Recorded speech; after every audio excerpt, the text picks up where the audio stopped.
whole mouth.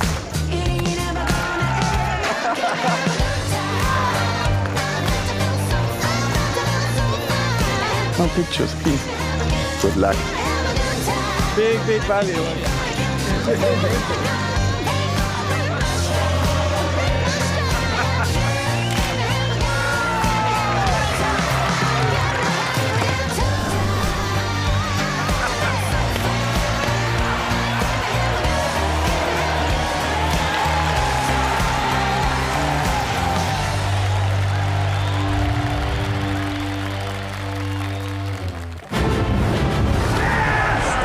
Takes the win here in Barcelona. Jason Mercier, he went with his instinct, he made the call.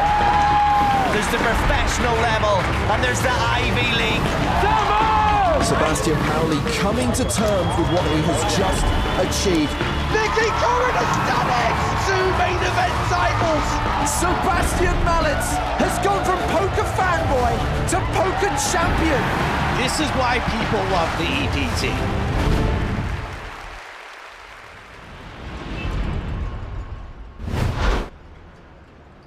Hello once again, welcome to Prague and the PokerStars European Poker Tour. Day 5 of the main event about to get underway here at King's Casino at the Hilton Prague. We had a record-breaking field in this main event, the biggest EPT Prague ever, 1,285 entries. Yesterday, they played down to 16, the final 2 tables. Today, they played down to the final table, the final 6. It's James Hartigan alongside Joe Stapleton. Hello, my babies. And do you know what day of the week it is, Joseph? It is Chat Pro Saturday. For now, I reserve the right to revoke those privileges if people don't behave themselves, but for now, Cool it!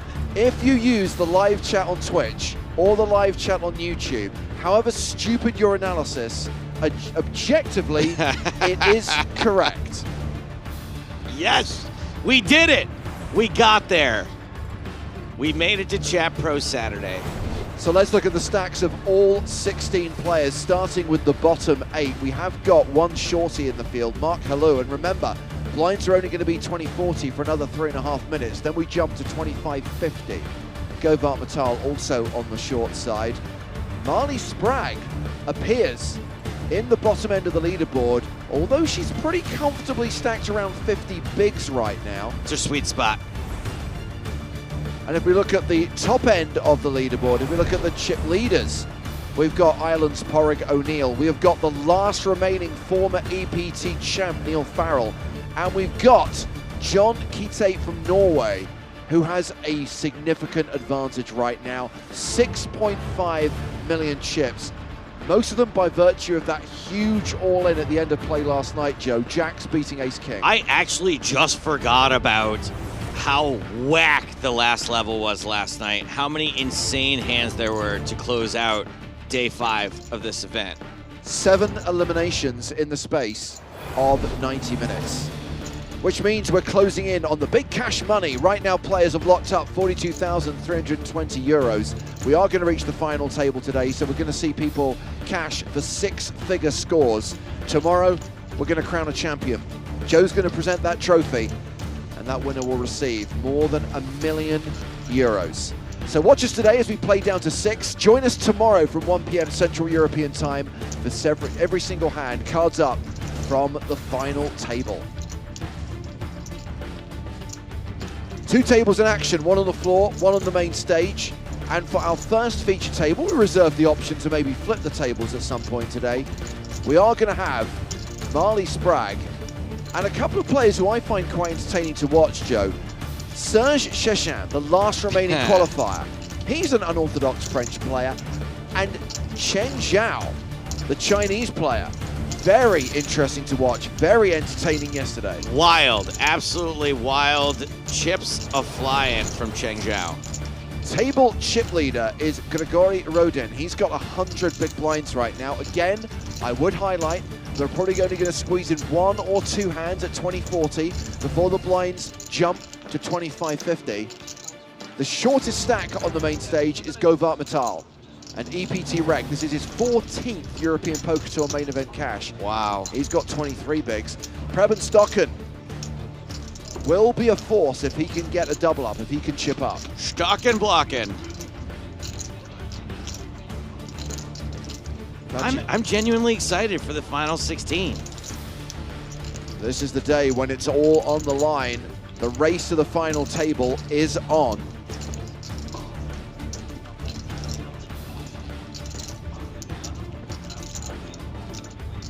A reminder that the field will merge when we get down to 9 players. All the remaining players will then be at the feature table, at the main stage. And Marley representing not just PokerStars, but Team Spraggy. You mean Spraggy is representing Team Spraggy. And her husband Ben is watching somewhere.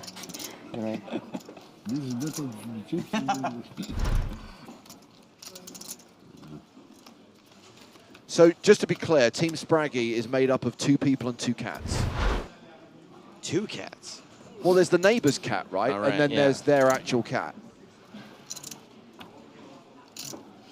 Billy is the neighbor's cat, and what was Marley's cat's name? Olaf is the cat that Spraggy actually has at home. Right, but then there's a third one now, because Marley brought a cat.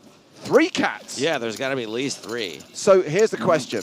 Is Team Spraggy 2 people and 3 cats, or is it evenly balanced? Do we include Spraggy's squatter, Tonka, as the 3rd human member of Team Spraggy? I think Tonka is on Team Spraggy. So. Chauncey is Marley's cat. So we've got Billy, Olaf, and Chauncey, Marley, Ben, and Tonka. Chauncey, that's it. People are, like, I use when people ask me what happened on the club, so I used to say, but then sometimes I'm like, actually, I pay attention. Isles' theory here, maybe some validity. Or is Marley 3 cats and an overcoat? Whatever. No, exactly. No problem. No, but no. Action is underway. A reminder that we're playing the last 3 minutes of level 25, so blinds are currently 20,000, 40,000 with a 40k big blind ante. Action starting on the table chip leader. Grigori Rodin. Almost forgot. He's folding. It's action on Cheng Zhao. Queens. I was just about to say, I would not want to... Of all the players who are left, Cheng Zhao might be the one I would want to tangle with the least, now that Tuan Mulder's out. Yes. I don't think we've seen Cheng Zhao with a super premium yet. Folded by Vincent Melli. Govert Matal has 8-7 off. Folds. Marley Spragg folding the 10 deuce. Preben Stocken gives up the button. Serge Chachin folds the small blind. Umberto Ruggieri gives up the big blind. Raise and take it for Zhao. Terrified of Cheng Zhao. But that's 2020. They have a big blind now. Yeah. Vescu, I forbid you for going to your sister's birthday party. From going. Do I have to put that in writing?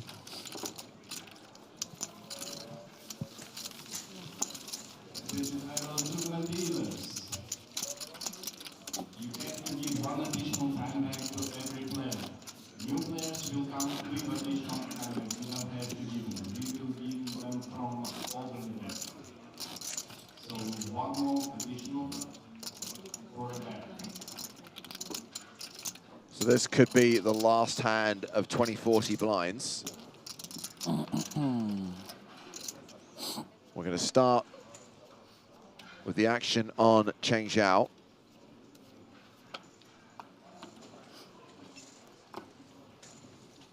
Philip the Razor asks on YouTube, how is Griffin? Hopefully he's feeling better. He does feel a bit better. We've given him his own private voiceover booth inside the spa. And he'll be joining us live via satellite, hopefully during the second half of this level. He has to knife fight with Viggo Mortensen first. Melli opening with ace-king. Round to Chachin on the button.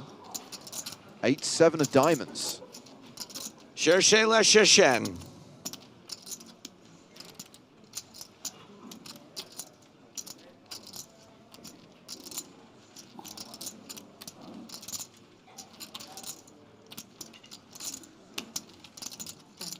That is not a call.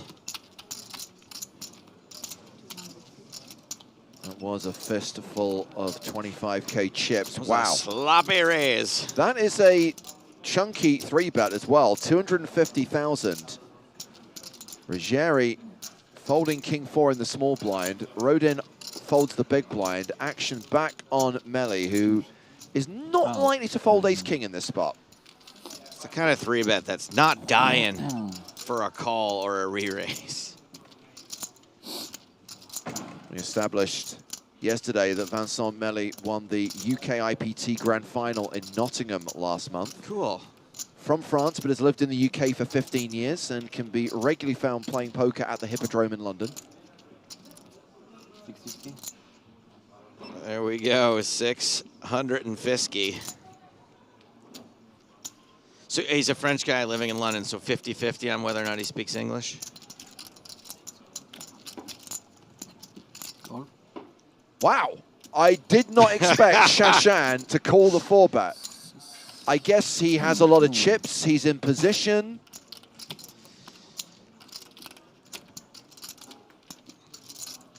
This hand is already ridiculous, 1.4 million in the middle.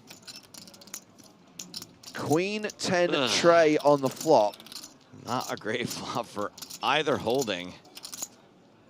Melly with the gut shot straight draw and 2 overs is a 3-1 favorite. Ace high currently being the best hand.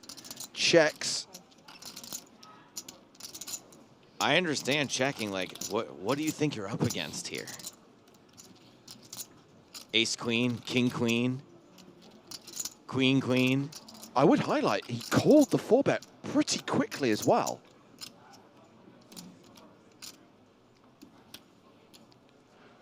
Oh, wow. Oh, jeez! I bet this much. This is really something. And I mean, it's not as much as it looks like, given the motion. 295,000. 1/5 pot. I mean, you have to call here, right? Yes, absolutely.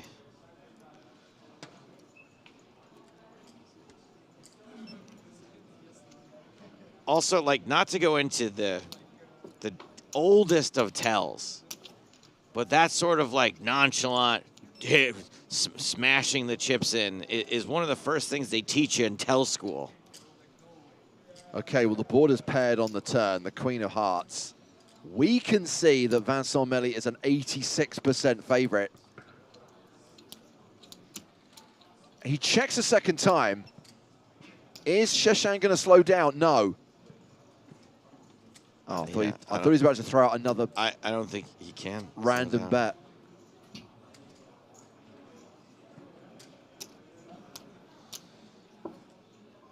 All right. Oh, what is happening? All right, that's a little bigger. This hand is ludicrous. This is very, very bizarre. This is the second hand of the day, and I have no idea what's going on.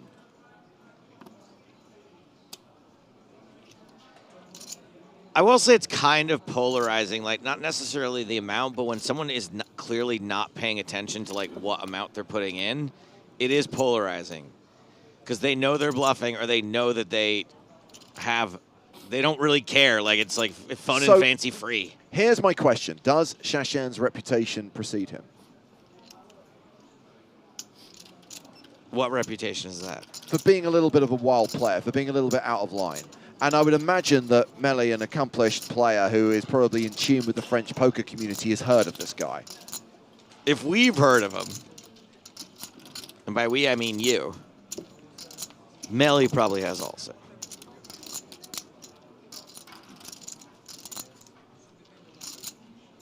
However, the inspired part of this play is he's doing it into no pair. Yes, come on. You can take your GTO and you can stick it because that right there, a whole lot of mustard can sometimes get the job done.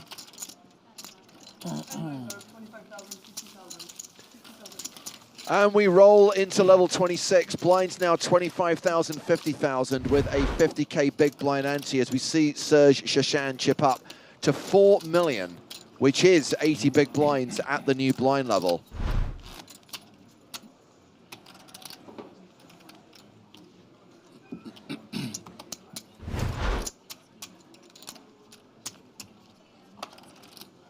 Well, considering it's Chat Pro Saturday, Joe, I'm intrigued to see what viewers on the Twitch and the YouTube have to say about that hand.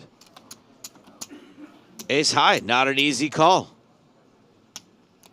Raven says, how are you guys doing? Yes, that's correct. Thank you. Chat Pro Saturday, that's correct. What do you think of that hand? How are we doing?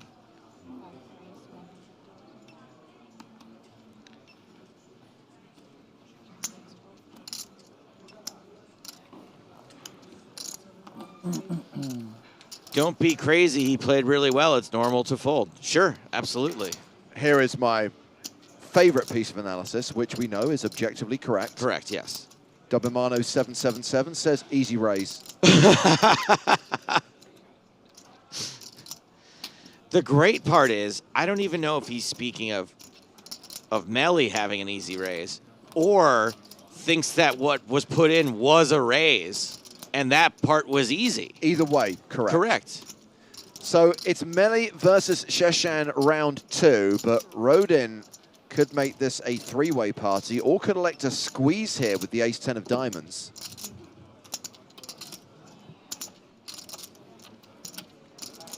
Wouldn't you want to get out of the way of these two? I mean, obviously, Rodin... Oh.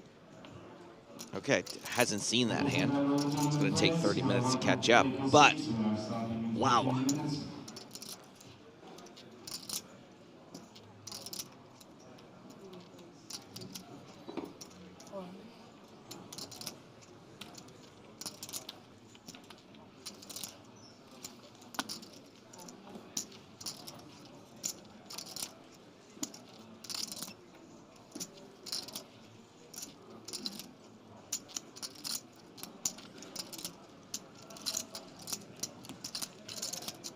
I mean, if I was Melly, I'd be like, you know what? I'm good. Just give me a minute. Take it.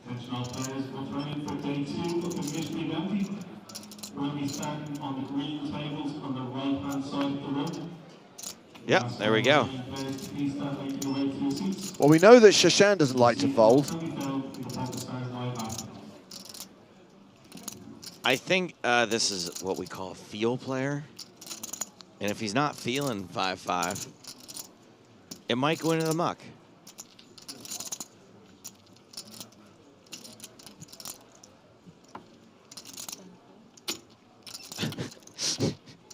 He's so angry with his chips.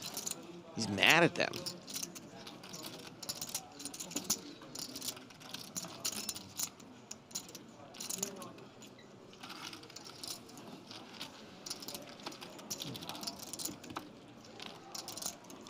Shashan is in and somehow gets outflopped. Top pair for Rodin.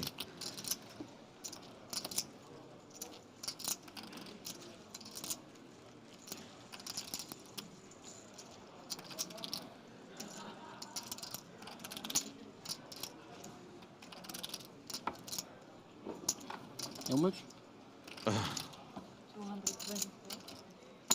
Wow. Yeah, it's speculative slash nonchalant slash spewy call what from do we Shashan. think he did last night or had for breakfast today, or maybe this was just happening all day yesterday and we mostly didn't have Shashan at the feature table. Only at the feature table for a very short time, only for about 6 or 7 hands before he got balanced off. We got a small taste of what we'd heard about him.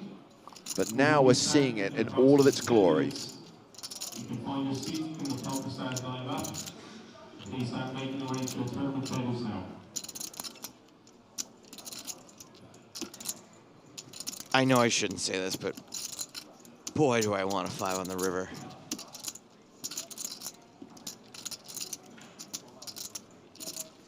I sometimes just like to see this sort of haphazard play rewarded.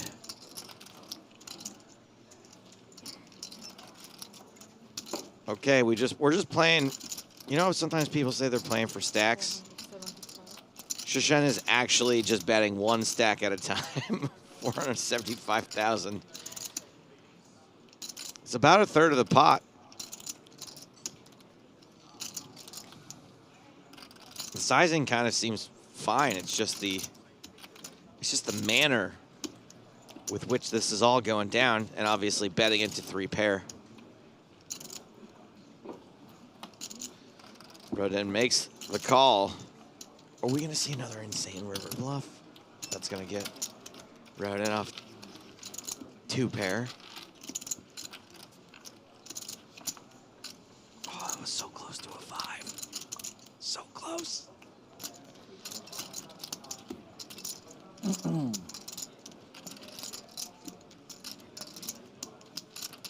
Timothy on YouTube says, about to get wrecked. I don't know who Timothy means, but I agree.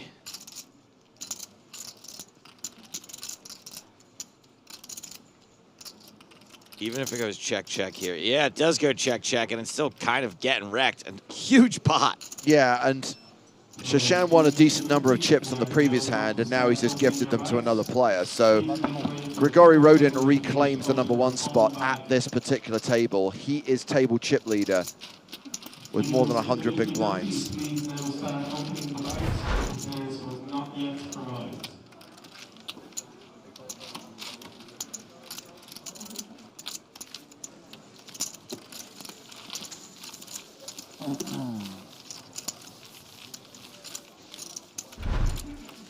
Chat Pro Saturday in full effect. Who cares?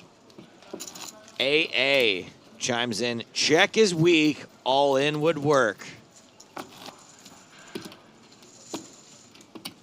Yes, I can't argue with that. That is absolutely 100% correct analysis of the situation. Yes. Well spotted.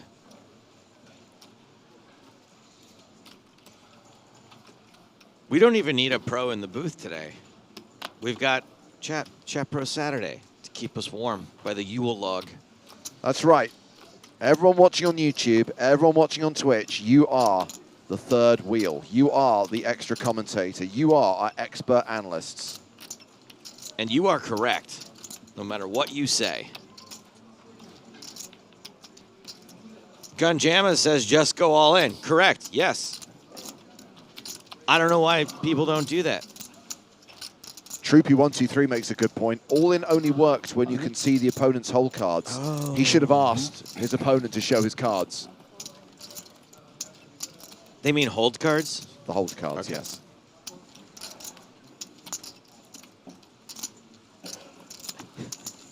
Shashan in action again, opening in the hijack with Queen Jack.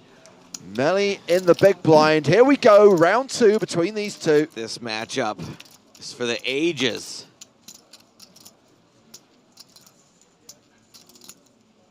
Well, King High is ahead, but I'm going to give the advantage to Shashan. Just pick up some chips and throw them in.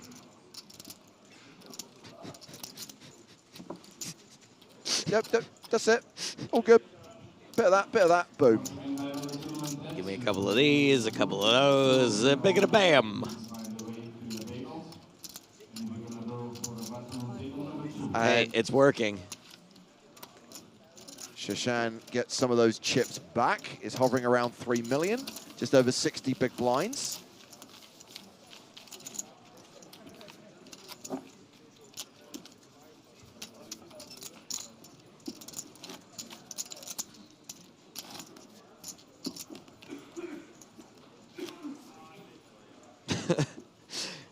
Amazing Chat Pro Saturday comment here from Zykiel, who says, flops have been kind of mad this whole tournament.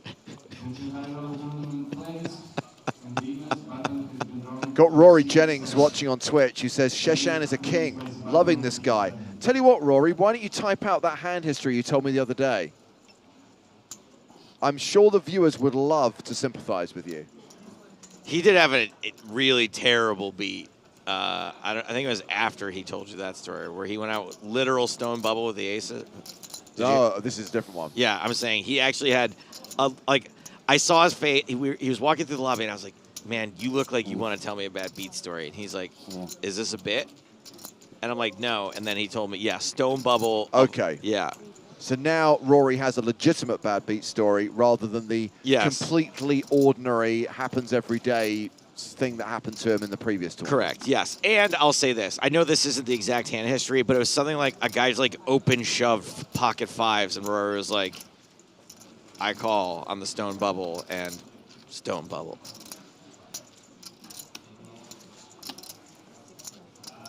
Umberto Ruggieri has opened with ace-king. Everyone else folds. Raise and take it.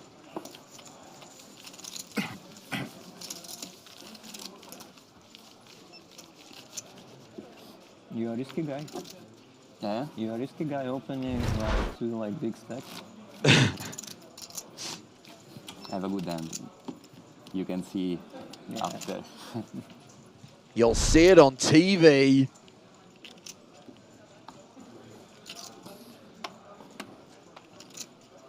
It's weird, that accusation was really a confession. Right? That was Shashen that said that to him.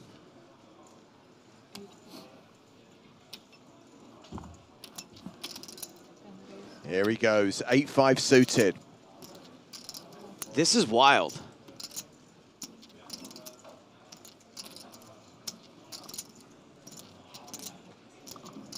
He was just like, hey, I'm just going to come in blasting tomorrow. That's his reputation. He is a blaster. He's a blaster. He's a blaster. Send it big says the unpredictability of Shashen is going to favor him in the end.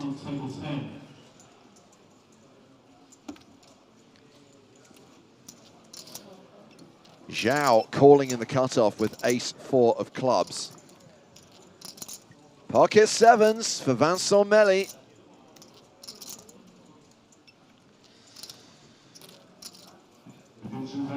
Do you think anyone at this table has a clue what Shashen's up to yet? No. Yeah, probably not.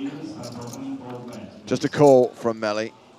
Govert Matal has folded the small blind. Marley Sprague, 6-2 soft suit, folds the big blind. We're going three-way to the flop. What was that announcement? I don't know, but it's giving me a headache. The gift shop is out of Bort license plates. The Bort license plates are sold out of the gift shop. Ace Jack 10 on the flop. So it's Zhao who's flopped best with top pair. Shockingly, 8-5 is still the worst hand. Dealers at this time, please ensure every stack has a mystery multi token with them now. Chat Pro Saturday, TBH, 8-5 suited, raised there as standard. Thank you, Sensitive Tony.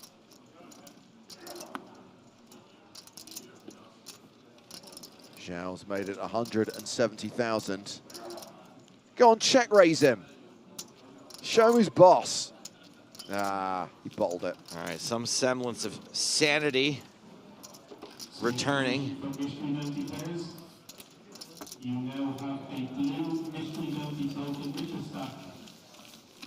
If you eliminate a player and collect their token, you will redeem it at the draw beside table number 11.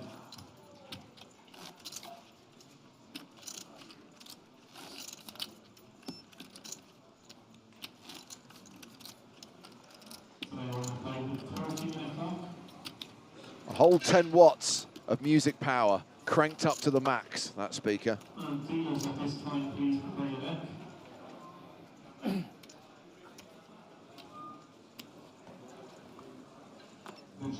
Gentlemen dealers, please give away one additional card before we start our tournament today. Okay, so it's not 100% VPIP. Ace-5 for Rodin.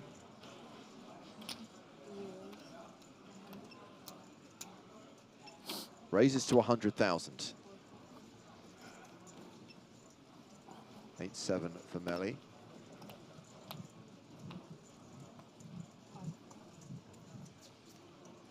Now on Govert Matal, 6-3 on the button. No. Marley Sprague small blind. She has Jack 5. Jesus, is he done yet? It's the end of year announcements. Please clean out your locker. Facilities will be closed December 25th until December 28th.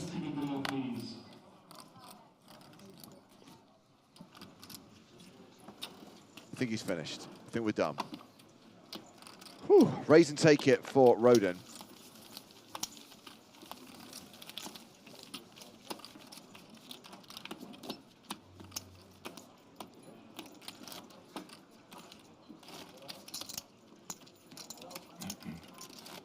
Not necessarily a reference to the last hand, Joe, but a piece of analysis that I'm sure we can all agree with, especially on Chat Pro Saturday. Davidson's all-natural gym says if you want to win, you have to put some chips in the pot. Yeah, that's great. When's the rest of the book come out?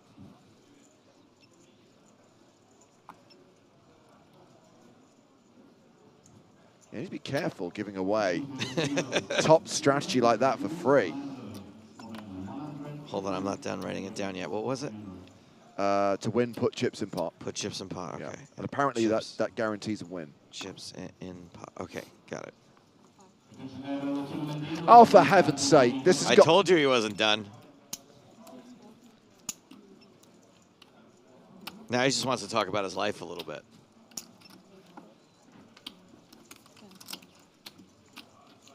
Here we go. Your friend and mine, Serge Chachin. Yes, he checked in the dark. Checks in the dark. Checking in the dark in the year 2023. I love it. I actually have no issues with people checking in the dark. It's weird that we ever cared or mocked people for doing it. If you know you're checking so much of the time, who cares? But it is fun.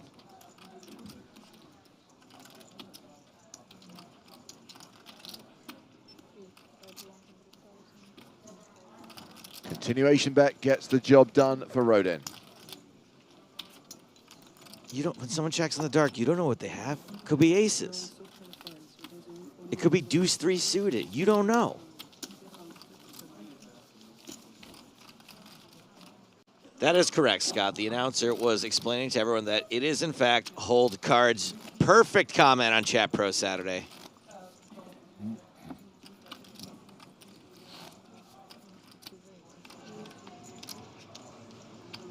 Uh-oh. What do we got? What's going on? Oh, no. Red triangle of death in front of Neil Farrell. Huge pot here. Queens against ace-king. It is chip leader John Duthie with the ace-king. Neil Farrell, the at-risk player with queens. The sickest and classicest of races. Farrell with the advantage going to the flop. That flop is 8-7 tray. Is he also getting hit with... Oh, king on the turn. And no club for the queens. No queen on the river, and we lose the last remaining potential two-time EPT winner. Malta 2015 champion Neil Farrell, eliminated in 16th place. The first KO of the day, cashes for 42,320 euros. Okay. The 7% game as well. Neil came into play today as a pretty decent-sized stack. He's just been eliminated by the guy who started the day with about 6.5 million.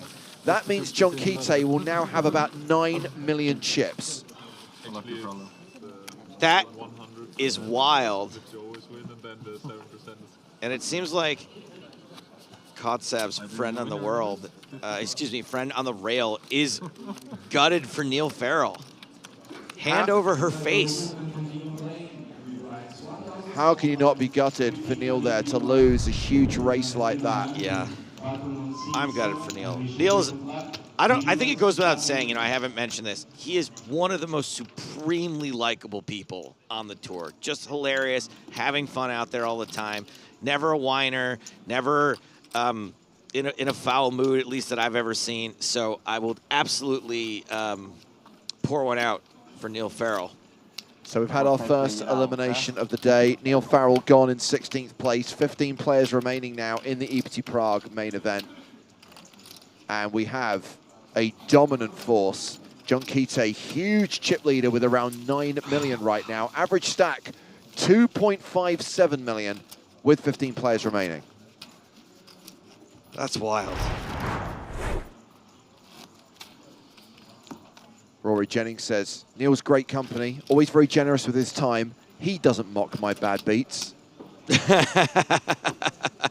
Well, he doesn't want to tap the tank, Rory, that's why. Oh, come on. Do you think Rory knows what that means? If not, someone's going to explain it to him very quickly. Yeah. Rory, have Ellie explain that to you.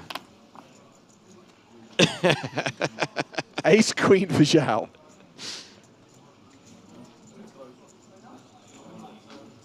Grace.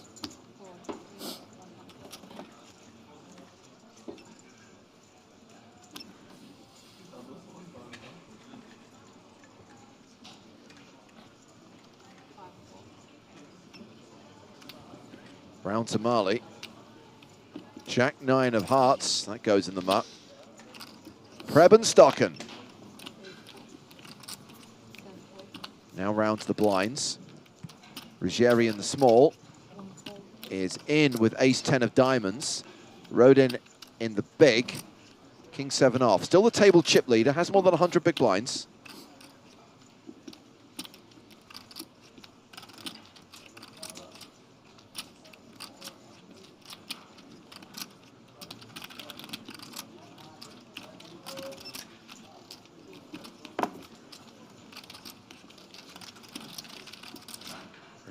Jerry dominated.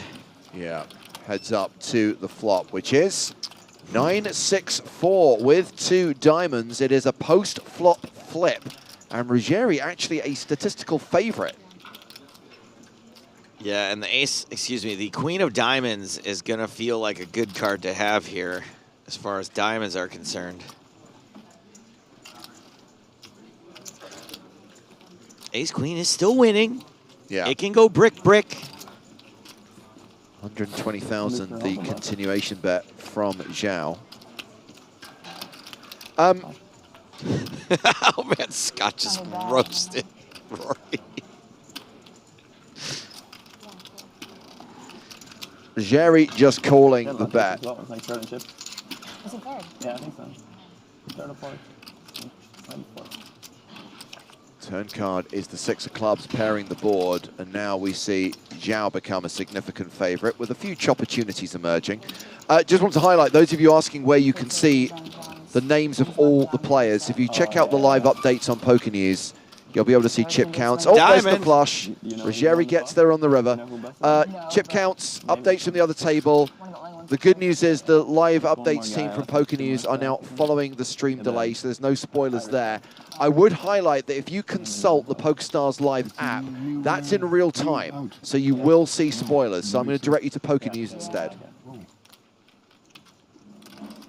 I was sure it was the guy with like 500K or something, but because he was standing up also. No, I heard Fraldo do it the big. Oh my God. So. Okay. 190 into 540.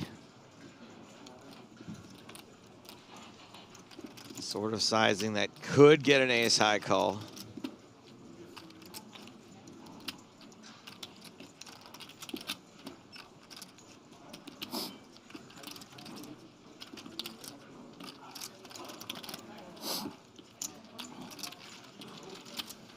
Not this time, though. Good laydown. And Chang Zhao's been quite impressive. And I think it was Savan on YouTube who wrote in saying he's got something like $34,000 total live earnings. So good for him. Has already scored more than that, right? 1360,000. Up. Yeah. Yeah, 50,000, the minimum payout now.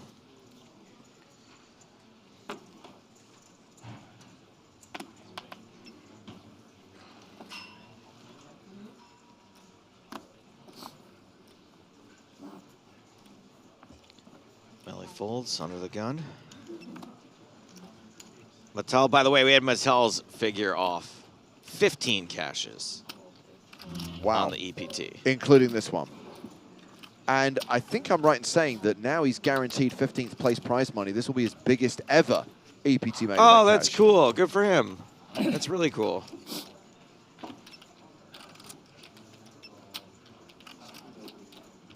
Jerry has raised the button with Queen Jack of Strawberries. Zhao in the big blind with Ace Deuce.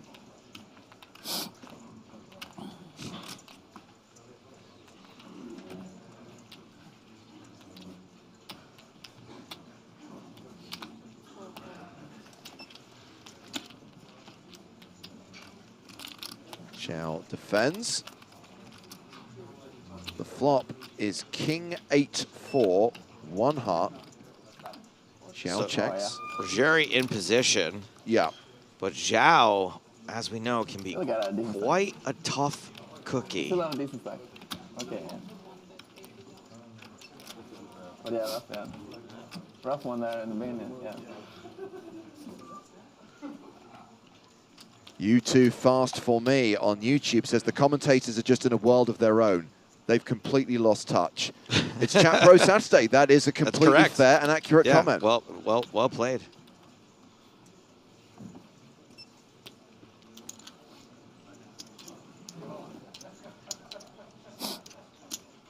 Raise. Oh, wow. Ruggieri continues for 80,000. Zhao's going to check raise. I told you, this person is a monster.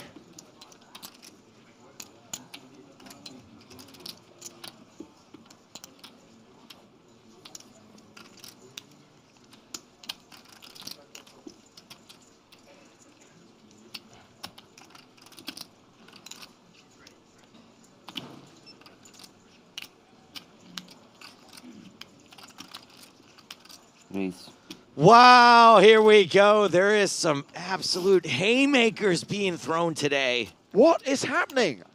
I'm not complaining. I'm loving it. But I'm going to ask the question again. What is happening? I think it's because the players know it's Chat Pro Saturday and they want to give everyone watching on Twitch and YouTube something to talk about. No, the aim is to go down to 6. To 6, eh? Yeah, Okay. all 6 levels. Yeah. Okay. Thank you.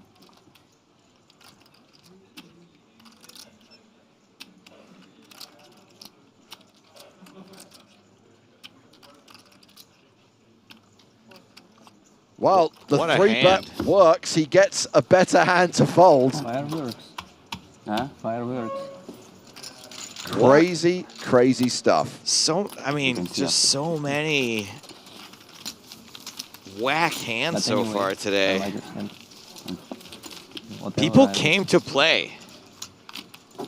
I'm glad to see it. I tell you who else is going to be glad to see it. Griffin Benja, who joins us live via satellite from the spa of the Hilton Prague Hotel. Griffin, how you feeling, buddy? Can you guys hear me? Get out of here. Just Get out of here. I'm happy to be here, everyone. Finally, back in action. Griffin, cinch that robe. Yeah. Close that robe up, will you? Cross your legs. Yeah, I just had to fight off Viggo Mortensen. You were right. I couldn't believe it. I was like, oh my goodness. Griffin, the action we have seen so far has been ludicrous, but in a really, really good way. Yeah. Luda. How much you playing? 3 million? Griffin knows if very Ludacris exciting is stuff watching so and he far. doesn't shout him out, it's going to be a problem. So. Yeah. So Shashan has opened with Jack 3, rode in with Queens on the button. That was a bit nonchalant, James. Like, you know, it's high. You've now been so conditioned to the madness. You're like, well, Chichincha raising here with the Jack 3. You're It's right. like, I didn't what? even. Like, No one has even commented on the Jack. fact that it's Jack frickin' 3. I mean, his range is, what's the word I'm looking for? Everything. Yeah. Tell me about that watch, James. Oh, and a What does call, the watch too. Tell you? Oh, is it a call? It is a Oh call. my God, he's in a mood. Calling a 3-bet out of position with Jack 3 without the betting lead. Let's do this. Do you remember yesterday when I floated the idea of selling 100% of my action and then moving all in every hand. This is a version of that.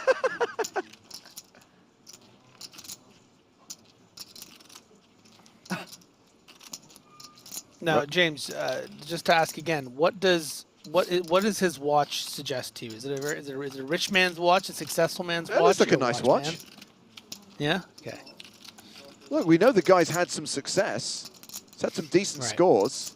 We know that he is the last remaining qualifier in the field of this event. And he's got the sense to fold Jack 3 to a continuation bet on an Ace 10-6 board. Yes, he should have folded pre, but that's not the point. Did he bet for here? I didn't follow it. Okay.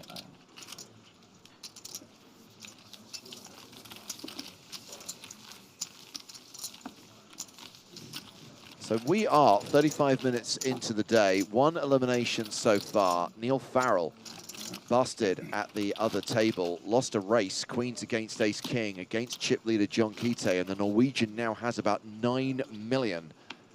Huge stack at this stage. Good one here from Boober Rancher, who says, not only has the action been ludicrous, it's also been Coolio. R.I.P.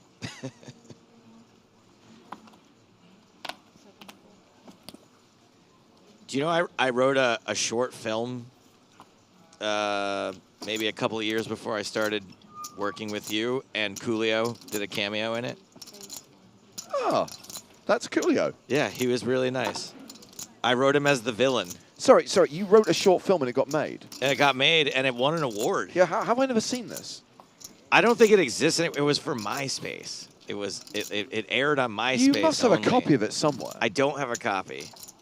But I could try to get one. How am I only hearing about this now, and how have we not tried to track it down? It's called the something of Quincy Taylor. The Adventures. You don't remember the title? It won MySpace Awards. It was Coolio, and you don't remember what it's called. The thing is, I didn't come up with the concept. Someone came to me and they're like, "Here's our concept. Can you write this?" And I was like, "Sure." And the gag was that he was like a '70s cool private eye like Shaft, except he was a dwarf. I need to see this.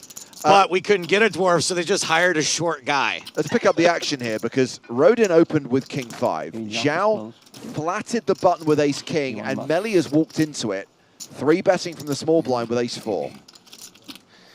Yeah, this is actually quite brilliant work from Zhao. You know, a lot of reasons to just 3-bet the chip leader here. Maybe sometimes you get a light 4-bet and you can just sort of shove it in, but instead electing to find the flat, keep the weaker hands of the chip leader in there, and then also potentially inducing some light squeezes from the blinds, and that's exactly what's happening here. And an opportunity to just back raise and take a free 500,000 chips. Pretty nice work from Zhao. Then he folds. He ain't folding. No.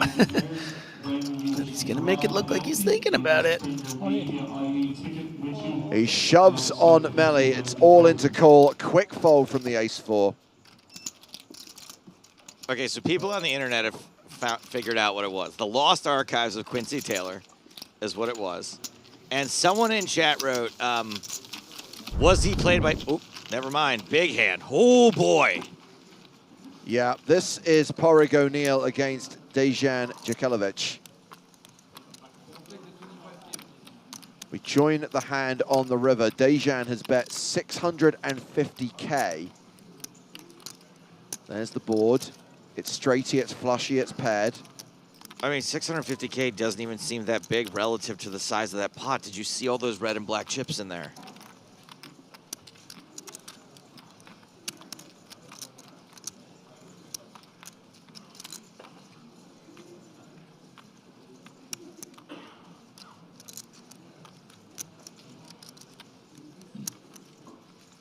Time bank card being played by Porrig O'Neill.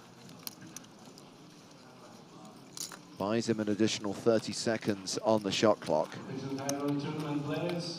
Straighty flushy board. Straighty flushy paired board. My favorite kind. 31 places will be paid. Last position will get 20,000 euros.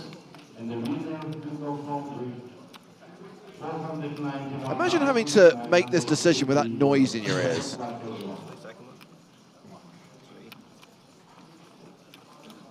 The white zone is for unloading and loading. Second time bank card played. Now it's read time. It's live read time.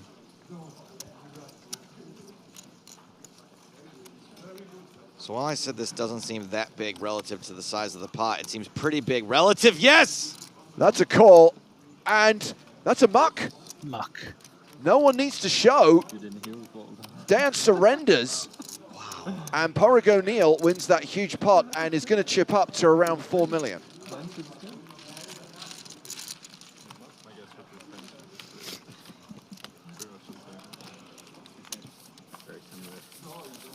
Great situation now for Porrig O'Neill among the chip leaders here on the penultimate day of the EPT Prague main event. And Joe, has someone found a copy of this movie on the internet? I don't think they've found it yet, but someone... Wait, we have another all-in call? Oh, just a show. Okay. Someone did ask, did Peter Dinklage play the main character? Peter Dinklage read it and liked it, but his agent wouldn't let him do it because it was a bunch of gags about, you know, height. I was hoping that you have an ace also. Yeah. Maybe you push. By the way, one I of the know... things I like... Sorry, Griffin, carry on. That's okay. I was going to say, one of the things I like about those exciting outer table hands is it just reminds all of you viewers at home how lucky you have it that we can see the cards. You know, it was like it was such an intense moment, and then no cards at all were shown or even turned over. It's like, now we get back to the good stuff. Believe it or not, that was every single hand we used to do, except for final tables. Just very quickly, I know this got flagged on our Discord recently, in the Poker in the Ears podcast discussion channel on the PokerStars Discord server, but there is a TV show I became aware of last night, which is a British drama series called The Good Ship Murder. The premise of this TV show is that an ex-police officer... More on that in a second. More on that in a second. Suited connectors, pocket nines, pocket cowboys. Chris.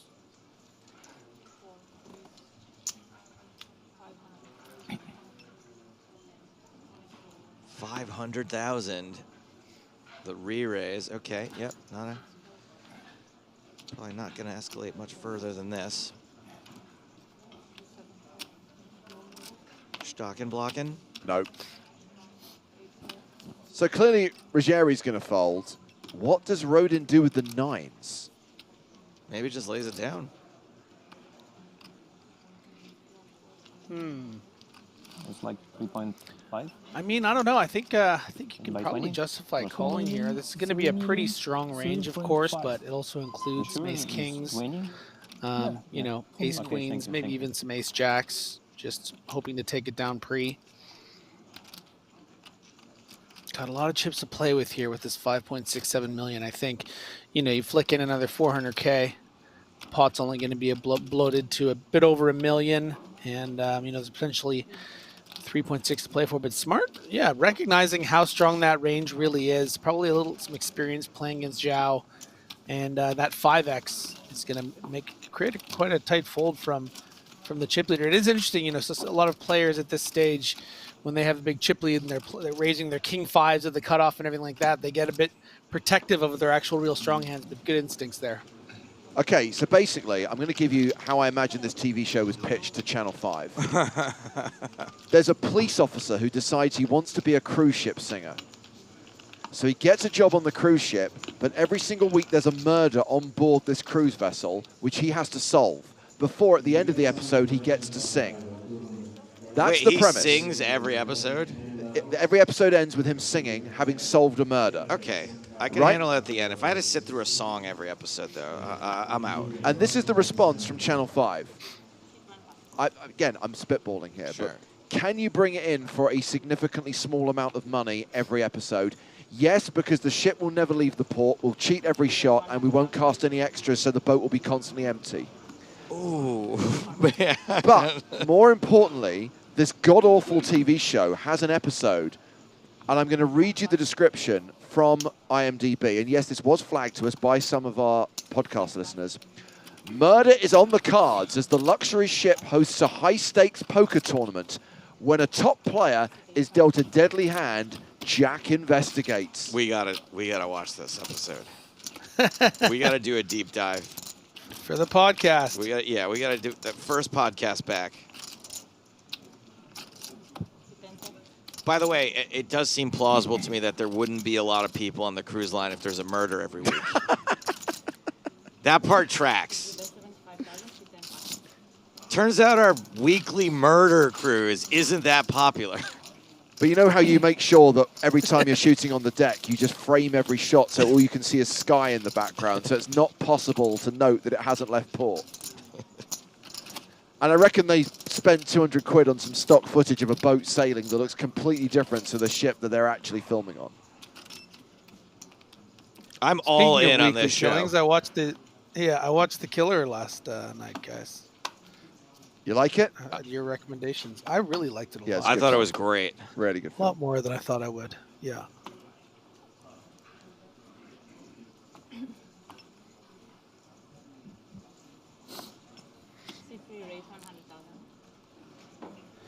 So, Rodin the thing that I like about his game so far today is just there's there's a lot of information in that pocket nines fold and how wide he's been playing otherwise.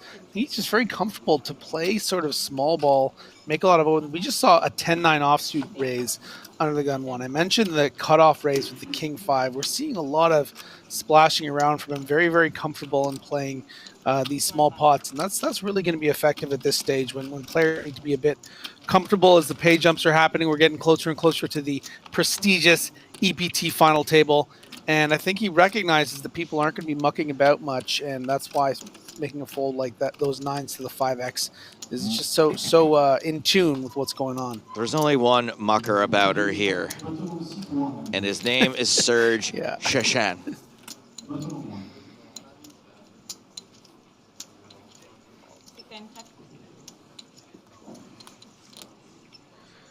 Yeah, Shashan does have the best hand, but Rodin is going to have the lead. Some good turn cards to barrel. By the way, the Growler get this first bet through. Was one of the people who recommended this show.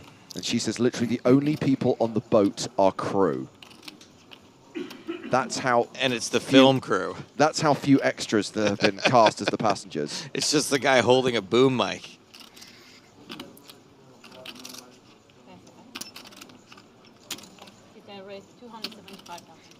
I should have predicted this. I was going to say, hope you like check raises, because you're about to get one.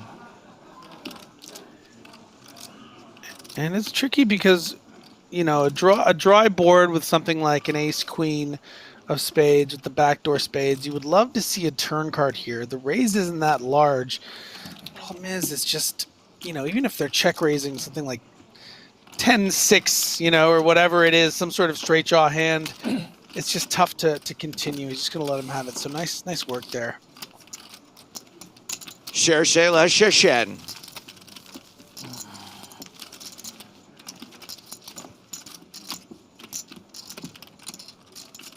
Roughly halfway through the level, still more than 40 minutes to play at the 25-50K blind level. One elimination so far today.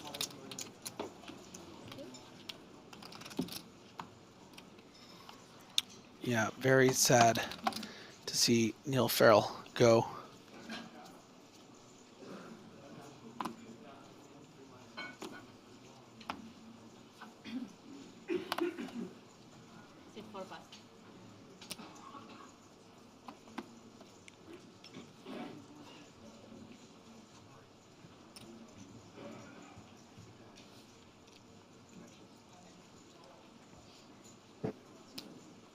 Griffin, how's your tummy? You down for a little sourdough? A little artisanal sourdough? Always, baby. Throw a little prosciutto on my sourdough.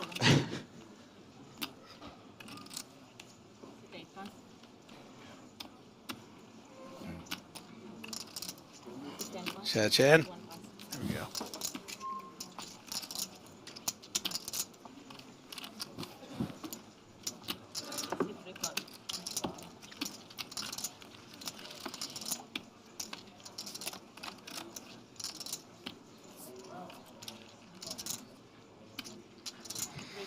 Griffin, I know that as long as we have you in the booth here, could you tell us, in your professional opinion, which of these hands has the advantage after a flop like this? Yeah, Melly is going to have the advantage. I'm starting to think the reason, almost one of the reasons I brought up the killer is because this guy's kind of giving off Fastbender and the killer vibes.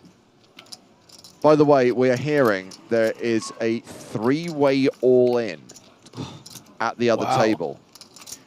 Should we leave Please this tell hand? me Does John this work? Kite is somehow involved. Well, we're heading over there now. They are playing soft hand for hand right now, so they were waiting for play to finish here before dealing it out.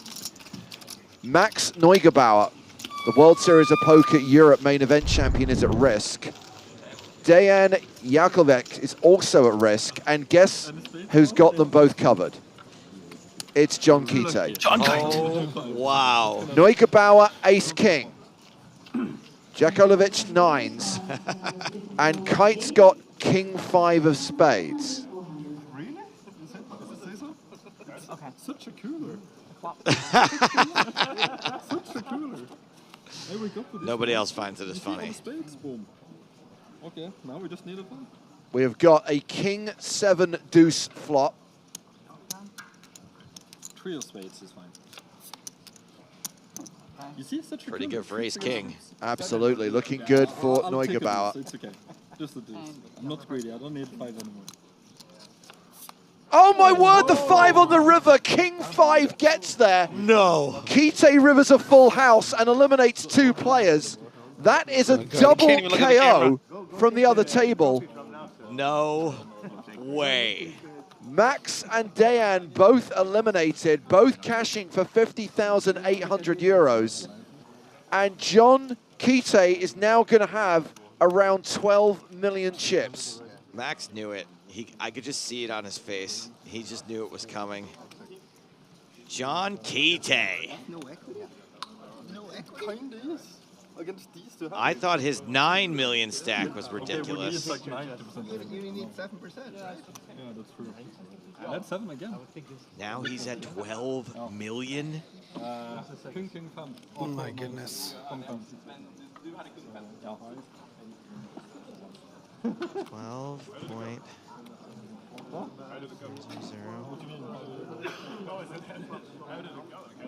He opened, I jammed before they go. Divided by, what's the big blind? 50,000?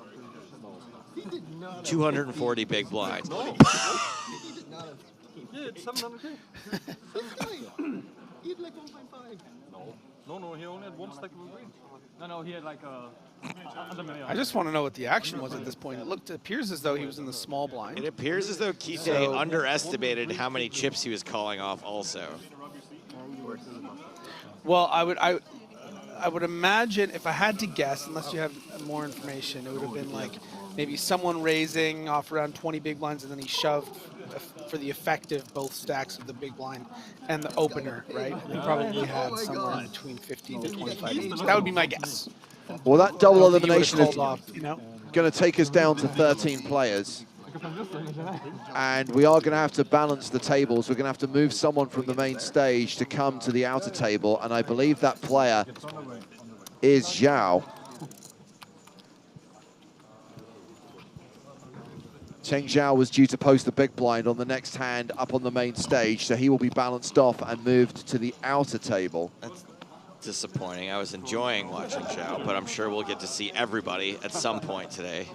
Once we're down to 9 players, of course, the field will effectively merge as they draw for seats around the final table on the main stage.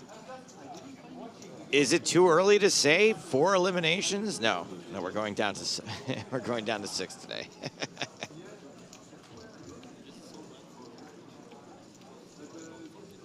Here comes Zhao. Good luck. You sat to the direct left of the guy who's got 12 million chips. You said it, brother.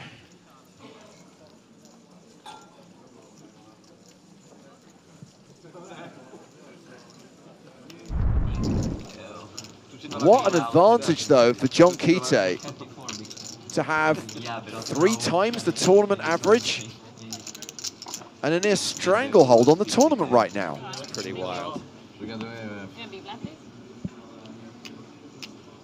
This has to be one of the bigger chip leads we've seen with about a dozen players left in an EPT for a while now. 240 big blinds. Just, I mean, what is second in chips is probably Roden with like the 5.5 mil. Yeah, probably. So, just remarkable stuff.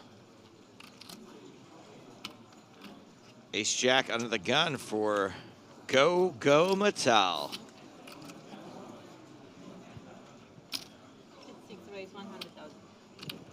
I know people often tune in at this stage and say, is this ending today? And we explain that no, there's a long way to go. We're going to play down to 6. Tomorrow we play down to a winner. If John Duthie has anything to do with it, we'll be done by tea time. Yeah.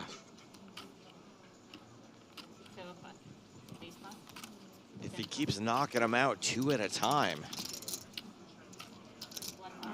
Sorry, how much you played? 800. 800. Not much.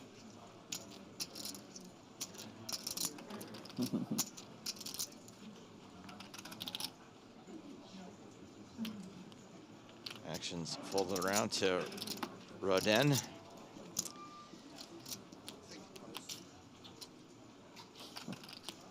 Det måste nästan här, like the facial expression of the Small blind folds, big blind folds. That's it for that hand. Time to welcome the other half of Griff Graff, Sam Grafton. Hey, buddy. Yeah, and if we actually, people don't know, but like Pete Best, Govert Matal was an early band member. He was drummer, but he was booted in Griff Graff. It would have been 3 of us. Yeah, but Griff Graff Matal. Griff Graff. That was originally what we were called. Oh, I would have really enjoyed Griff Graff Go.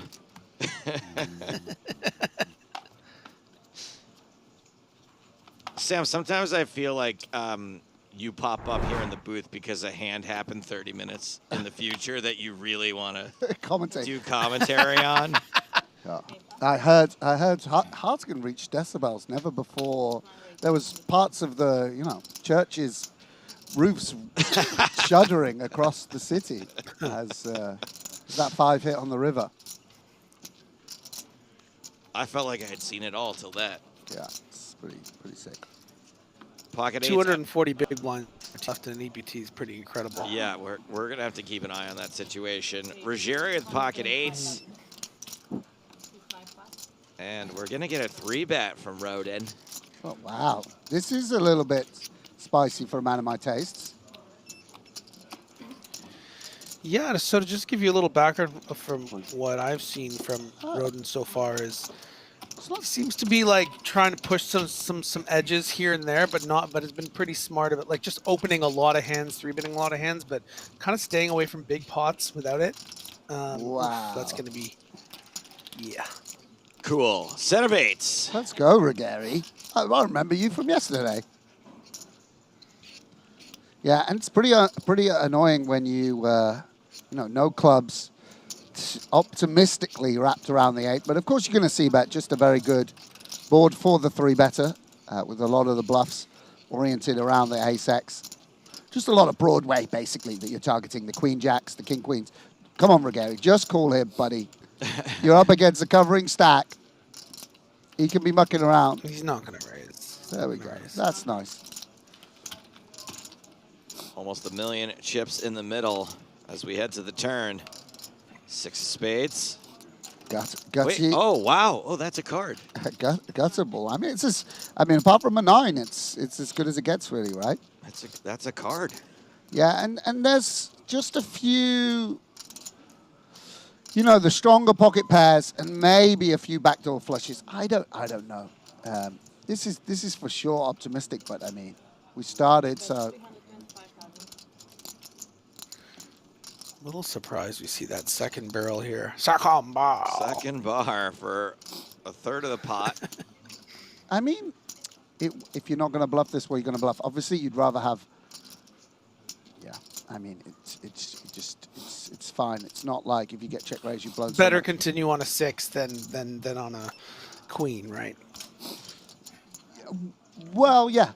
I mean, you're going to get check raised here, so actually, I think it's better to bet no equity than something with 4 outs. Here comes the raise. Yeah. Oh, wow. No, it's just a call. Sorry. Yeah. So let's see now.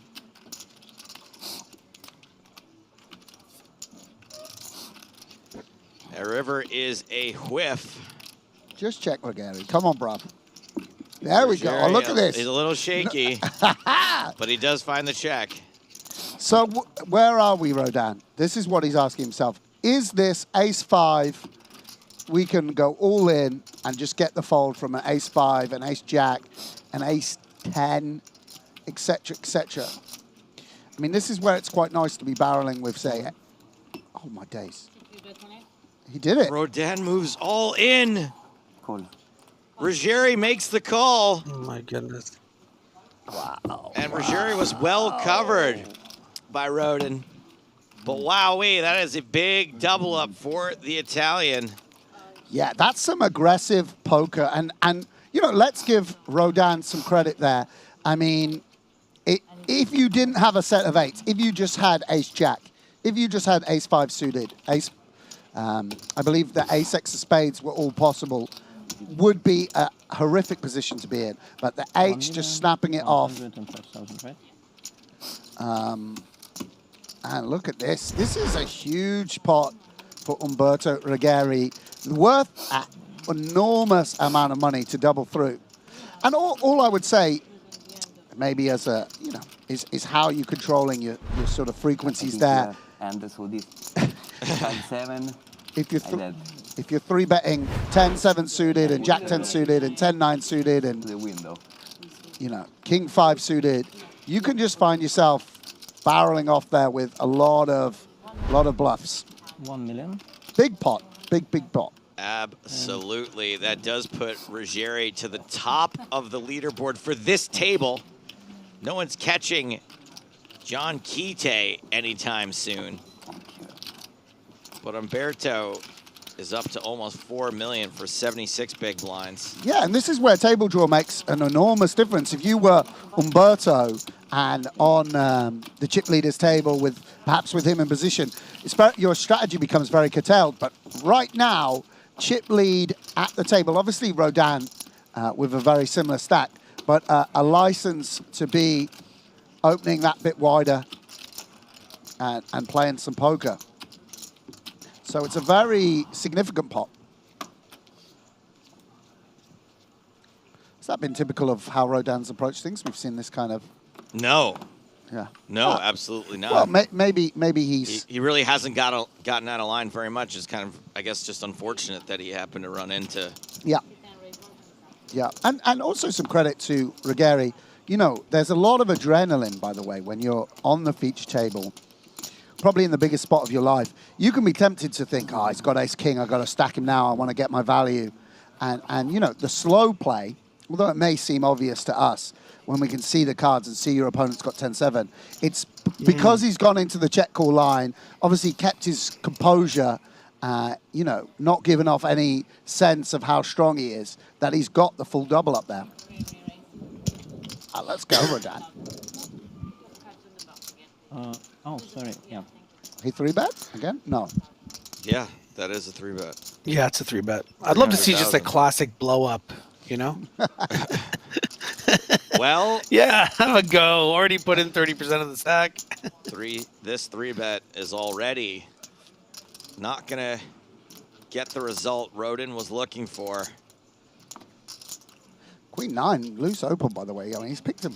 Oh, dude, Shashin. Oh, this guy has been a force.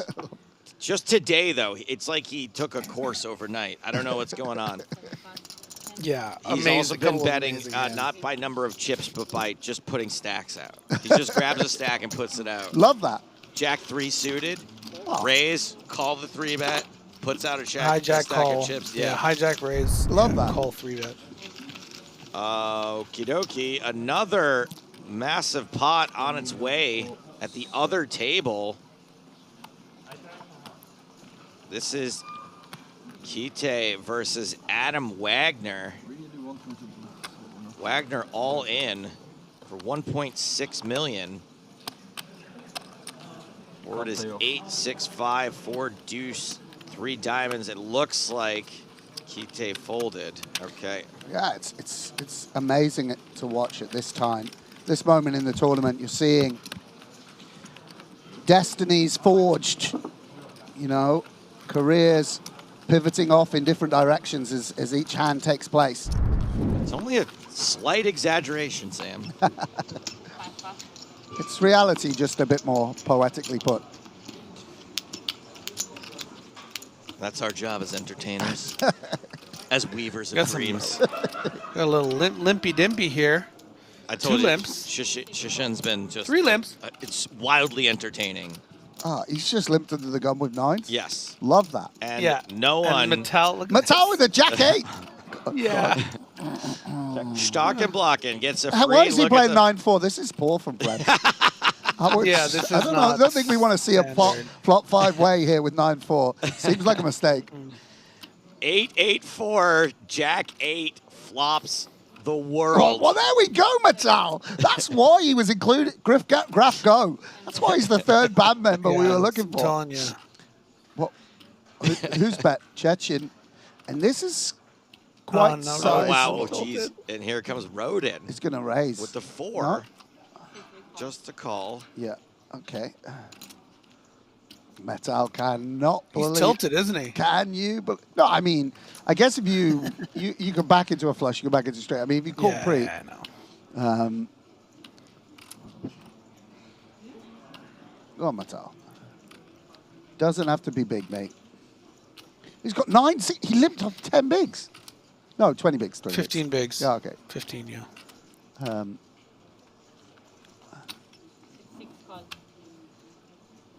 Yeah. This hand is, again, I'm having the best time today. This is wild. Who knows where we are? This feels like 2012 poker that we've been commentating on today, and I love it. 3 of diamonds on the turn, giving Rodin a legit draw now. Yeah. Chechen really... Can we just do the 9 of diamonds on the river for... Chechen, please, buddy, just realize someone... It's quite... It's also the flush draws have... If someone has Queen Jack of Hearts, right, they're not folding for this price. They're still going to realize all their equity. No, is it? Now I see a raise getting cut out. And that is just about a min raise. Say again? Is it enough to raise? And then he was trying to say call. Oh, but he put out, And what then was he that, was trying to say 225? call, I think. No, yeah. Okay, it's gonna count as a min raise. Oh God, I'm telling you, he's spinning out a bit. I think, not knowing with the amount of chips, that brutal hand. Oof. I think that maybe he's. So because his call was for too much money and it was close enough to a raise, they're ruling it as a raise, as a min raise. Yeah, and this is going to price him in significantly to Govert's shove. I mean, there's just a very small chance as well Govert has a flush draw with a straight draw or whatever it might be. Yeah. Now, it should allow Chechen, this is significant action, right? A raise and a re-raise. And you know, Turns out trapping with 9s under the gun doesn't always work out. It's just, it doesn't play as well 5-way with the SBR of, 10. But anyway, let's just 13 players left. This is a big moment for any poker player. And Chechen probably not been here before. He just needs to, just sometimes you can get yourself, I've been deceptive, like I've got a stronger hand than people think.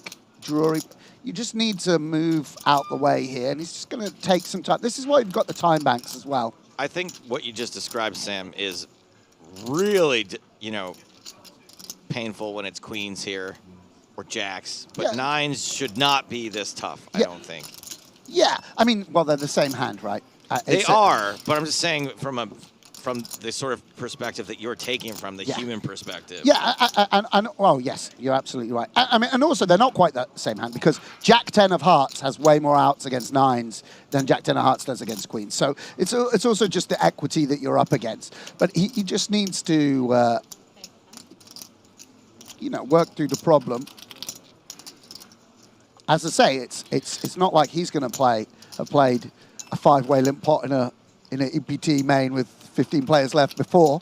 I certainly have never played a hand like that. So it does seem obvious to us, but I think you need to respect how many variables you're working with in a very rare limped pot, right? Like there's so many more 8s that these players are going to have in a limped pot than in a normal one. Yeah, exactly. And also, Matal has put his stack at, don't do it, bro. Oh, damn. Ooh. Shashen makes the call. How much is... And by the way, this is now actually made Rodan's situation way better because he's getting a much better price now to call with his 16% equity. I mean... And here comes that 330. There's the 3. Wow. There's the 30. And there's 1 9 left. I do want to say it. Yes. I do want to say this is without judgment, and this is just obviously from what I'm seeing. I think all 3 of these players have made a big mistake in this hand at one point or another. Come on, Mattel's got Chechen clearly 81%. Yeah, I know, but my point is, Mattel should not be in this hand. Rodin is misclicked, and now Chechen has made a bad call. I mean, by the way, what can happen with 13 players left playing for $1 million? It is intense. By the way, even the limp on the hijack with 5 4s, like not. Is a little like I'm tilted now. We're not in a cash game, by the way. We're not in a hustler live here with like 800 big blinds deep. Just 2.5 million in the middle, people. Here comes the river. Here we go. To be critical here. It's a queen. Kind of boring. Bit of a letdown here. Chechen checks. Is it just... Everyone needs to... let's let's observe Marley's... Oh, look at that. Marley's frowning. Let's see... Can we see Marley's eyebrows right now? I want to see the face. I want to see Prebz is like just scrutinizing the hand. Yeah, I need to see Prebz in particular, actually. Marley's spread. Oh, there we are. Oh, yes. That's a mean... Oh, look, a little tilt of the head. There's she. Interesting. These tournaments, hey? These tough EPTs.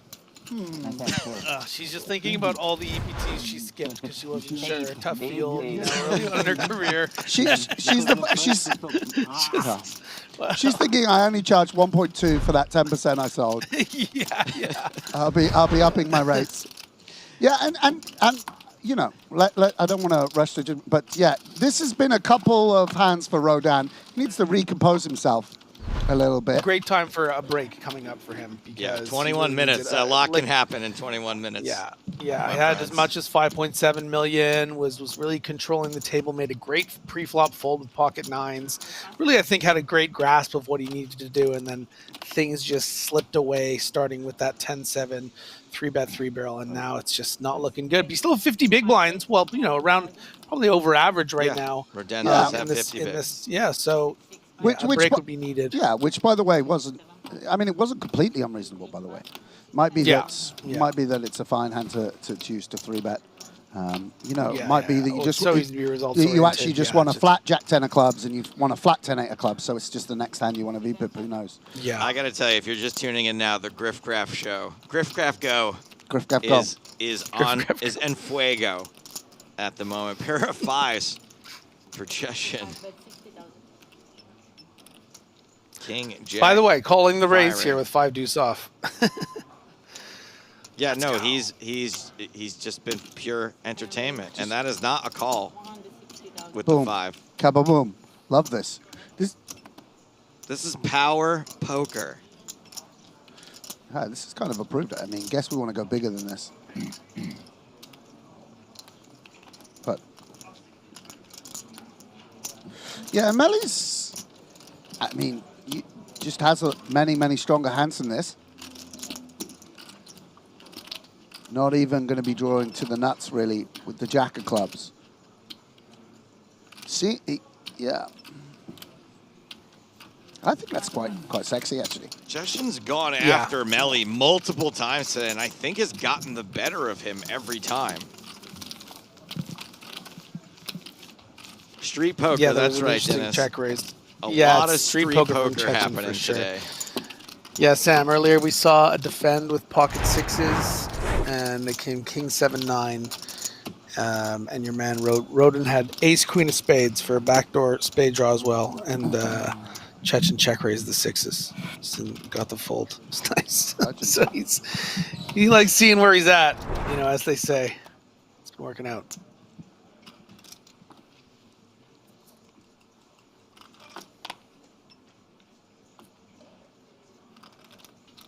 King 9 offsuit. Don't do it. Don't do it. You can let it go. The only way to get Rodin, chips it's back fine. is to play every pot. Yeah, you're stuck. I'm stuck. Look at this, Govert. Mattel's second in chips at the table now out of nowhere. Sick. Like a treble up, right? He's got a treble up plus. It was a triple Grab, up, as go, we say baby. in America. Got it in with them having like so few outs as well. Sick. Grab, go. More cowbell. Krebs. Oh, look at this. That's discipline. Of all the things going on this No, not table, with you've been these harshest to Preben Stocken. He does not deserve your criticism. All right, Chechen getting in there with the 9-5 of diamonds, and Ruggieri also getting in there. Gonna defend King 10. Min raise. Line up, love it. Love it. Love it, Chechen. He is unpredictable. I love getting faces to names in a sense, Sam. You know, you play players like this, like Chechen online. You're always thinking, well, what's this guy look like? What's his deal? And it's this guy. Queen, you know what I mean? Deuce, rainbow. Yeah, we got no pairs. Let us. I checked. 9 on the turn is the best hand for Chechen. Bingo, bango. Yeah, and obviously the gut shot, two overs to second pair, can make the nuts very easy, continue in position. And an easy continue. Value bet of 125,000. Sizing down. And basically, well sized. Basically, IMO. Yeah, if you could see he only has King 10 high. Correct. This is what you would bet. Yeah. Maybe you would bet 75k, but this is, and look at this. He's like, okay, three. If I have King 10, I could have 10 Jack. Well, yeah, there is the. Yeah, there's not a call coming here. There we go. It's not very expensive. He's like, please just call. Let's go big if we're going to do this, I think. We're representing... Very big. You know. Because you're really rubbing one hand. Yeah. Ace. Ruggieri announced raise, but we knew that was coming. He's going to have 8-4 suited. Looks like Mozart out there, like, placing the chips. Two hands, yeah. Da-da-da-da. 590,000. And Chechen has not folded yet. Yeah, so we don't interfere with Jack 10 and such like. We do interfere with the sort of backdoor 2 pair somewhat, though it could be an 8-4 and the like. So sorry we had to crash away from that. There was an all-in and a call at the other table. This is a triple up. Or hello. Well, hello there. It was all in and called in 2 spots by Kite and Zhao. But we have got, still in the tank. Glad we didn't miss whatever decision this is, because if he's thinking this long, he could call. Yeah, for sure. I mean, it's when people rep very narrow ranges. And Chechen lays it down. So Ruggieri gets away with one there. Well spotted spot, I guess. Yeah, nice play indeed. And, you know, again, what we talked about yesterday, sort of sniffed out the sizing as, I mean, it's a reasonable hand to raise anyway, but maybe sniffed out that his opponent was a bit weaker. And, you know, some less experienced players are very attached to sort of hand strength. They'll always sort of fold their weaker 1 pairs there. And always perhaps too attached to actual hand strength and always call their stronger hands or whatever. So you can sort of alter your strategy according to where you think they are. It's a really nice play from the Italian. Speaking of really nice, I wanted to read this comment from 2K Trash Forever, who says, shout out to Sam Grafton, who took the time to get up from his game yesterday at the casino to take a picture with a random fan. Me. Made my day, Sam. Thank you. Absolute pleasure. I feel the same way when Sam comes in to do commentary, honestly. Yeah, it took time of his day to come in and do commentary with a random fan, Joe Stapleton. That's right. I am a fan. All right, here we go. Chashin's back in action. I don't know how many hands he has not been a part of, but it is not many. Yeah, and this is, even though this is very random in a way, it's not much fun with King Queen off. Let's see. I mean, Melly could do, when you have this hand, you really just, you need a top pair here. Top pair indeed for Melly. Yes. There you go. Second pair for Chashin. Yes, and I wonder if Melly can seize on this and sort of grasp that quick check in position. Can that be a better hand than King Queen to snap check back? Yeah, I would love to see. The one time Chashin isn't going crazy is the only time that he has been looking to be trapped, and now trip jacks on the river, and now Melly bets. Yeah. I mean, and I hope Chechin can sniff this out, sort of in the same way Umberto did, that this is not the strongest part of his opponent's range. And there, Ruggeri went into bluff mode. Here, I think we should go for some value against this size. It's very hard to, no. Just a call. And Chechin, regardless look of on Melly's face, how much value is left on the table, Melly just cannot win a pot off of Chechin. Yeah, and, you know, it might not be exactly theory proof. Maybe it just is theory of proof. But, I mean, I just think that's a nice strategy from Melly. He's sort of blocked to just to prevent having to face a bigger bet. I mean, just put in, I'm sometimes critical of players, just putting in the exact amount of money their hand wants. But in that situation, deep in the tournament, I think it was quite nice. You know, could have cost himself a bit more there on the river. If he the value cut. Yeah, if he'd sized up a bit more, just was confident that he could block and fold or yeah, that his opponent, if he had him beat, would just call.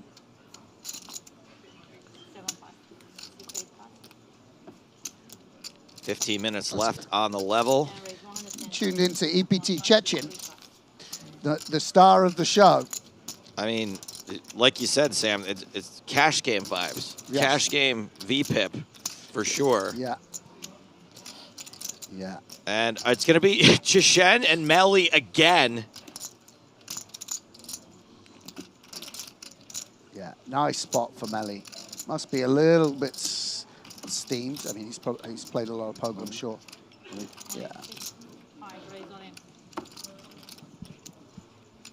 Melly's all in. That's one way to get Chechin to not call your 3-bet. To halt the Chechin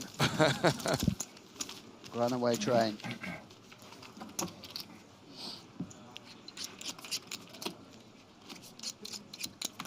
So we lost our boy Feraldo today. Yeah, we did. It was sad. Tragic. Yeah, such a legend. So easy to root for him. Yeah. Yeah, one of the very nicest guys. Does mean I can go drinking with him tonight. Although I'd rather have gone drinking with him tomorrow in a trophy. Yeah, right. So, it's not actually that there's not many opportunities to go drinking with Feraldo. Here we are. Big slick, the slickest of bigs right here. Ace King of spades.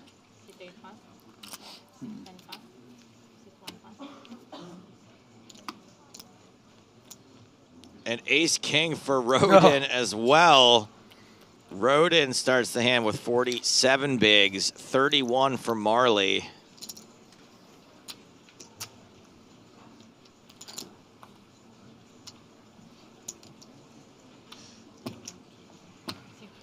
You've done all the Rodin jokes already? He actually was sitting like this yesterday. We have not said the word sculpt yet. No. Yeah, yeah. But we did say he's a thinker. That's kind of our thing for him. Yeah, sure. Well, that's all we know about it, right? What else are we going to say? You're going to work in a Balzac reference? No, I don't really. think so. Yeah. No. I mean, let's say I knew Balzac, which I do, but the audience probably doesn't. So you know. There goes another novel. I heard he was the horse that Tien Mulder rode in on. And wow, heavy metal. Must be this. Oh, something's dripping on the table. It's not ideal. It's fine. It's a Christmas miracle. Go on, Marley. Let's go. Action back on Marley.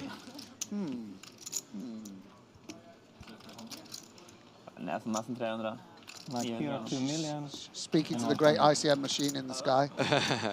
Meditate. Oh, I think I'm going to go all in. I think I'm just going to take my time. All in. That's the shove from Marley. What a day it's been for Rodin already.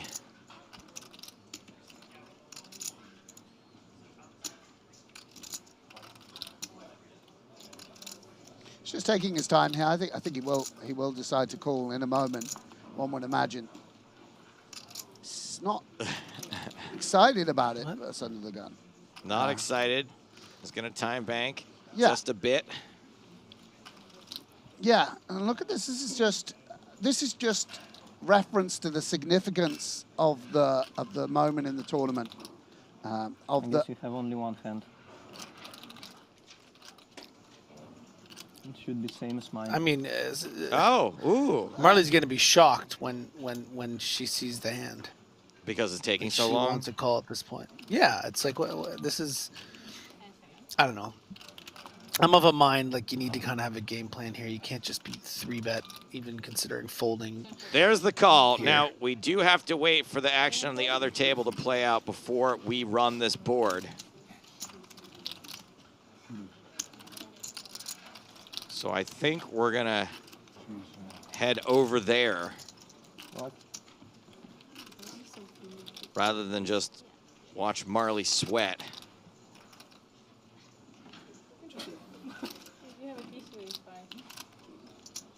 Or maybe we will just watch these two. Neither of them happy. They're going to be stew. They're going to be probably quite happy when they just flip their hands and I think so, yeah. Yes, it's just big relief. It's just a situation. Okay, here we go. One of the few times in tournament poker where you're not excited about getting an ace-king. Oh, that action ended before we could even get there. Okay. Ace-king versus ace-king. Diamonds, hearts, and spades all in play for now. Folks rooting for some flush carnage in chat.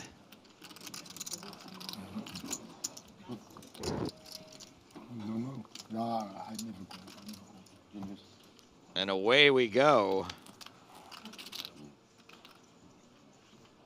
One spade on the flop and 2 hearts. So we've got backdoor flush draws. Fair fight. Backdoor flush draws. Will we have a sweat on the turn? I would choose deuce of hearts. No. No, we will not. Oh, wow. Matal folded ace-queen clubs, by the way. Oh, yeah, he sure did. Oh, no. He must be so mad right now. If only I was a bit worse at poker. Do you guys want to do this? Oh, yeah. Yeah, let's give it a shot. This hand ends in a chop. And you know what they say? Everyone loves a chop pot. Oh, my God. You guys. You stitched me right up. No, but I mean, Griff. You said you wanted to do it, and then I mean, what was that? Yeah, you can't just make up you can't do your own arrangement. Griff's doing it from space, though, right? I mean, I went really early because I didn't want to be. I didn't want to be like. He's broadcasting from Apollo 14. That's the worst thing I've ever been a part of, and I was on the original production team for the XFL. God, I just listened to it. Oh my God. And I went quite early, and I was still so late. No, it's because I stopped because I didn't know what Sam was doing. I did it. I was fine, I thought. What was Sam doing? Can you repeat for me the tune that you did? Oh, well, there's a tune. Well, I mean, you're asking a lot. He's gonna need another chop pot for you to hear that again. Oh my god. He doesn't give those away for free. It was like an alternate universe version of it. It was what if everyone loves a chop pot. Stock and blocking, ace-9 offsuit. Stock and blocking. Everyone's gonna be so much more grateful for the good ones now. So Stock and blocking, by the way, is an East German game show where you have 30 seconds to arrange things on a desk at right angles. Oh, wow. Yeah.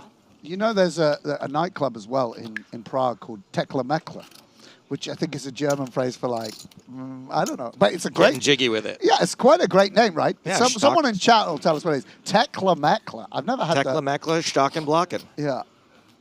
I think You know James what's would be great great too at is that stock and blocking, by the way. 30 seconds, way more than he would need. Yes, Griffin. I feel like Preben, Prebs would be a great final boss of the sort of like, the people representing the blockers are real. Like if there was a video game that you had to play to get to the end boss, like Preben stock and blocking would be the final, the blocker boss, Leaves probably so much in blocking. You have to defeat the stock and blocking. Yeah. Stocken does sound like a character from Street Fighter. But we had Vega earlier this week from Spain. We did. Ruggieri opening King 10 offsuit. And actually it's going to fold around to the third member of Griffgraph Go.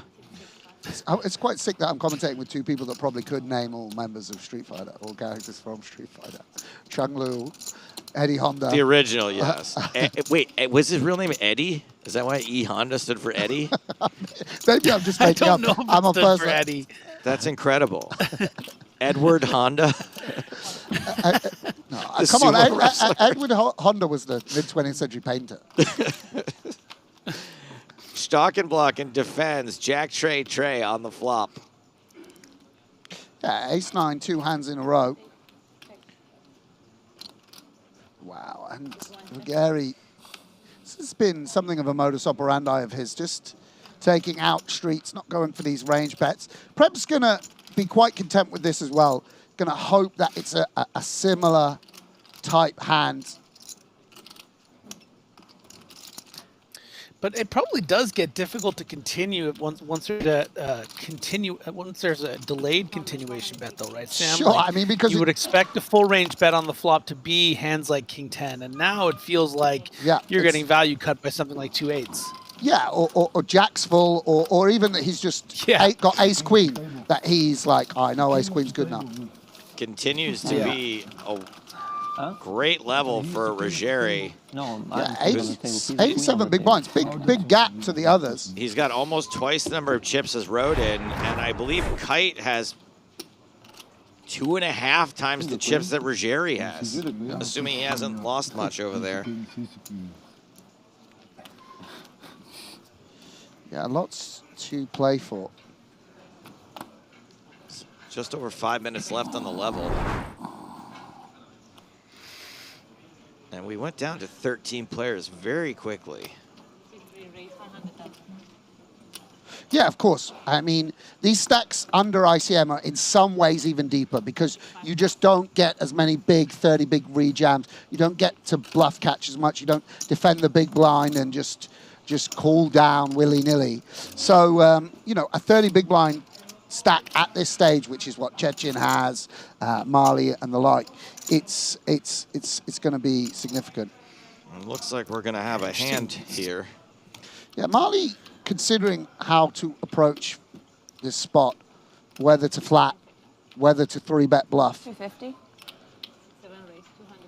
Yeah, and one thing we know from that chat, by the way, as Prebz folds the King Jack suited, is that Rodan gives Mali a lot of credit. Like, slightly unnecessarily, he said, well, you only have ace king, you know, I only want you to have the same hand. He doesn't, wow. Chechen's got Jack 7 suited, so let's just pause a moment because in his capable hands. We have to talk over this nonsense, right? He can't possibly be thinking about this.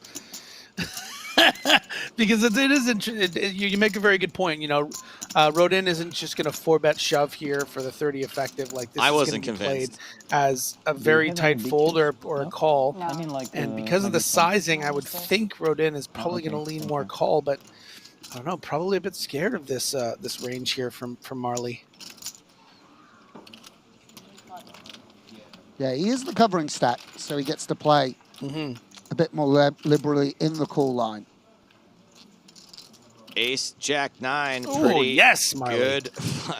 Genuine emotion coming from The impartial commentary team. We're not supposed to be biased, but Impartial like, commentary team. you Completely know. neutral about this flop. Good flop for what's this lady's name again? Listen, Marley. I'm a fan of her content. Okay, I'm sorry. It's like if you know I one of just your love her- favorite I just love her little comedians, and skits. you know, yeah, like.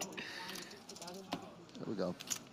And Marley is going to take this pot down. And as one of the shorter stacks, can breathe a little easier. Back up to almost 40 big blinds. And we have got an all-in and a call. Cheng Zhao versus Jiri Kotsab. And now that the action is concluded at the feature table, we should be exposing these hands pretty soon. Don't expose yourself at the table until the dealer tells you to. Correct. You can open. Here we go.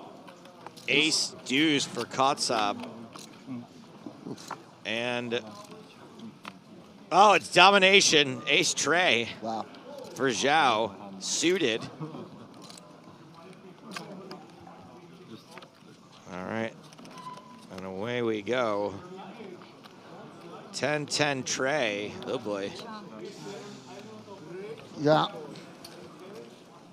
Canny producers. They wouldn't bring us. Turn is an ace. Oh, wow. Oh, there you go. Sit back down, pal. Sit back. You gotta warm up your vocal cords, boys. All right, here we go. We're doing it for the outer table. This hand. We got to stick to the outer table. Ends in a chop. Yeah, we do. And you know what they say. Everyone loves a chop pot. You had a club? No, Wow.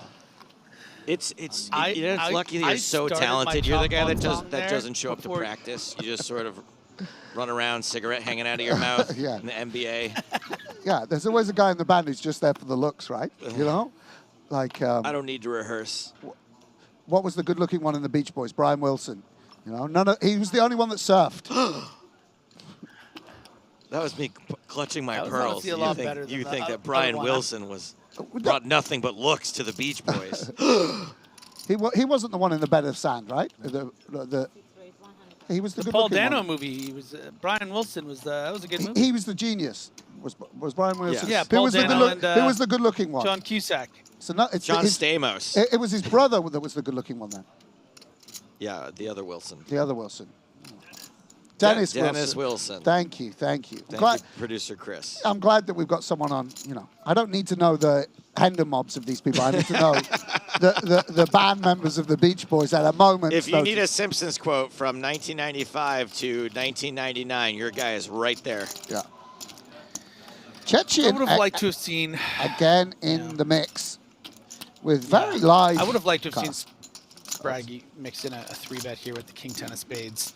You know, seeing that Mattel is prepared to overlimp with a Jack 8 off on the button. Be nice, you know, an opportunity to take some chips down. But instead, we have Chechen taking over the narrative. Yeah. Yeah, and as he has done. Flush draw for go. Metal's name looks like a screen name where his name's Metal, but he's like, you know, the AA would be in capitals, you know, like KK Ramante or whatever. Yeah. It looks like he's done this as a bit. Yeah, as a pocket aces bit. Same with Stocken, basically, as well, right? Like, if you had a screen name Stocken, you would have the kings in capitals. The KK, yeah, and everything else, yeah. Okay, Chechen, you missed. Chechen's about to you got 8 high. No.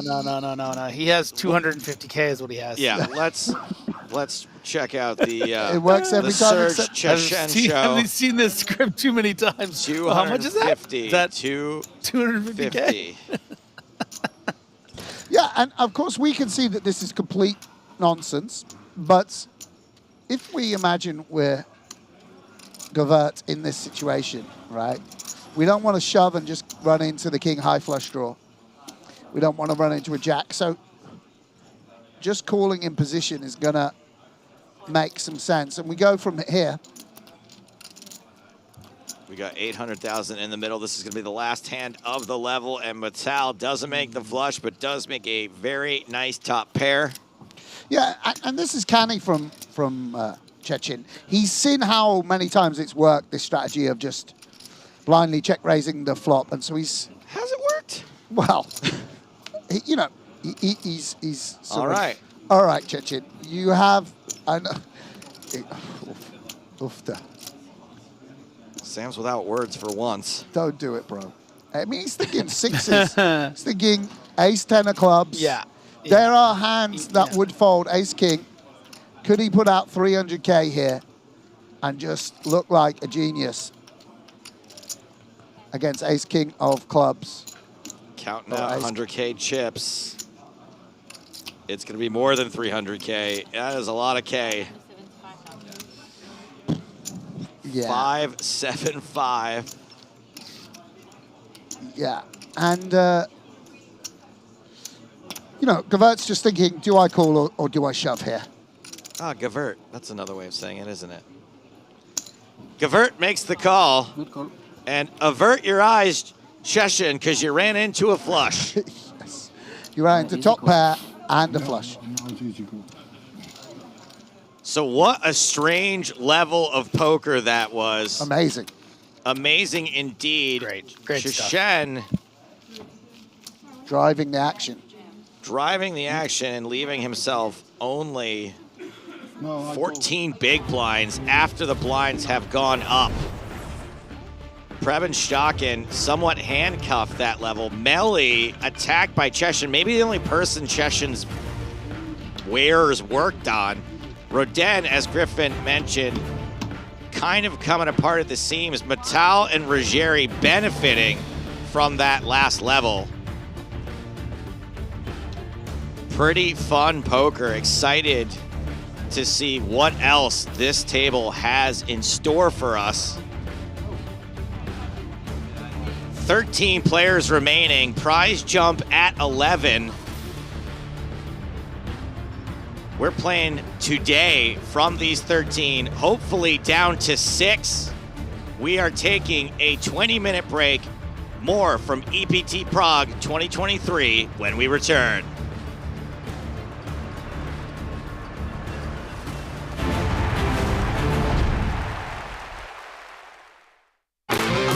Welcome to EPT 2024. Game on. Yo. Hello, my babies. Oh, ay caramba.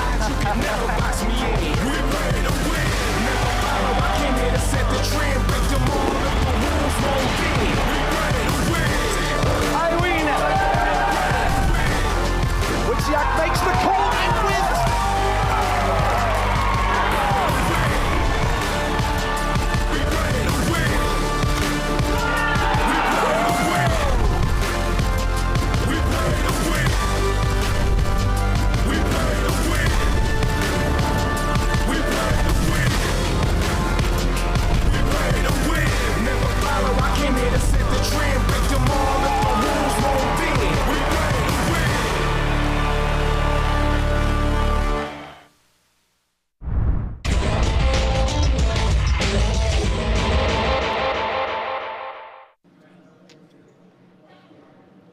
Action starts with Simon.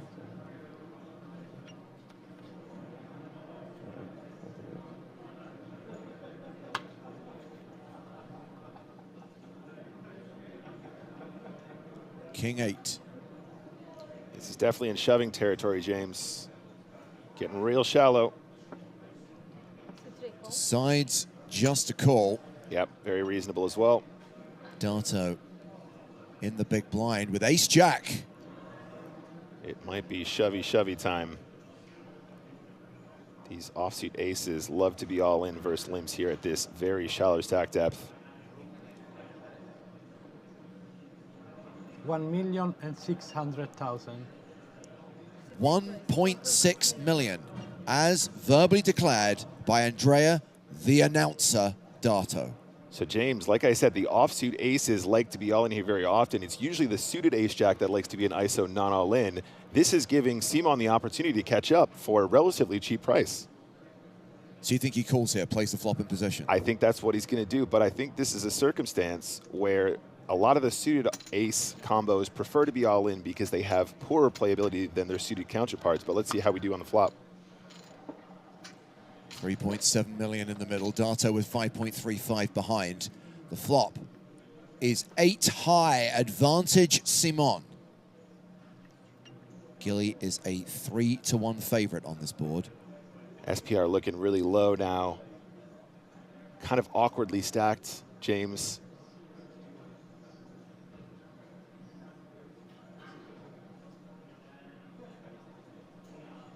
Are we going to get an announcement? 500,000. 500,000 chips.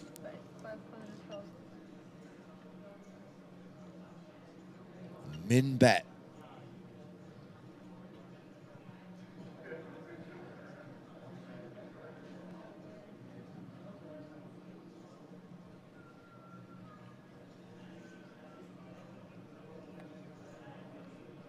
$1.5.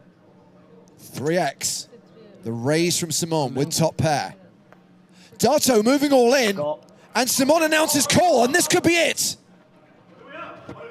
Simon, huge favorite with 2 cards to come. 76% of the way to $1 million US.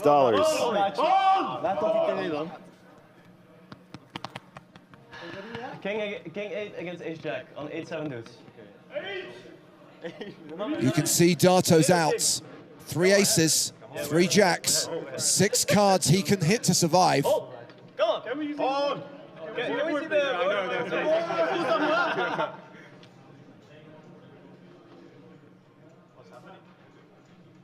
We're getting slow rolled by the dealer. It's already... Can we see it, please? It's a big moment, guys. Have you won yet? Guys, this would be very painful if we lose, so... Count out, count out.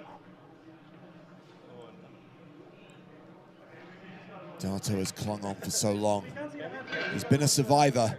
Can he survive this? Yeah. Focus, go. 3 on the turn. Gilles Simon is now 1 card away from winning the first ever EPT Cyprus main event. He and Israel are on the side of the table. Andrea Dato joined by his friends and family as well, waiting for this river card to be dealt. If it is not an ace or a jack, this tournament is over.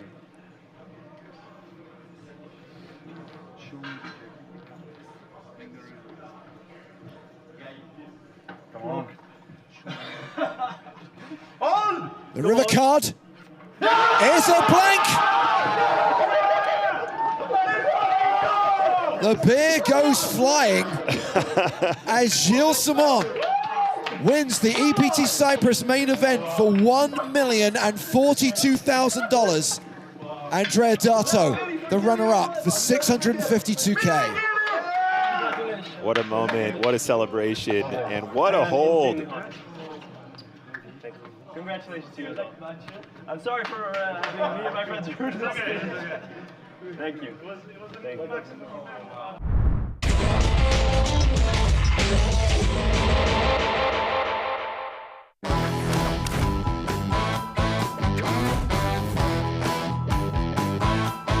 Before you joined us, Joe and I were talking about the fact that, you know, we were acutely aware of the fact how shallow things were at this final table. The fact the blinds had really caught up with you guys. And the fact that the leaderboard after every hand is everyone's changing places. And I think at some point, everyone had been in first place. Everyone had been in last place.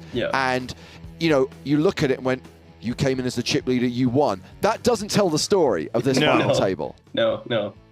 Yeah, it's kind of throughout the whole tournament, I feel like there was just a lot of moments. I think day one was a bit of a grind, went very well. I made a bit, like the very last hand of the day, or the second to the very last hand of the day, I made quite a ambitious bluff.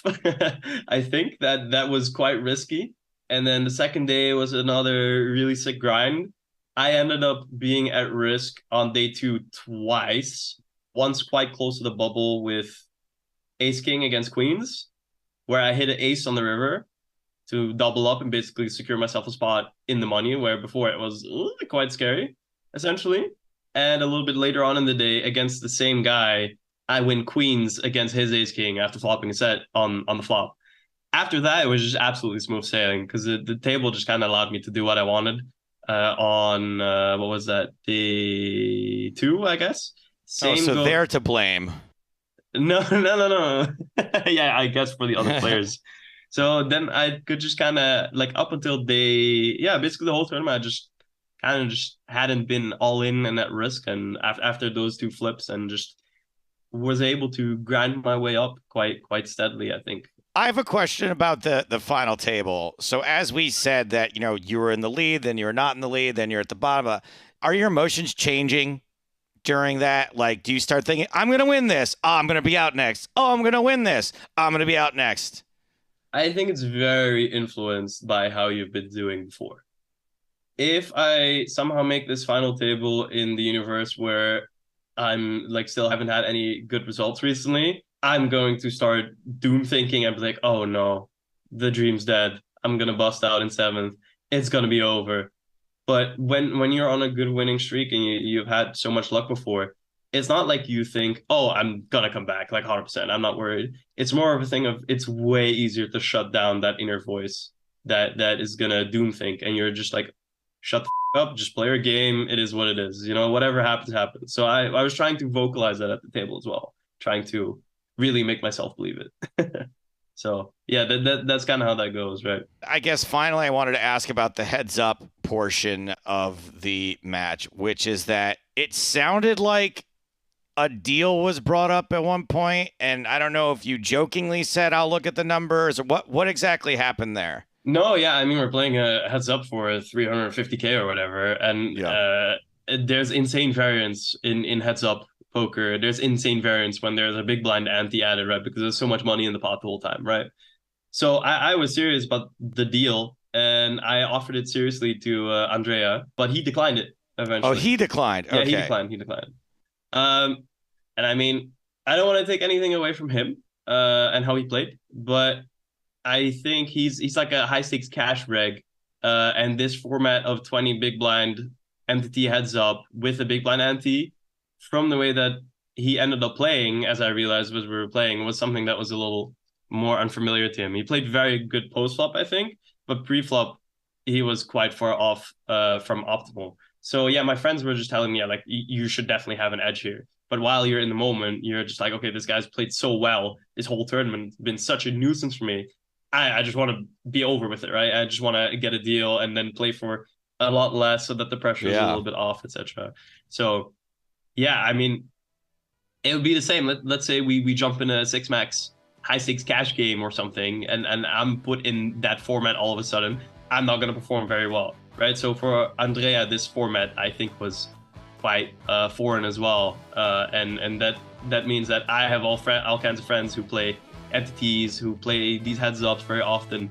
So like as a professional, I could just pull up the ranges, for example, to see how I'm meant to play pre-flop essentially in this spot.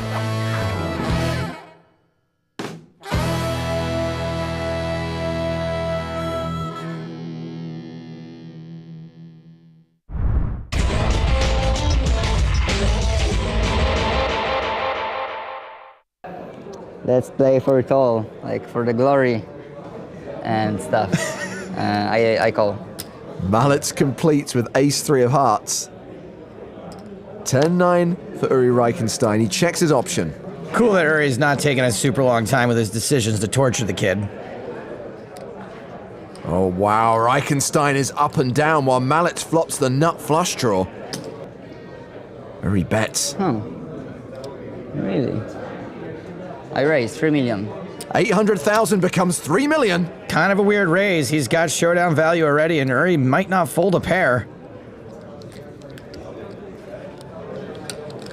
If Uri wanted to get an edge, he could just start making water sounds or tell him his middle name is Nate.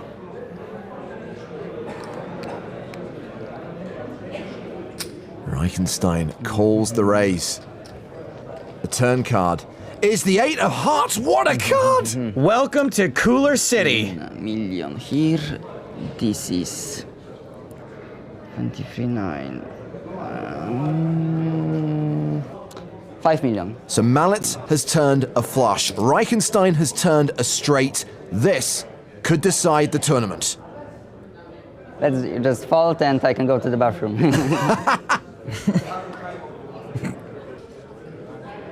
I mean, you don't have any strong hands when you just lead, like, yeah. I'm pretty sure you're going to just fold, so. I can't tell if he's talking too much or just the right amount. Reichenstein doesn't look like he's folding. How you call? Very brave, very brave. Very brave indeed. Very brave indeed. The river card is another 8 pairing the board. Very brave indeed. Flush not quite as strong now. All in. Strong enough. Mallet shoves on Reichenstein. Here we go.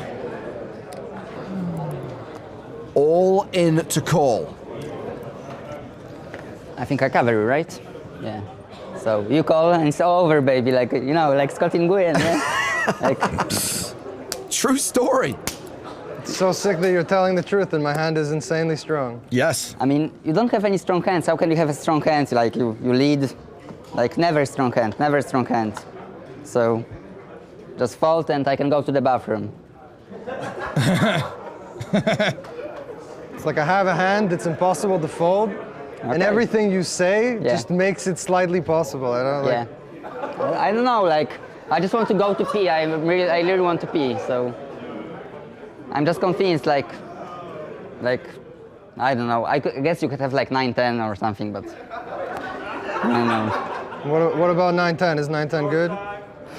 It's a straight, but like, I have queens in my range, jacks, sixes. You don't have those hands in your range, so. I don't think you have any of those hands. I think you might have a flush, though. It's your choice, man. Wow. It's so sick. Nobody ever talks like you without having the nuts. It's so sick. Totally agree.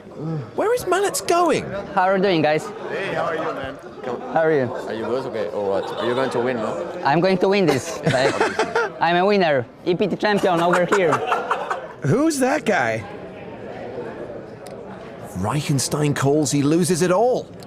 You're so big, you are, man. Yeah. Did that guy just take a selfie with Mallet? Is he a paid extra? What is that, man? Jack Daniels? Yeah, do you want to? Yes, please. What is going on? This is incredible. Poor Uri. Taking it well. Reichenstein calls! And it's over! I have no words, James. No words. Sebastian Mallet has gone from poker fanboy to poker champion, taking down the biggest EPT of all time. Best last hand ever. This little one is gonna have quite the sugar crash. Oh, there he goes. This means the world to him. Every emotion possible in the last 10 seconds. Good job, man. He fell in love with the game watching his heroes on TV. He qualified for this tournament for just 27 euros. Sebastian Mallet will lift the trophy and earn himself a 7-figure sum, 1.1 million euros.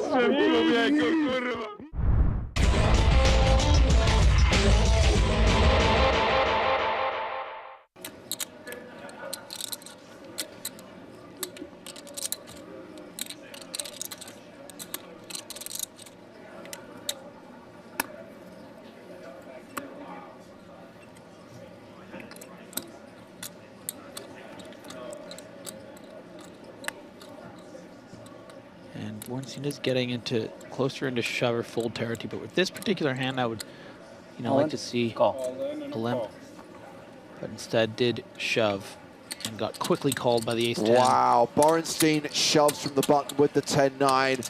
Bescherhead wakes up with ace-10 in the big blind. We're not. Bornstein doesn't even have live cards, Griffin. No, but nines have been hitting today. A domination situation on the fourth hand of heads up. and it could be the last hand of heads up if ace-10 holds. Sami Becherhead, who has dominated short-handed play, is on the verge of winning a North American Poker Tour title.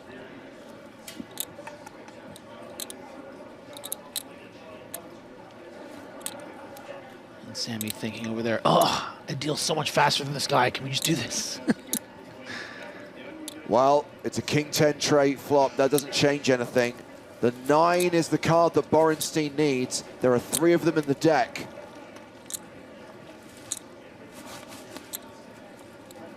Sammy on the verge of sealing the deal.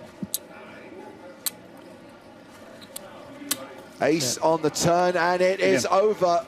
Borenstein drawing dead. We have our winner. We have our first NAPT champion in 12 years. Sami Becherhead has taken down the Las Vegas main event. We did it. He'll lift that trophy and he'll collect $268,000. And bring out his newborn baby. What a performance. So cool, calm and collected. I'm not sure it's hit him yet. Very emotional. Wow, yeah, that feeling is something. It is something to win a big event like this. Now it's hit him. Not my phone, please. Yeah, you need to tell everyone. Meanwhile, Thank you, sir. congratulations to John Borenstein for laddering up to second place and cashing for 168 grand. Yeah, what a brilliant result for Borenstein. Played a great final table, but it was a heck of a hill to climb at the end there against Sammy Mountain. And what a moment. Did it. We fucking did it. I just won an NAPT. No one's been able to say that for more than a decade.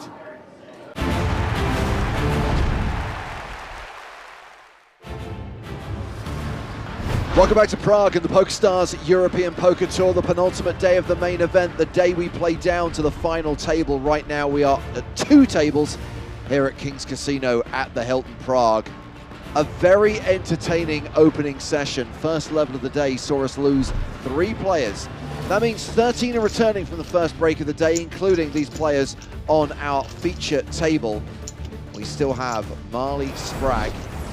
Umberto Ruggieri is the table chip leader right now with 71 bigs, and after a very swingy session, it's a polite way of putting it, Serge Shashan is the short stack at the table, along with Previn Stock and 14 big blinds respectively, as we go to the 30k, 60k blind level with a 60k big blind ante. It's James Hartigan, rejoined by Sam Grafton. Hello, guys. Also joining us on commentary duties is Mr. Vincent Hand. I'm just super excited to have front row seats to the Marley show. I kept trying to walk up on the stage and they just wouldn't let me, so thank you for bringing me in. Super excited. So we were debating earlier on, Vincent, Marley has the patch, Team Spraggy, and we were asking who exactly is a member of Team Spraggy. So far we have Spraggy, Marley, Billy, Olaf, Chauncey, and Tonka. Is that the name? If you just listed off Marley's ex-boyfriends? The cats, Sam. The cats. Okay. I was going to say that's not really. We shouldn't really. I've attempted to become part of that club, but Benjamin just keeps ignoring my emails. Here we get our first look this level at the table chip leader. Finty, I don't know whether you saw this. He won a massive pot, flopped a set of 8s in a 3-bet pot, and our boy Rodan, a 3-bet 10-7 suited, just fired off on ace 8-6, whatever, all 3 streets. This sounds like my kind of table. Big swing. Sammy, talk to me about this limp. Would you be raising here most of the time? Because I'd be having a little raise. I'd be like, I got some chips. Let's start putting some pressure on. Yeah, absolutely. Of course, it's a little bit more normal as the covering stack with ICM to be bumping up, particularly just to fold out some king 6 off, perhaps, or jack 6, jack 5 off and the like.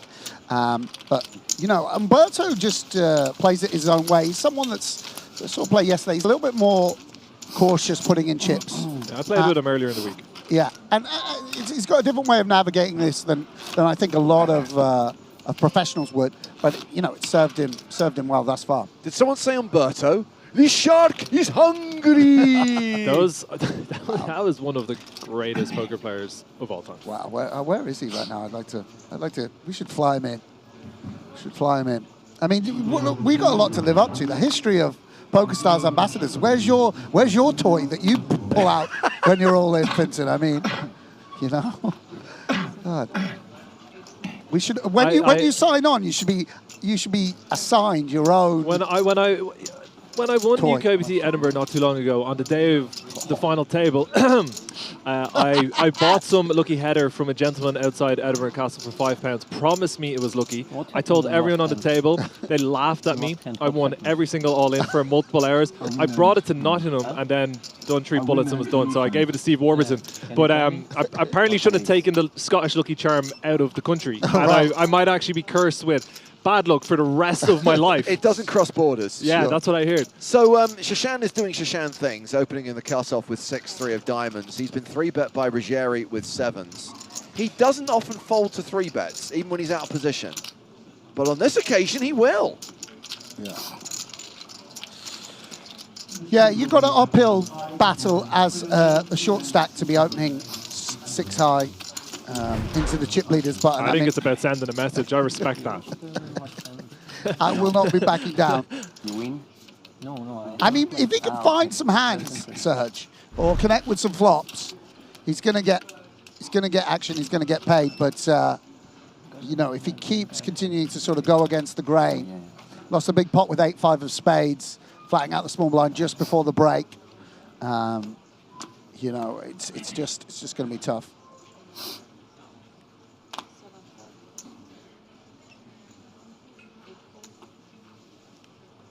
There we go.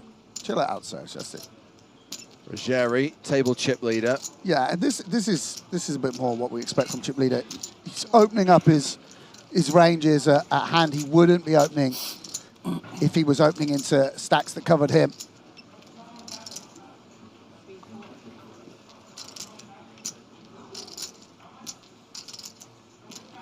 Well, Vincent Melly did not have a particularly good opening level today. Folds the 8-5 in the small blind. Go back Matar with Queen Jack in the big blind. Matar. You ever play with Monte Carlo 13 online? He was a big reg back in the day, playing all the time. Most likely. Yeah, I used to play with him a lot.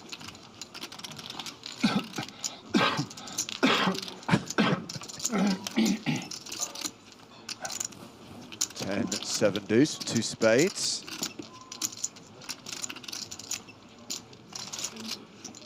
Do you feel strongly about the checking your cards post-flop? Because as a man who's only beginning to play more live poker, I try my best not to look back at my cards all hand. But Parker would say that he looks many times so that there's no... Yeah, just have a routine.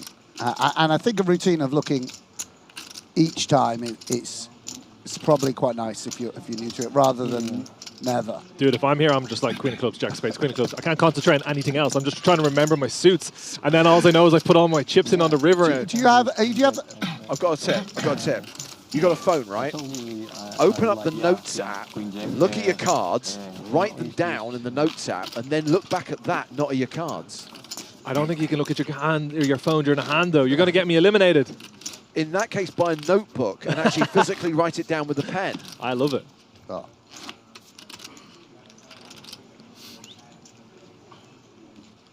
I think it's quite easy to remember as long as you look as the flop's about to know. The one I hate is like I can never round up the pot. Like I'm always like it's 19. You know, it's 8,350. Just say it's 8,000 to yourself, like, and then you know they bet, and I have to get the exact pot right to know in my mind, and it's just unnecessary. But you know.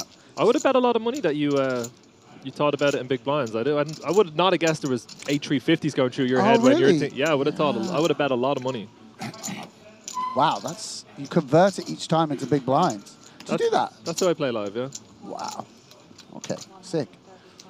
It's a lot easier. Yeah. Wow, you've kind of blown my mind now. I thought that I've never asked anyone. I just assumed that's what everybody did. You're both nerds. It's really interesting.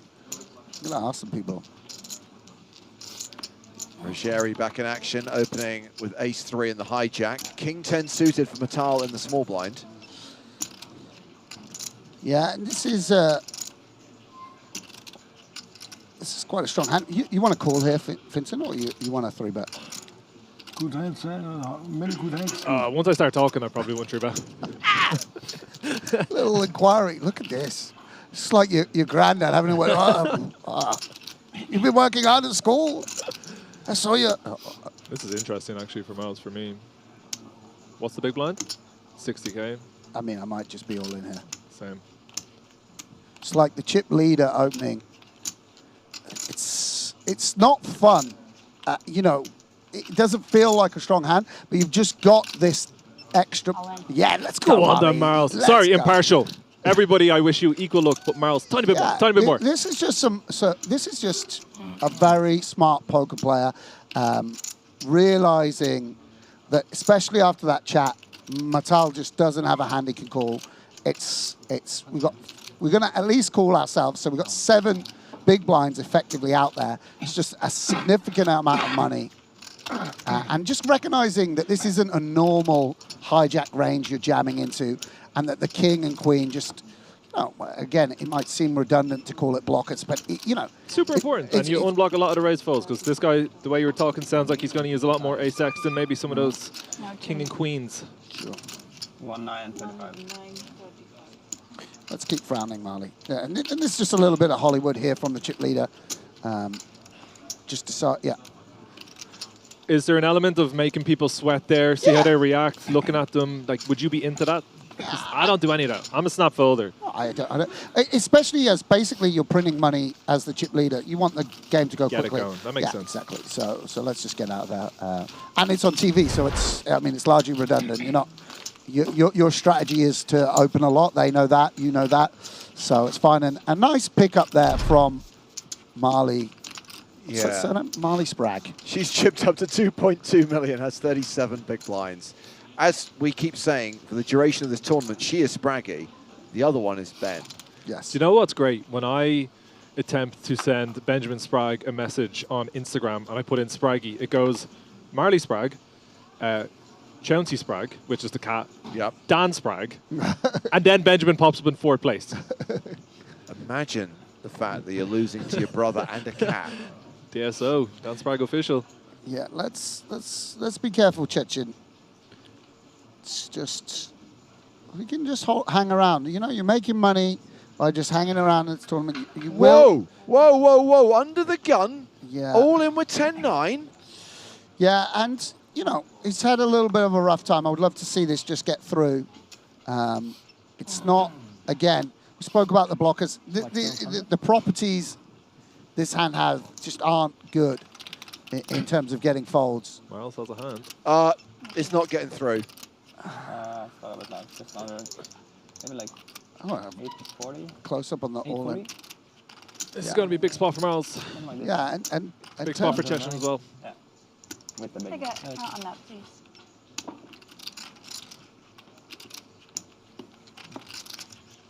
Has there been enough showdowns as a man who's only joined here to suggest that this would be a very straightforward call? Yeah, I think for sure it's going to be a call. I mean, he hasn't open shoved, to be honest, at any point, but he hasn't been short enough. And you know, you can goof around with 30 big blinds and flat 5 suited.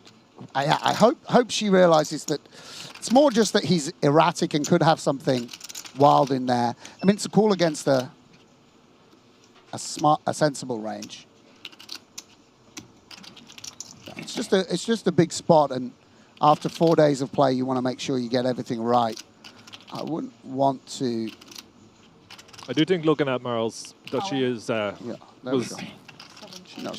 She's going on it. She knows what's up there. Stocken with 6 deuce, gets out of the way. Showdown. Shashan at risk and behind. Does have live cards though. That man's going to have to turn over his cards whether he likes it or not. Just shinning around. Now, we are waiting for the hand to finish at the other table. We're playing soft hand for hand right now. A little bit sheepish from Shashan with the... we go to that. Yeah, so to pick up the action here, on the turn, John Keite's bet 770,000. Action is on Cheng Zhou. The board, by the way, is the ace of diamonds, the 10 of clubs, the king of spades, and the 4 of diamonds.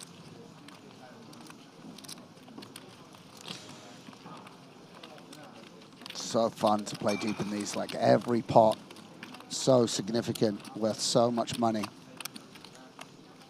Really playing high stakes poker.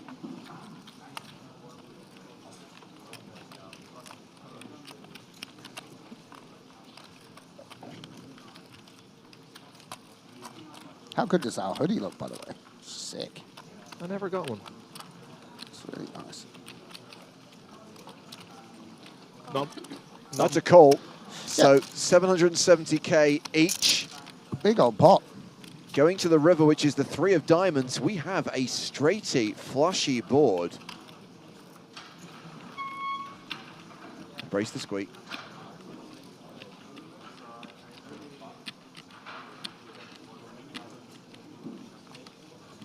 It's a scary card to put a lot of chips in. Yeah. Yeah. You know, the advantage, I mean, we don't know exactly who the pre-flop raiser is, how it's gone, but, you know, the player putting in a lot of money on the turn has those straights and the ace-kings and such like, but the player that called... 1 million was the verbal announcement from John. Tends to have the flushes, and we shall see. And Joe counting out the call.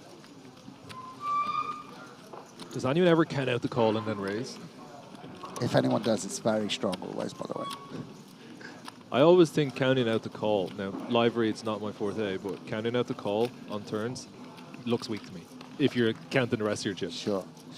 Yeah, same as when people put in the chips and they're like, call. Like, it's like, I don't want to raise. My hand's not good enough. Well, it looks like his soul is standing over him. Or like, it's, you know, he's eliminated his hand and it's his floating spirit above him.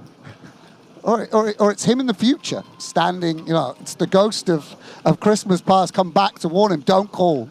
Either that or we've just given away too many of those hoodies. Oh, okay, there's more than one. And that is a call. And that is king 10 for 2 pair. That is ace 10 for a better 2 pair. That is a big pop, which will go in the direction of Cheng Zhou, who's going to now have 7.2 million. John Kite still chip leader, but down to 8.1 million. So back to the main stage. Now that hand is finished, we can deal out this all in. Yeah, a bit of a tortuous sweat for both players as they await their fates.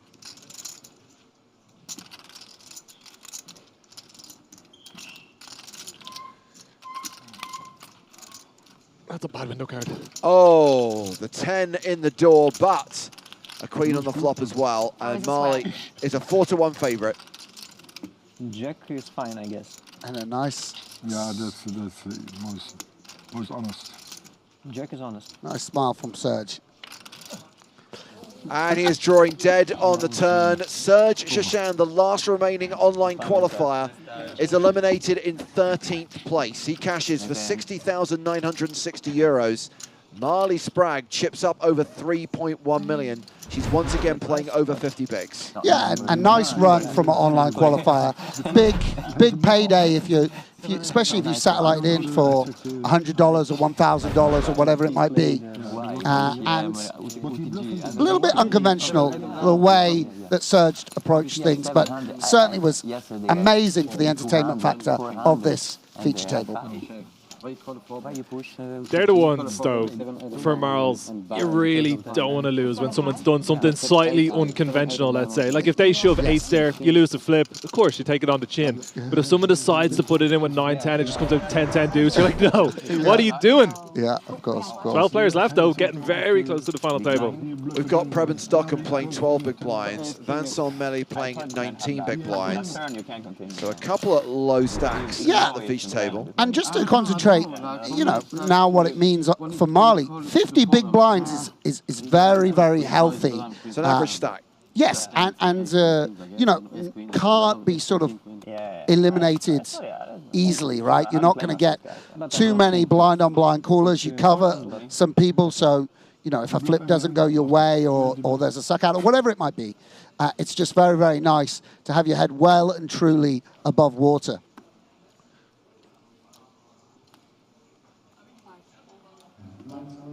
You know that I'm sure this has been talked about today, but I was down on the rail and I didn't hear it, and I know we've talked about it in the past. Marley was saying she would be the first, if she was to manage to win it, the first sponsored pro since Vicky Korn. But I don't think you told me Vicky wasn't sponsored, right? So has there ever been a sponsored pro that won? Oh yeah, there have been numerous. Vicky was sponsored by Stars when she won in San Remo in 2014. Oh, okay. There we go. Marley Which are the is ones? probably correct that Vicky was that was the last one. Okay. Others include Sebastian Ruthenberg, Sandra Noyox, Elke. They all won while they were sponsored. Would she be the first female winner since Vicky? No, Maria Lampropoulou, PCA 20. Seen her yesterday, just making people's lives hell as always. Just putting people all in on the river. She's one of my favorite poker players. A gangster. Yeah. So, yeah, one and up. Anywho, ace, ace, 7. The irony is this would be a good board for the Spraggy, but instead it's Jack Deuce against 4 Deuce, and that is going to be a fold from Ruggieri, and sounds like we have got action at the other table. There is another all-in. It's Mark Halou who's all-in against Adam Wagner. And Wagner's just tabled ace-4, Halou with king-queen. This is painful with king-queen suited. How can I not be ahead? Someone messed up with the rules of poker, the equities.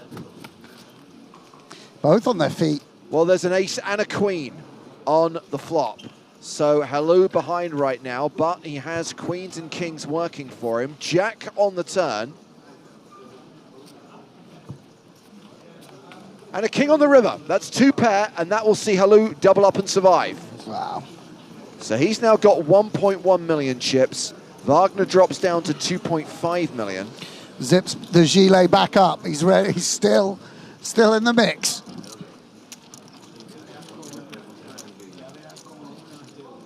And we are still at 12 players, 2 tables of 6.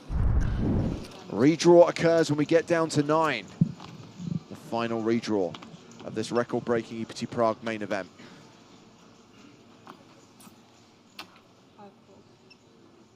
And I think we may have talked about this with you already, Sam, but be honest, coming here, did you think the number would be up year on year? Yeah, it's absolutely brilliant. It's absolutely considering what's going on elsewhere in the world right now. Yeah, absolutely. Absolutely amazing. Yeah, it's just a fixture in so many poker players.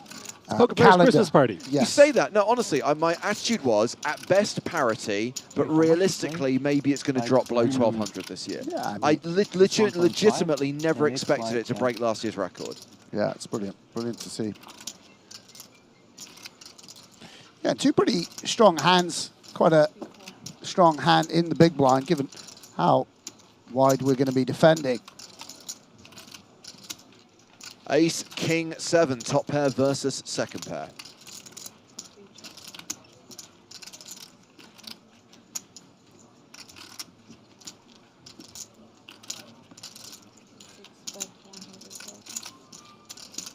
I don't think we're going to be seeing any raise in here. Most likely just seeing a turn card. Be a little bit on the aggressive side. Yeah, makes sense to just keep the pot small for now, see what develops. See, ace-9 can be beat, and that's a delightful card for Rodin.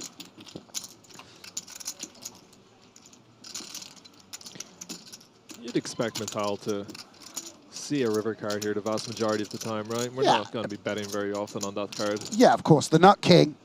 Don't get an ace to fold too often. Sort of lockdown board way ahead, way behind. And a comfortable card for Rodin. Obviously now chops with an ace-10 and the like. If they had check back, this is seems like an experienced player. He's going to know that he can go for some value here.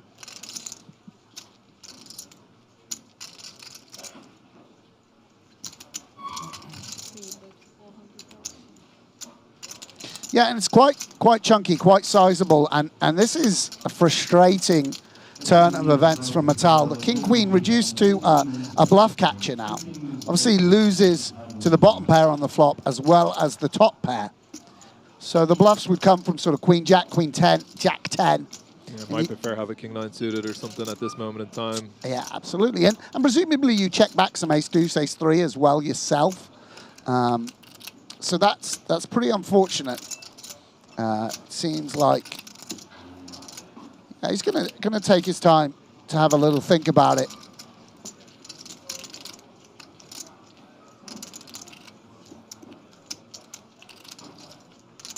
It's very tough for people to have enough bluffs here. Very, very tough.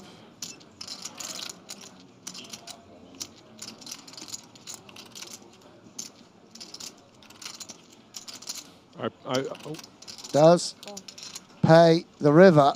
Makes the call and gives Rodin an additional 400k. Now remember guys, it is Chat Pro Saturday, so everything the audience says is a pearl of wisdom, including this comment from John Lapito on YouTube who says, you can't fold your way to victory. Let us take a moment to let that sink in. Wow. The man's a poet. I was super excited today. Opportunity to sit in with one of the greatest poker minds in the game today, Sam Grafton, and then he goes and gets upended by bloody YouTube chat. Everything they say is objectively correct. You're going to have to come out with an absolute gem to leave me impressed now, Samuel. This guy's basically the Lord Byron of poker wisdom, so there's not much I could do against that, you know. When you're watching your... I don't get nervous when I'm playing poker. In fact, the deeper I get in tournaments, the more excited I get. Yeah. But when I'm watching friends and they're all in, yeah, I have so much anxiety watching all-ins. We were down on the floor. Marls was all in. It was the ace-king versus ace-king hand. But you can't see anything when you're down on the floor. And oh, you didn't know she had such an advantageous situation? No, ace-king versus ace-king. Oh, ace-king versus ace-king, yes, yeah, yes. Yeah, and it was just Marls is all in. Yeah, yeah. No idea what's going on. Finally get the little thumbs up, and I'm like, oh, my God. Yeah, absolutely. Yeah, it's... The pile of 5. Huh? The pile of 5. Yeah, it's a great thing to sweat. I mean, I think this is also why people buy action, because you know, if you ever do have a piece of someone and get to sit back and watch them running deep and watch them all in, it's a great form of gambling, by the way. Great form of gambling. Yeah, she jams into Melly with the 17 bigs, and obviously nothing Melly could do with the 8 deuce off. I forgot about Melee for a second there. I thought he was shoving into Metal. And I thought it was 50 big blinds getting whooshed into the middle. And I was yeah, that would have been aggro for sure. Remember, Finton is Chat Pro Saturday. Even if you're wrong, you're right. I couldn't agree more. What do we know about Melly? I feel like I've seen him around a lot. He is the one he's the guy who won the UK IPT Nottingham Grand Final. Okay. Oh wow, what a run to pull out right after that. Yeah, so originally from France, has lived in the UK for more than a decade, plays a lot of UK events, plays a lot of the Hippodrome. Yeah, I've seen him around a lot, yeah. Very, very nice. Marl's going to be getting in the mix here with the ace-jack, no doubt.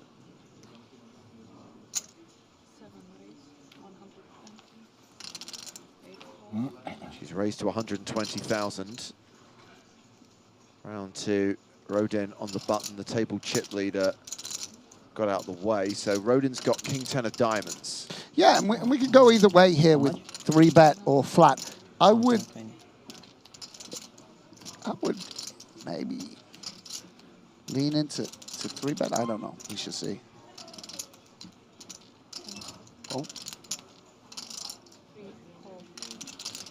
They're pretty deep. Makes the call. Puts Marley in a miserable spot with so many hands if you re-raise here. Yeah. Although, yeah, I mean, your value range is kind of narrow to like 3-bet and get in. So maybe that curtails you a little bit, but yeah, either is fine, I'm sure. And Mattel here, I think we want to just be getting out the way. But yeah, this is perhaps what I would expect from Mattel, someone that likes to be in the mix a little bit. Just because of the nature of the flatting range is going to have a lot of aces. But what do I know? There we go. Flops best. Flopping 2 pair. Thing is, it's just a little tough to protect your hand. And see Marley just take her time a little bit more before she checks. And Rodan deciding how to proceed. 7 does hit the big blind quite a lot, right?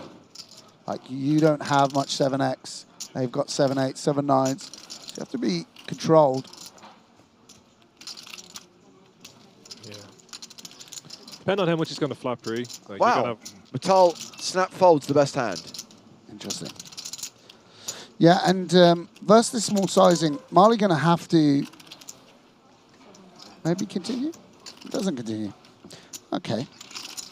Oh, there you go. I mean, I think definitely if you're going to get the big blind fold on this kind of board, for instance, you know, this is just makes flatting better, basically.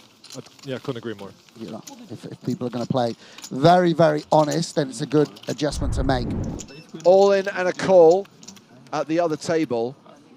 Yuri Kotsab is the at-risk player. He's up against Porrig O'Neill. That is ace-jack for O'Neill, and it's ace-9 for Kotsab, so it is domination situation. And Yuri is the at-risk player. I love this. A lot of standing on this table. Wow, he's 0.5% more equity if you stand up. You know that. Yes. 8-8-5 on the flop. Ace-jack is holding. 7 on the turn. Straight draw.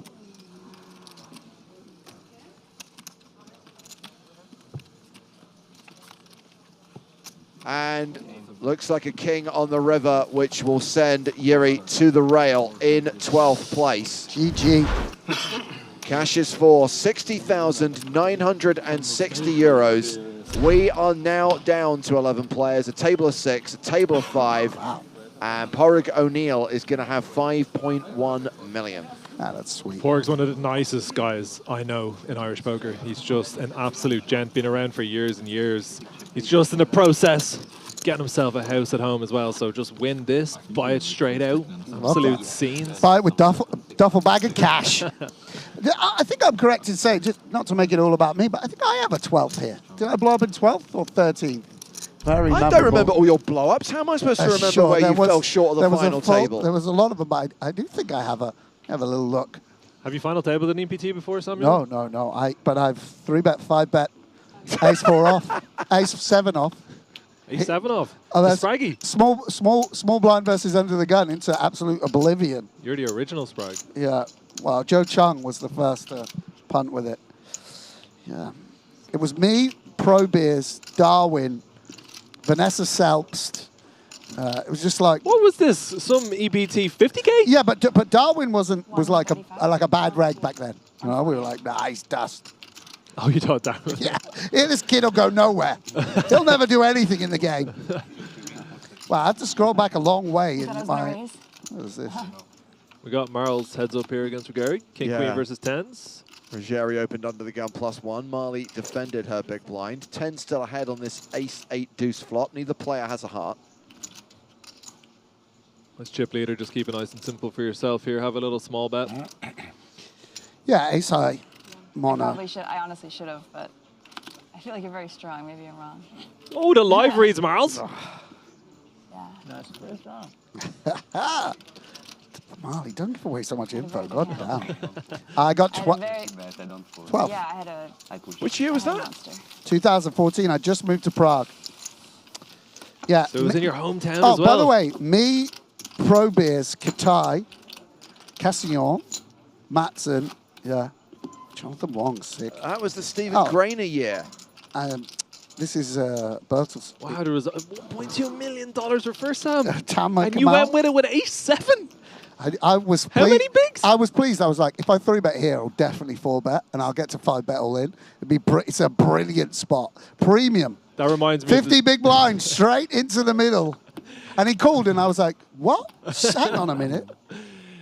Feraldo was talking to me about his hand at EPT Malta, which he won. 10-9 suited. Yeah, where a gentleman opens, and I think it was Greenwood, re-raises. Yeah. Sorry, the guy re-raises Fraldo, and then Greenwood 4-bets. Yeah. And Fraldo's like, I knew he was going to 3-bet me, so Greenwood must have known it. But therefore, never mind your solvers, 5-bet and all in. Although Fraldo has had an unfortunate big hand today, so we shouldn't remind him of that one as well. Sure. He was meant to win this EPT, and not meant to win Malta. So he got his luck 4 years earlier. Now it's you know when they say it all evens out in the end. This was it evening out, mate. Wow.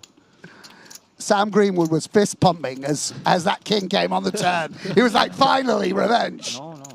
3. Yeah. 3, 1. Yeah. 125, right? And two shortish stacks here going to a flop. I like 6, but yeah. And it's all about Stockholm. So far 3 is okay. In this table, okay. Melly got a bet here, obviously. Yeah. I'm not trying to carry. It's going to be not the most fun spot for Stockholm, depending on what size we see. Yeah, and you're just really hoping for the snap fold here, right? Like they've just got 5, 6 of hearts, and you just, boom, you just pick it up. Prebz playing the short stack. He's got that backdoor flush to go with it.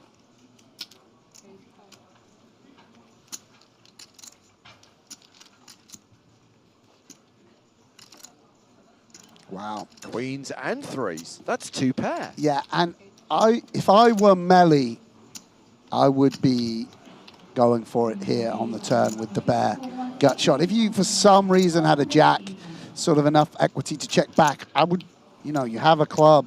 I mean, it doesn't count for much. But counts for a little, though. Like, it may, you know, yeah, Queen 6 of clubs. And exactly. Like, it's somewhat. It's something, yeah. Yeah, and I mean, I actually don't like this give up, even though we could see it definitely wouldn't work. And wow, there you go. A tragic river for Prebz. Yes. When you turn that 2 pair, you're like, oh my God, I'm getting it. I'm either getting it against a king plus, well, not king plus, but like, you know what I mean? Yeah. One, like a decent 1 pair, or we're going to get it blasted off into us here. Yeah. You get the check back, and then you're just like, no. Yeah, very, very unfortunate. Given Melee's open pre-flop, going to be very, very tough to have any pairs to turn into bluffs or anything here. Just gonna have it most of the time when we see bets. Sure. Maybe some like. Well, if for some reason you suited, don't have a straight or 2 pair, you need to be bluffing this river for sure. 180. Yeah. I guess some like Jack 8 suited, but like. Oh, this is so annoying. Stockton's going to have 10 big blinds left if he folds this river. Yeah, and he's just going into the tank here.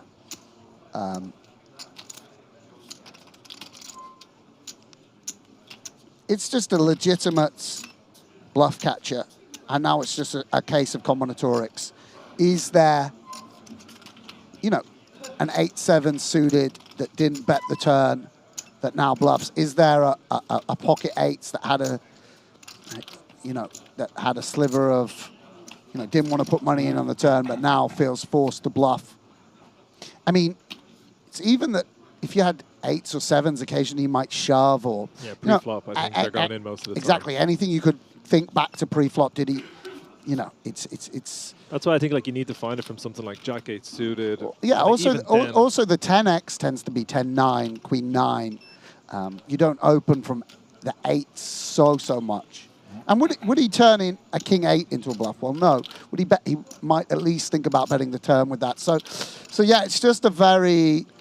I don't think he even bluffs many queens, personally.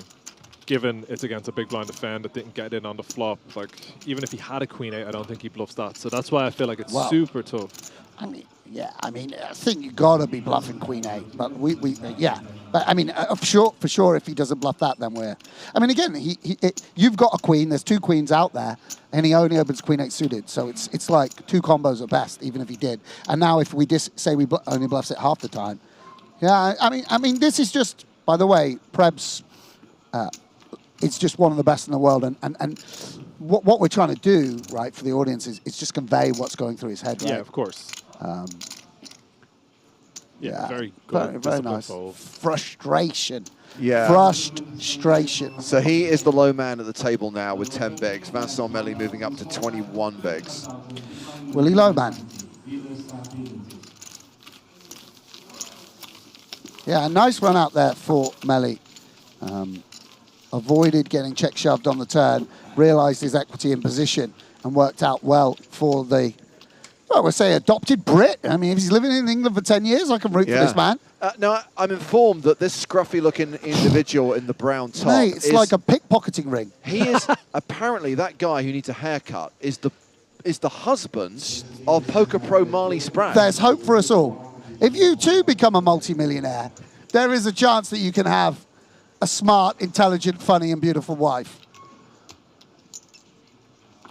It's okay, I'm allowed to say it. I'm his friend, James.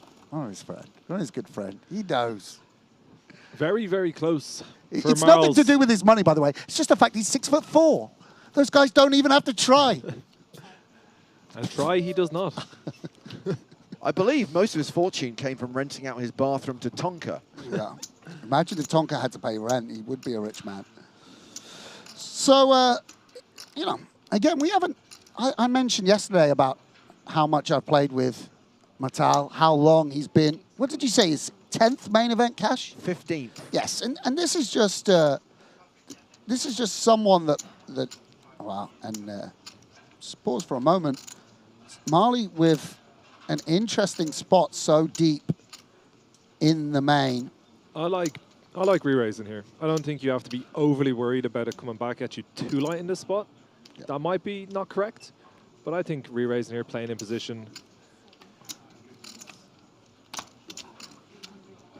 Oh, she's decided to just call. No, she has re-raised. I apologise. 3-bet to 310.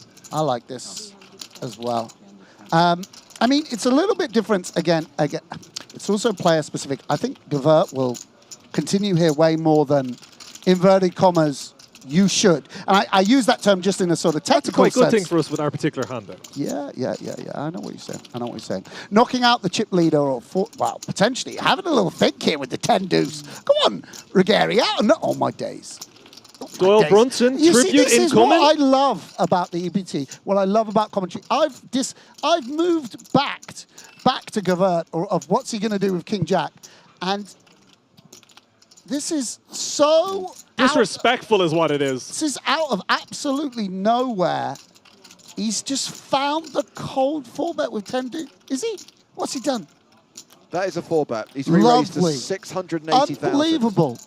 I mean, you should never, ever, ever do this with this hand. But this is just amazing. And look what a tough spot it puts Marley in now. Honestly, I'm very likely to pull the trigger. Sorry, very unlikely to pull the trigger with ace jack. We've not seen this from Ruggieri at all thus far. He's played very honestly. He's opened a little bit more. And yeah, and again, ace jack just... She's out. Yeah. Just slide him into the muck there, Umberto. Don't show. Tens? One of them was a 10. Good read. The other one, not so much. Look at that. I mean, that smile tells you got... I mean, that's not a smile you want to see from someone who's just called for. He just called her hand. Yeah, he did. Wow, Umberto. Umberto playing. I feel like that was a Doyle Brunson tribute, personally. Close to 90 bigs. To the great man. I mean, and by the way, I don't blame Marley for the fold there at all. No, I would fold. I would. If I've not seen that all day, I'm not just ripping 50 big blinds in with ace jack off there. And you definitely don't want an offsuit hand when you do pull the trigger, you know. So what a pickup, by the way. Spicy stuff here. Yeah. Warming up the temperature on a freezing day in Prague. It's a long time since I've done that. That looked fun to me. That looked very fun to me. Samuel, I wouldn't suggest doing it too many times. Mate, I can feel good. Listen, maybe if you want to do it in a main and you want to slam it on the table and say, RIP Doyle, you knock yourself out. But you want to start doing that in your 25Ks, your 100Ks, your 200Ks. I'd love to see what the boys start doing to you if you start 4-betting your 10 deuce off. Yeah, absolutely. It's true. Of course. They're pretty unforgiving. You guys aren't the only one analysing the action. Remember, it is Chat Pro Saturday. Maddie watching on YouTube says, I like that hand. playing the player, a forgotten art. Staring into the white of the eyes. Put your opponent to a decision for all their chips. The one thing, all joking aside, right? I thought it was a good hand to re-raise pre-flop because of course we're going to get flattered a little bit by hands that we dominate a lot. I don't think we're going to get put in too many tricky spots, but that's because since I've been here, I've not seen too much 4-bets from behind, right? I think you can like maybe get away with a little bit more, but you probably have to be a little bit more careful if the chip leader is aware that you just can't get it in super wide there, even though... Sure, I mean, well, yeah. And also if they're... The reason it's good is because you remove an ace and a jack. But if they start 4-betting you with 10 deuce, blockers aren't real. Yeah. Where's Joe Stapleton?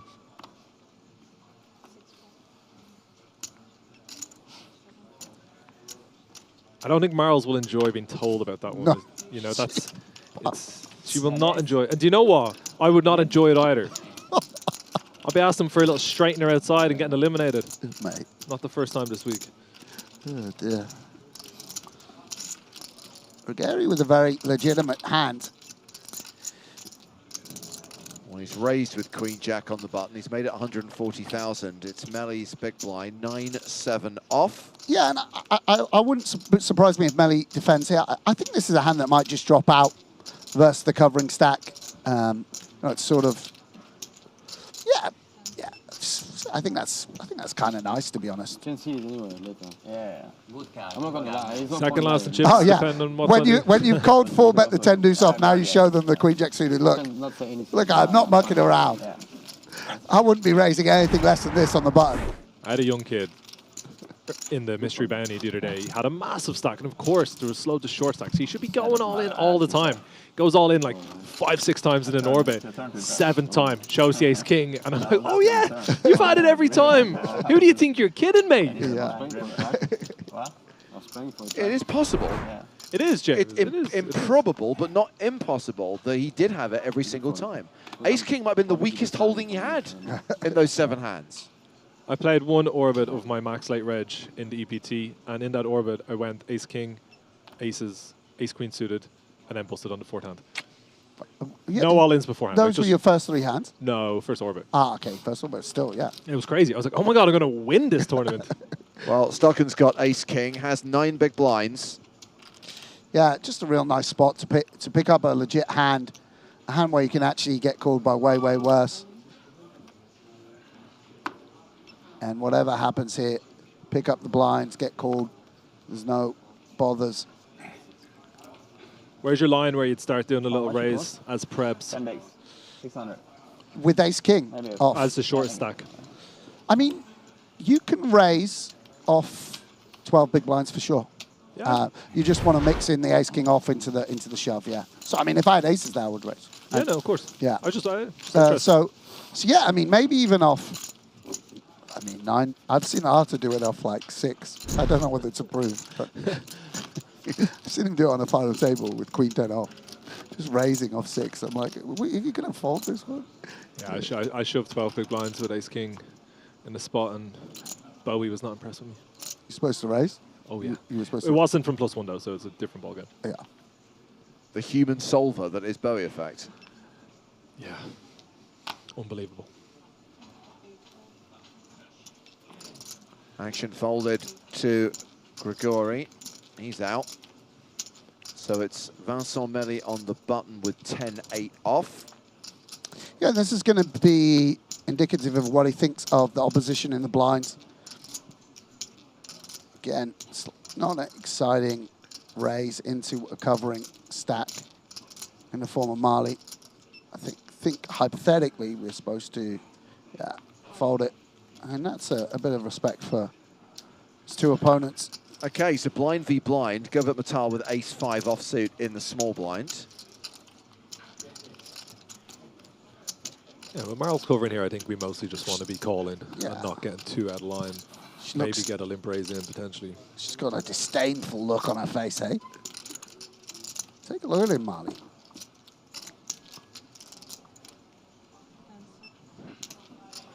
Yeah, this is a little bit out of line for a man of my tastes. And Marley with a very, very very playable 8-7 suited. And this is one of the problems, even with just sort of, you might think, okay, I'm just going to use the blocker and win it now, but you know, Marley just going to have a lot of hands she could play in position. Yeah, you're going to have a tough time making chips with ace-5 out of position versus a player that covers you with 11 left. Yeah. You're going to be able to make your life pretty tricky. You're not going to be able to put in too many chips on a lot of boards. Well, the flop is ace-9-7, so it's top pair versus bottom pair. Oh no, the PA system started again.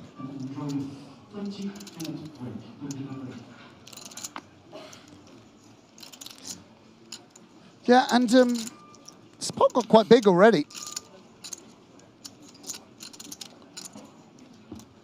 Go checks. Marley checks behind. I feel like she's doing a bit all the time because I've only ever seen her. And It's a tricky turn. Yeah, Matal making a very strong hand on the turn. Marley picks up the gut shot. And obviously she may feel that the 8 is going to be live as well. Yeah, this is a quite tricky spot for Marls because Matal, I don't think, is going to all of a sudden start betting small. Strikes me as a gentleman who might put in quite a few chips now that has 2 pair. Oh, this won't be too Okay. 275,000 into a pot of 490,000. Yeah, and Marley just, I would imagine, compelled to continue here. Some of the time you got the best hand and you have that very nutty out. Will the out be nutty? Let's have a river card. It's a jack. Yeah, and for Gavert, can just very comfortably value bet this river. I think given the flop was checked, Marl should have a relatively easy fold. I don't think most players are going to get creative enough to check bet with a lot of hands. Like, I'm not saying there's no hands that you shouldn't be doing it with, but I think it's going to be tough for Marls to want to call. Yeah, I mean, if I would only be thinking about raising. Of course. Think like. We'll see what sizing Matal goes for.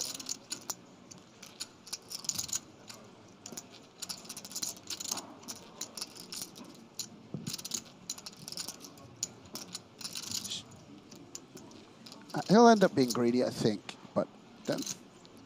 3/4 spot, slightly more, 800. Yeah, I mean, this is just indicative of.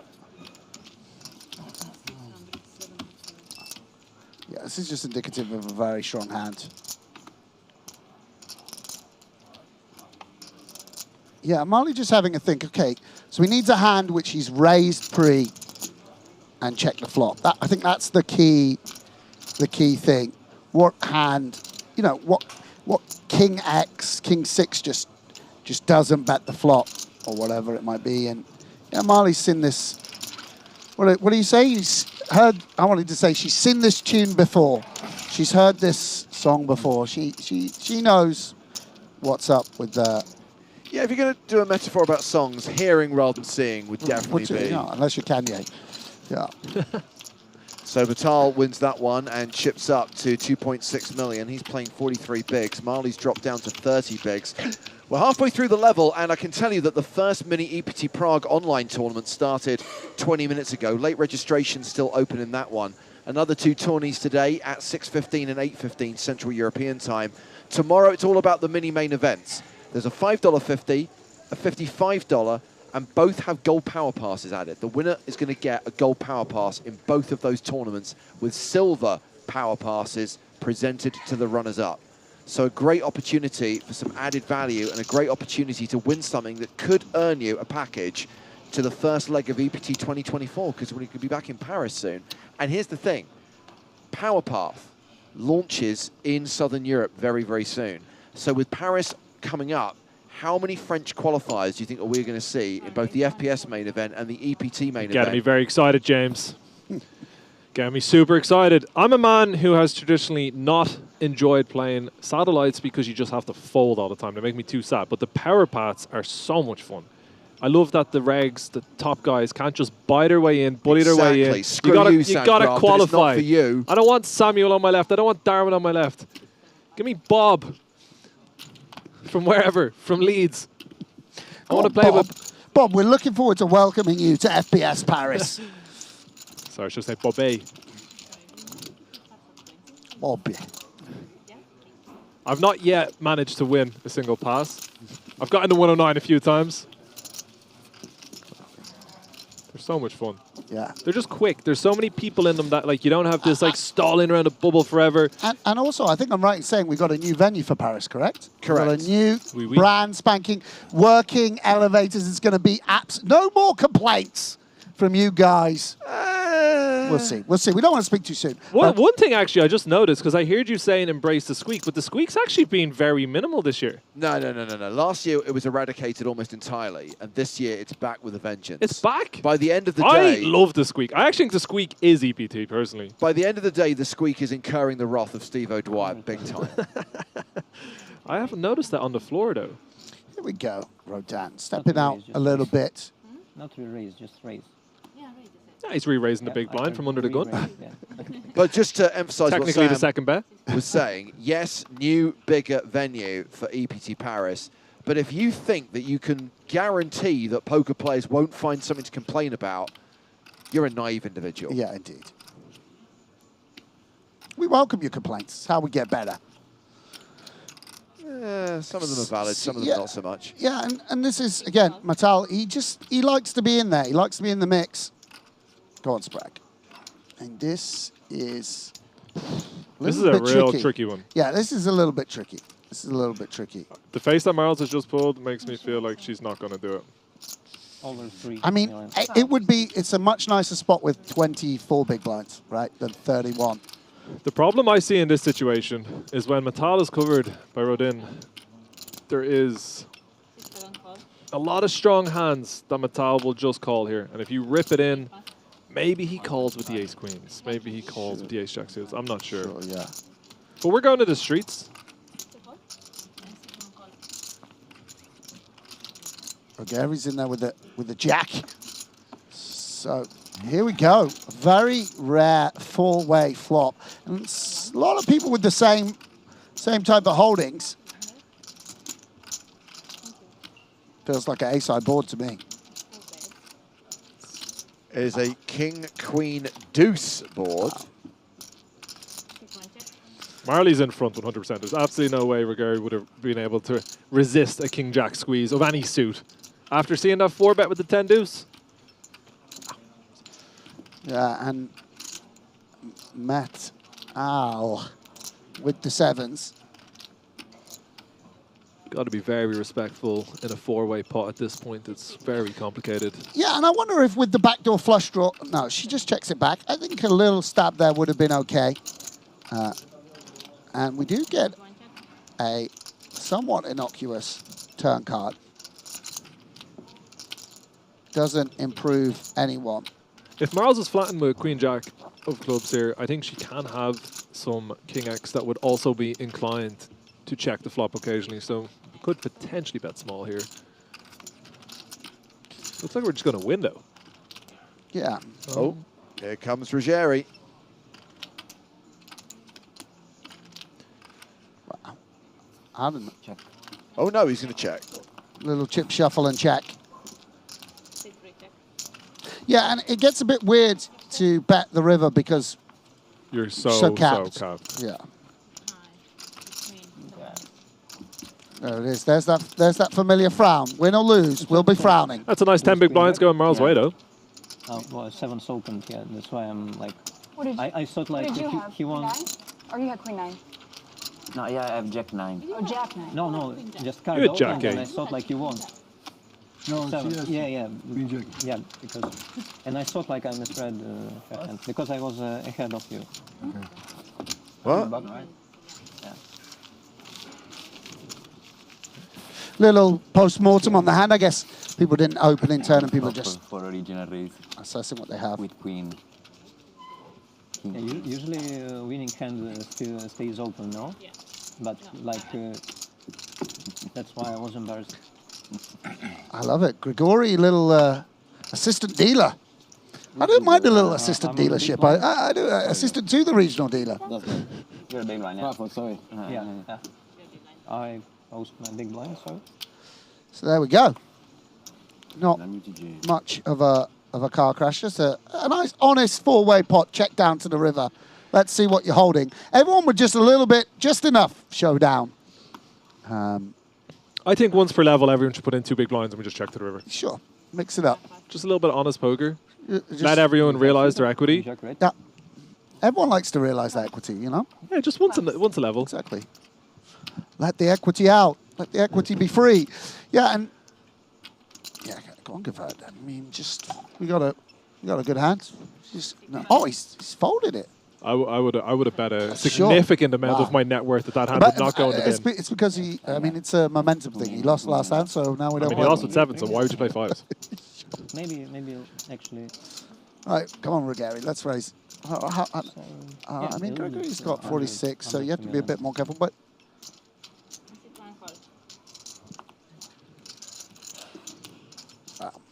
and Rodan with a hand good enough to raise here, I think. It's a little bit interesting because generally, Ruggieri would obviously be raising into him a lot. So you're not in a situation too often like this where you're going to be worried about limp raises. Yes. But in this situation with this actual hand, it could get a little bit awkward given what we've seen of Ruggieri. Like he might take this hand and do something. But of course, King Queen suited will maybe not want to play such a large pot, but will be happy to call in position too.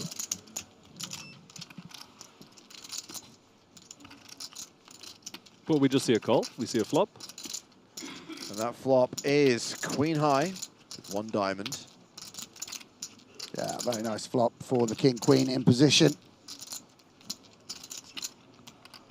Yeah, I mean, I don't know much about Rodan's background, but he seems he seems like he's played poker before. Does he have much on the live track record? Do we know? I've definitely played with him at a few stops. Oh, you played with him? He's an EPT reg, yeah. He's a reg. No, what's your reg tag on Stars, Hagen? Is it? Yeah. Like, would you call Spraggy a reg? What do you have? What's your reg tag? Is it purple? So you got the purple tag? I don't use colours. Just words. Just words. Oh my god. Oh dear. Oh no. Don't. Come on. No. I mean, Queen Eye. This is the thing. You cannot look away.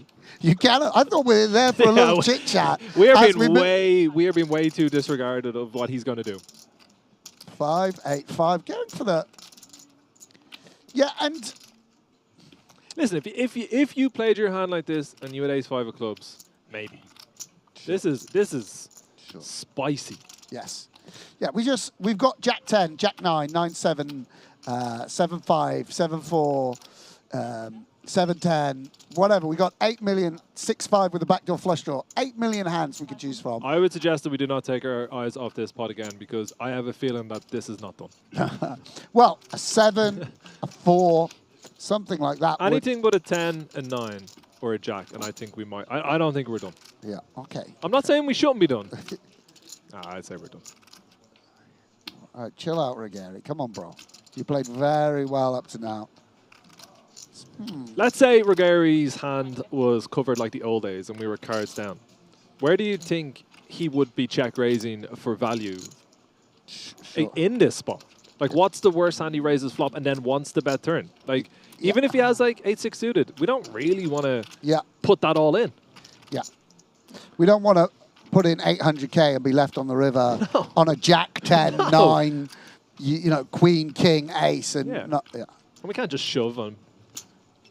I don't bet so quick right now. But yeah. All right.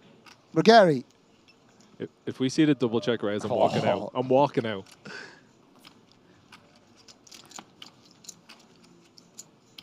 No. He's just having a little... This would be my favorite EPT hand of all time if he doesn't fold. More than Gore Guy with the 7 deuce slamming it down on the table and fist bumping Patrick Antonius. No, yeah, there we go. It's okay to wave the white flag. You're saying to them, I'm not giving you an easy time. We were so close to Finton having a new favourite EPT hand of all time. I love how happy Hardigan is for me. 30 minutes left on the clock before the next break. Rodin playing 60 big blinds, second biggest stack at the feature table. Umberto Ruggieri is table chip leader with 77 bigs. We think that John Duthie still has the tournament chip lead, but not as big a lead as he once had. Yeah, and it's a nice recovery from Grigori. I mean, Griff speculated that he was coming a little bit off the rails, lost a couple of hands in a row, but, you know, as I said, does have the demeanor and his sort of more technical approach, sizings. Seems like someone that really knows what's up. Spraggy with the lone ace. Hopefully she has been dealt the second card.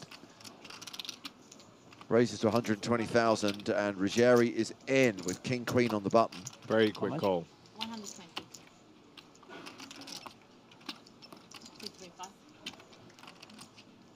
That's on Melly in the big blind. So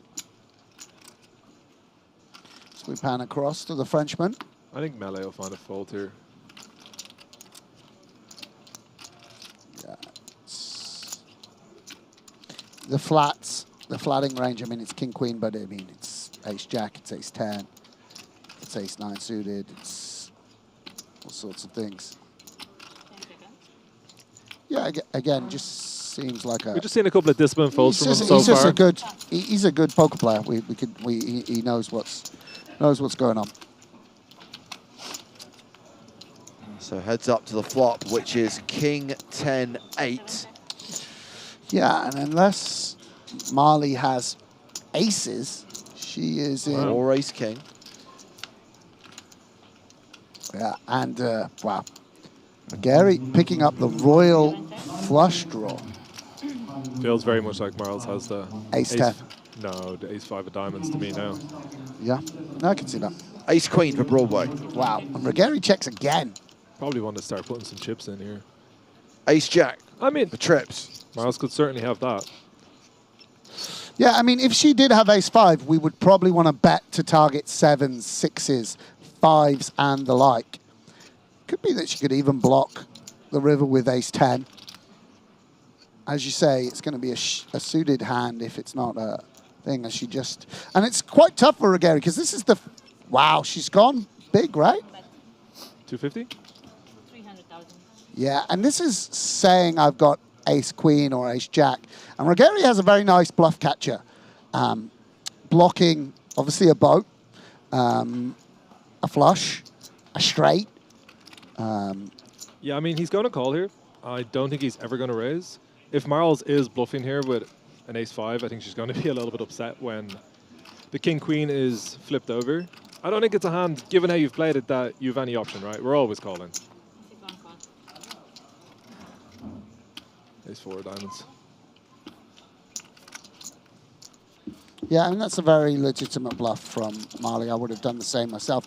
It seemed, you know, we didn't know our other card, and it seemed... Yeah, you don't have a choice, right? You got to bluff that hand because you got to fold out the pairs, and you could block it, you could go bigger, but like you're also going to want to bet a jack there. You're going to want to bet Ace Queen, and yeah, I mean, you don't Ace Queen. You've sometimes done something else, but of course. But yeah, the hand before. What do you have? You don't know later. So we are 6-handed on the main stage, 5-handed at the outer table, 11 players remaining. Redraw when we get to 9. Yeah, and once again, Ruggieri's approach, which has involved a lot of checks. Admittedly, he released a lot of equity against a hand with the overcard and, well, he didn't have an overcard, in fact, because he would have made a straight, but with a gut shot. But, you know, he's got himself paid there, by the way. You know, again, not how I would have done it, but I wouldn't have gained chips in the way he did. So give him a little bit of credit there as well.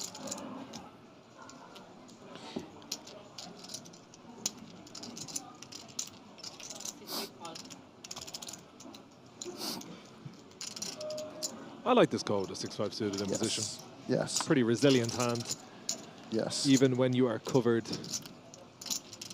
Yeah, and the thing about having 57 big blinds is it can't just blast off against you. The covering factor is not as of course great when you're so deep. Obviously, in this instance, Ruggieri opening a very strong hand, and Gavert Matal Monte Carlo 13 with ace-9 off. I feel very confident he will call here out of the big as well, given what we've seen thus far. I feel like he might be raising. Wow. It's not that bad a hand to squeeze, I guess. I guess we maybe don't want a 9.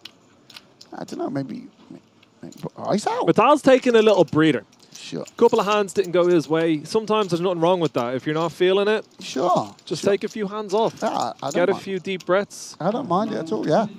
Love that. Queen, Queen 9 on the flop. Ruggieri, 94% equity.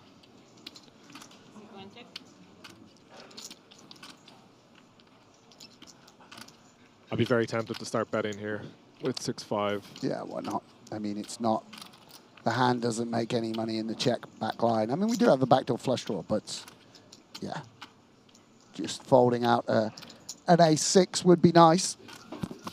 You have plenty of queens in your flatting range.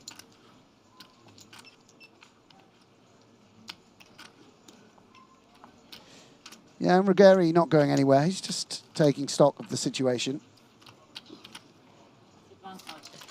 And Rodan not someone that's been afraid to pull the trigger. Club not a card really anyone wanted to see.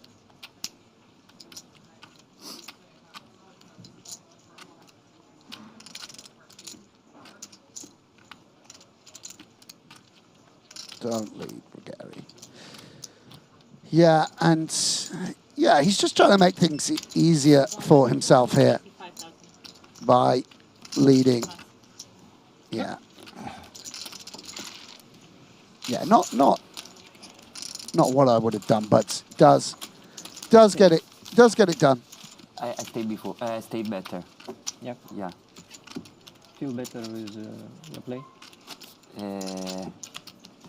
Feel better? You feel, I mean, you feel better with how you played. I stay better. If you fold, I stay better. 100%.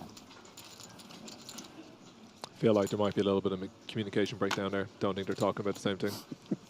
Personally. It's okay, they're bonding. I think he was saying I stay better as in I had the best hand the whole time. That's what I think he was saying. Going to work that one in. If nothing changes on the turn, he stays better on the turn. Yeah, and Melly getting these, yeah. Annoying button hands. Yeah. 10-8 followed by 10-5 suited. Yeah. Give me the 10-8 suited and not the thing.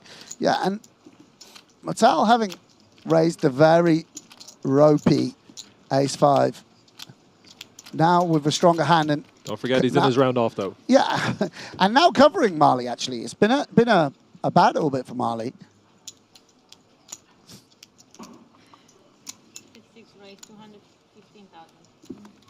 Does go with the same size as the previous orbit.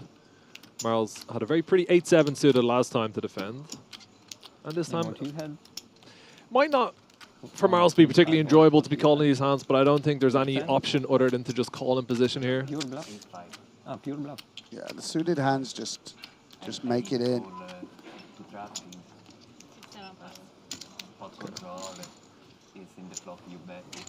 Marl's maybe got the live read. Ace King, very, very strong hand. Yeah, she's just keeping her nose clean. And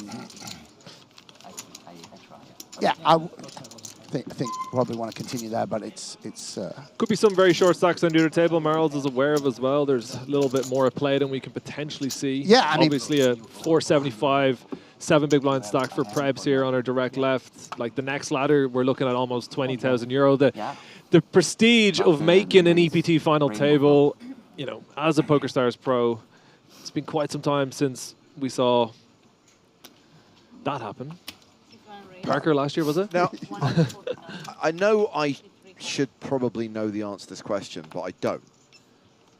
Is Marley on the Team Pro roster? She's it does ambassador. Yeah, it does it. Yeah, she's part of the team. That's for sure. She's part of the team. Matali's got the momentum now. I don't want to play with. Told you. Against you.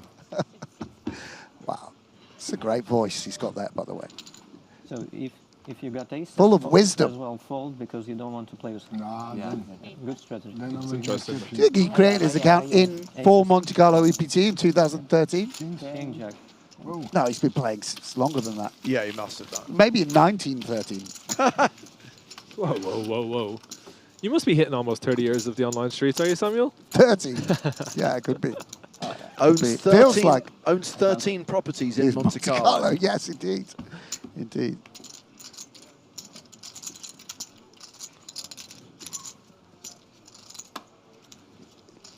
Prab's obviously significantly better at poker than myself and many of the people that will be tuning in by a long way. One of the best to ever play the game. Yeah, of course. But last hand, not question him, just wondering where about the line was. As the shortest stack, under the gun, chip leader goes slightly larger than min, goes 140.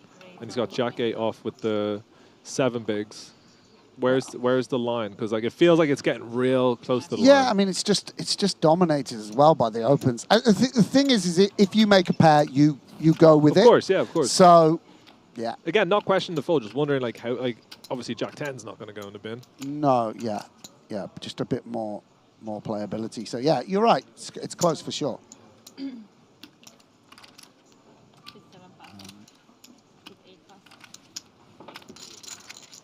Ah, but he's back in there with threes now. Love that.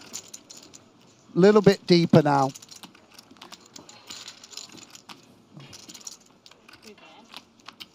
And once again, a multi-way flop. Which is queen high.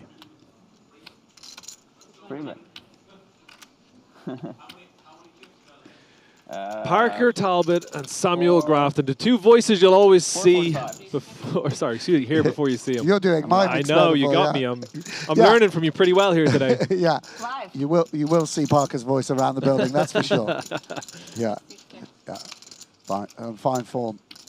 Still going around the building in search of his first EPT title. Hey, you got a top 3 tonight. You heard that, right? Yeah, but come on, it's pathetic. Hunting out these small fields. Hey, there was 26 people. Oh, sorry, 25. Parker was in twice. I told him, and I don't think it's an apocryphal story about a well-known EPT recreational who got heads up. Yeah, Regeri now. This is. I don't know. A Rodan now going for the bluff. Got that King of Hearts working for him. And it does seem believable here if you're Regeri, by the way. Does seem believable with the check on the flop. Hard to call after this smart. Yeah, that's. I was going to say. Like, I don't know if you can smile like that. Give them the little knowing grin. But I was saying about a very successful recreational player who'd never won a live tournament. And he got heads up in the Monte Carlo 10K bounty with a massive chip lead. And he's heads up and he walked away from the table and let himself be blinded out in second because he didn't want his first tournament win to be a turbo. Wow. That was how much it meant to him. And Parker Talbot's going around trying to sneak into the 12-game, $50 flip and go that's running late at night, 7 runners. One of my favorite players of all time, Mr. Oli Shemian, was on my table day one. What a delight. An absolute gent. Day one of DPT, had him on my table. And he'd already won 2 tournaments at this stage. This week, by the way. And I was like, how are you going to get the trophy? So because I just let them keep the trophy in second. Yeah, chop the PLO and won a 25K, and it's just Wednesday. That's for him. It's just Wednesday. You can't even fit him in his bag. He's like, I just have a backpack. I'm getting on the train, bro. You think I'm going to bring 2 trophies home? Yeah, there's no more room on the mantelpiece. I mean, mind you, the flat Ole's probably got there. Maybe there's multiple mantelpieces. And here we go. No backdoor flush to go with the top pair. Obviously, that ace-king straight out there. Rodan won't be jumping for joy at this top pair. Mortal with the overpair and open-ended straight draw. Obviously, a board very, very favorable for someone opening from this position.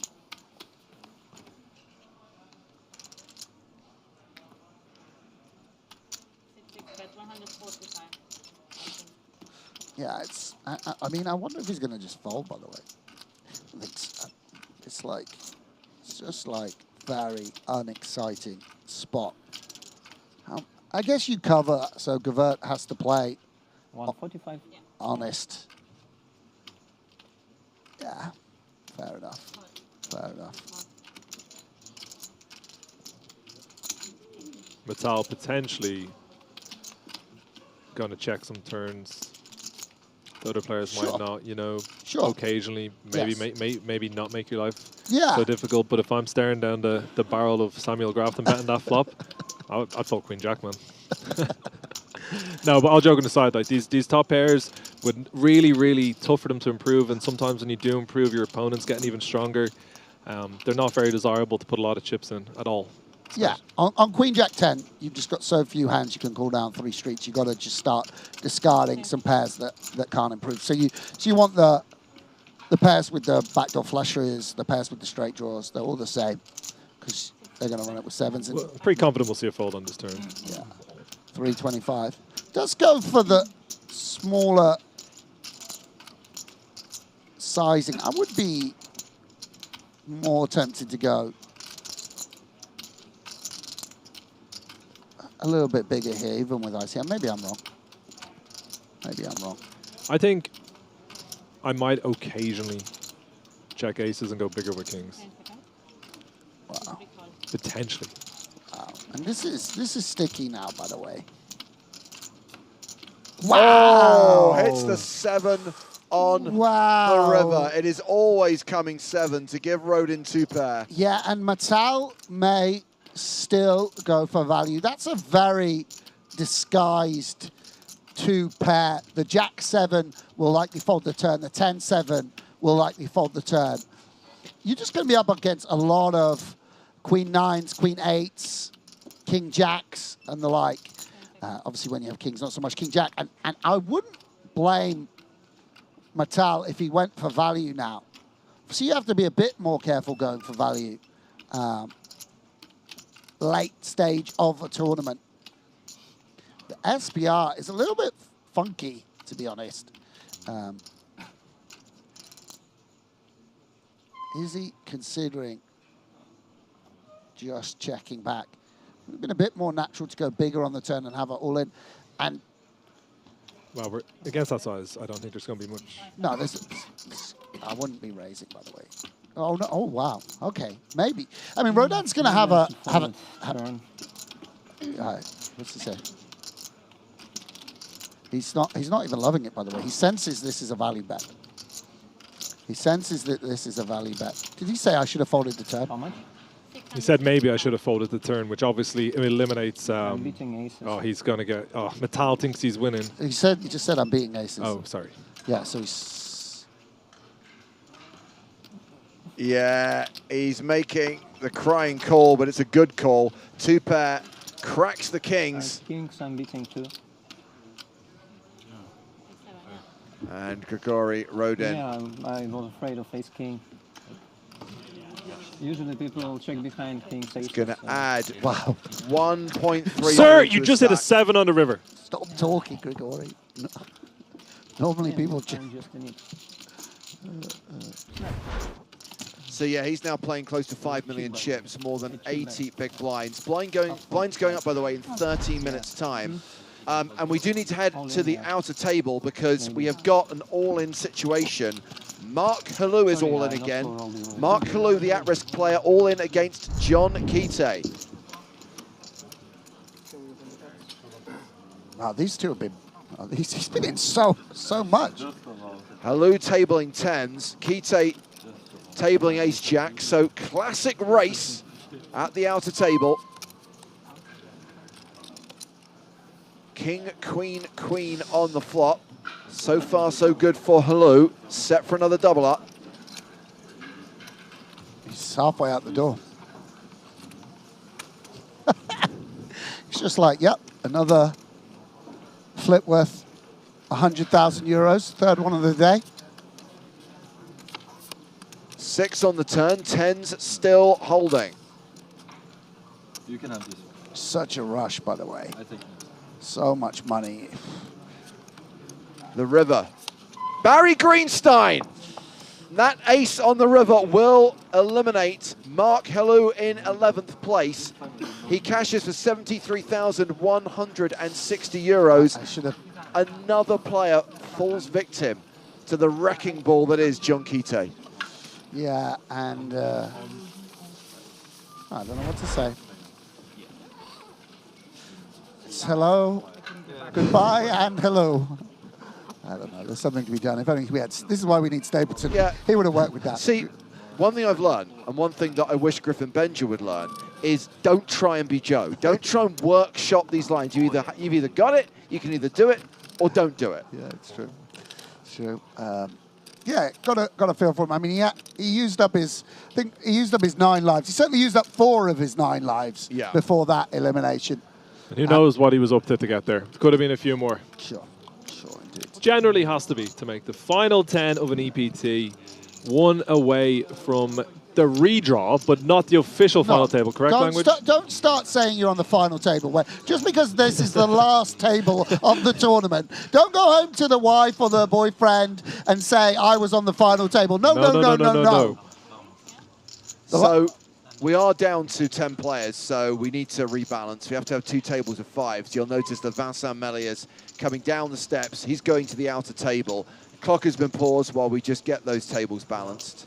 Yeah, and you know, just to go back to the hand we had with that unfortunate value bet for Gavert with the pocket kings. It's a big swing because Grigori, as we talked about, seems a very, very competent player, very brave and bold, fired 3 streets in that 3-bet pot with the 10-7, and now he's on the left of Rigeri, and they've got very similar stacks. That chip lead a lot less powerful when you're opening into an 80 big blind stack, and particularly someone as experienced as Rodin seems to be. And Gavert, you know, with all his experience, plunged much more into the danger zone on 16 big blinds. And Preben, you know, arguably the strongest player left in this field, or you know, pretty much any field that he takes a chair in. Really, the extreme short stack, 7 big blinds. He'll navigate that better than anyone, I'm sure. But certainly the other 9 players will be hoping that he finds his way out the door sometime soon. Yeah, Stocken in the hyper danger zone right now. Blinds going up in 13 minutes. I believe if Marl's ladders one more time, it will be the highest score in the Sprague household. You love to see that. Okay. You can take your UK IPT, whatever. 160. This is free raise 160,000.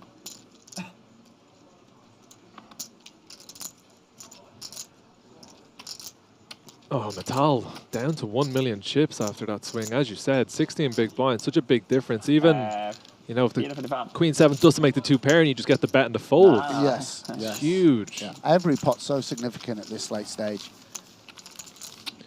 Very interesting from Rodin to say most people check the aces and the kings on a turn, but to continue with the Queen 7. Yeah, I think he was saying they check it on the river, so he felt bad when they bet. Oh, apologies. Yes. I mean, it was just, obviously it's just, you know, he's feeling... You won the pot. He's feeling a little insecure about how long it took him to call. Yeah, it's obviously he'll regret saying that a little bit. You want to just you want to just pipe down and collect the chips. Just stack your chips. Oh dear. Stocken's under the gun with Queen 9 of clubs. With big blind ante, I think we're probably going to have to be putting our chips in here. Yeah, absolutely. This is just one of the worst hands. 120. He's coming in for a raise. Okay. Using it to balance with... There we go. We talk about these raises off the 6-7 big blinds. Kings unreasonable. But look at him, he survives. This is how they navigate these fields. I mean, this is how the top guys do. I'm not even joking, by the way. Well, exactly. What did we just say? It's the worst hand that you're going to VPIP. So he's taken that and used it to balance for the time he has very, very strong hands. 180. Raise. Yeah, he can raise to 180. Yes. That's a bit frustrating when you've got Queen 9 suited. Wow. Yeah, 120 plus. Big blind. Yeah, it's a legitimate raise. It's a literal min re-raise. It's the smallest 3-bet you can make, but you can do it. I feel like we're back in 2011, and I love it. Oh, wow. I mean, by the way, that was very swift from Rodin. Just, you know, Prebz has raised off an incredibly short stack, a spot where he's going to be incredibly polar, and he's going to have aces, he's going to have kings, he's going to have the very top hands, or he's going to have something that's likely to fold. And he didn't even worry about it. He's like, yeah, I'll make it 180. Oh. Yeah, he can't fold for one big blind, I guess, with a flush. Calls for an additional 60k, and we are going to the flop. 510,000 in the middle, and Stocken with 265k behind. And with an open-ended straight draw, the rest is going in for sure. Can he get a fold from ace-6 off? I mean, there's a backdoor clubs there as well. You just want your opponent to have aces, not kings. Yeah, probably just having a little think. All in. Shoves and gets called, but still a hand in progress at the other table. So we're not going to reveal the hands yet, and we're not going to run out the board until the hand concludes on the floor. Don't you dare, like, doing stop and go. Stop and go. Is he telling Brabs how to play? Still expecting some full equity, right? Will you qualify? 255? 65. You paid the looking price. Lessons are extra. Let's get to the outer table where we're going to pick up the action on the flop. It is the two big stacks at this table. Zheng Chu and John Kite. Zhu. This just looks immense fun. Just towers of chips. You love the bigger the stakes, don't you? You're getting giddy like a kid on Christmas morning. Let's play 100k pots all day long. It's unbelievably good fun to play cards for this much money. Okay, we've got 8-6-3 with 2 diamonds. That is a check. 80,000 the bet from Kite. Look at this. You know how much money that is? Quick call. Bang, bang and bang. It's like so much money. You can't, like, if you go to your bank and say, "Can I withdraw this much money?" They won't let you. Board pairs on the turn, the 8 of spades. And having checked the flop, Zhao's now going to bet 200,000 on the turn.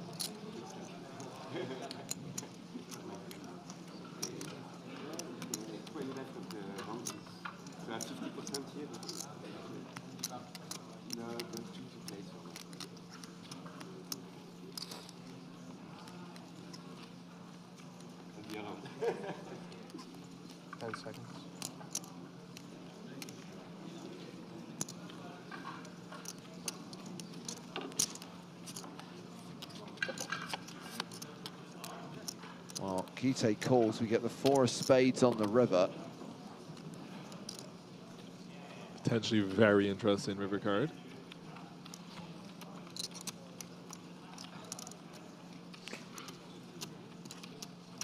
Assume this is a single raise pot button versus a small blind flat.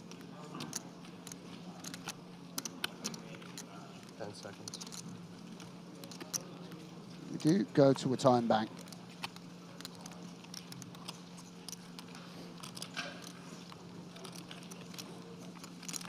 Another bet coming. 325. 325,000. Yeah, with that flush coming in, just downsizes a little. Sleep. The front door diamonds have missed. Hands like 9, 10 for the overcards and gut shot. Doesn't look like we're going to be seeing a raise. Yeah. Maybe a bluff catcher like, I feel like any. That's a call. I think it's just an ace-high call. That's Queen Jack of diamonds. That's a bluff. Kite has King 3. Heroes with a pair of 3s. Yeah, makes sense. Nice call. Makes sense. Well, that's going to see Kite back over 10 million chips. 10 million chips is some stack at this point. Yeah, down. Zhao playing 7 million. Now it's time to run out the hand on the main stage.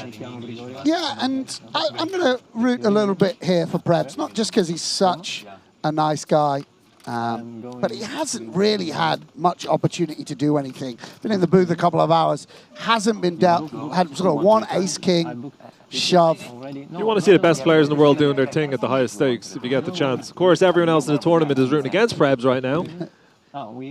They're having a little chit-chat. So Stocken's going to need some help, a king or an 8.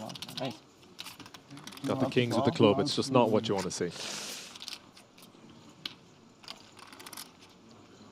By the way, if kings hold here, we are down to 9, and that will necessitate the final redraw of the tournament. Does feel like a lot of equity, 27%, right? Because you can't even hit backdoor 2 pair, wow. No help on the turn. Preben Stocken requires an 8 or a king on the river. 8 of hearts, go on, give it to him.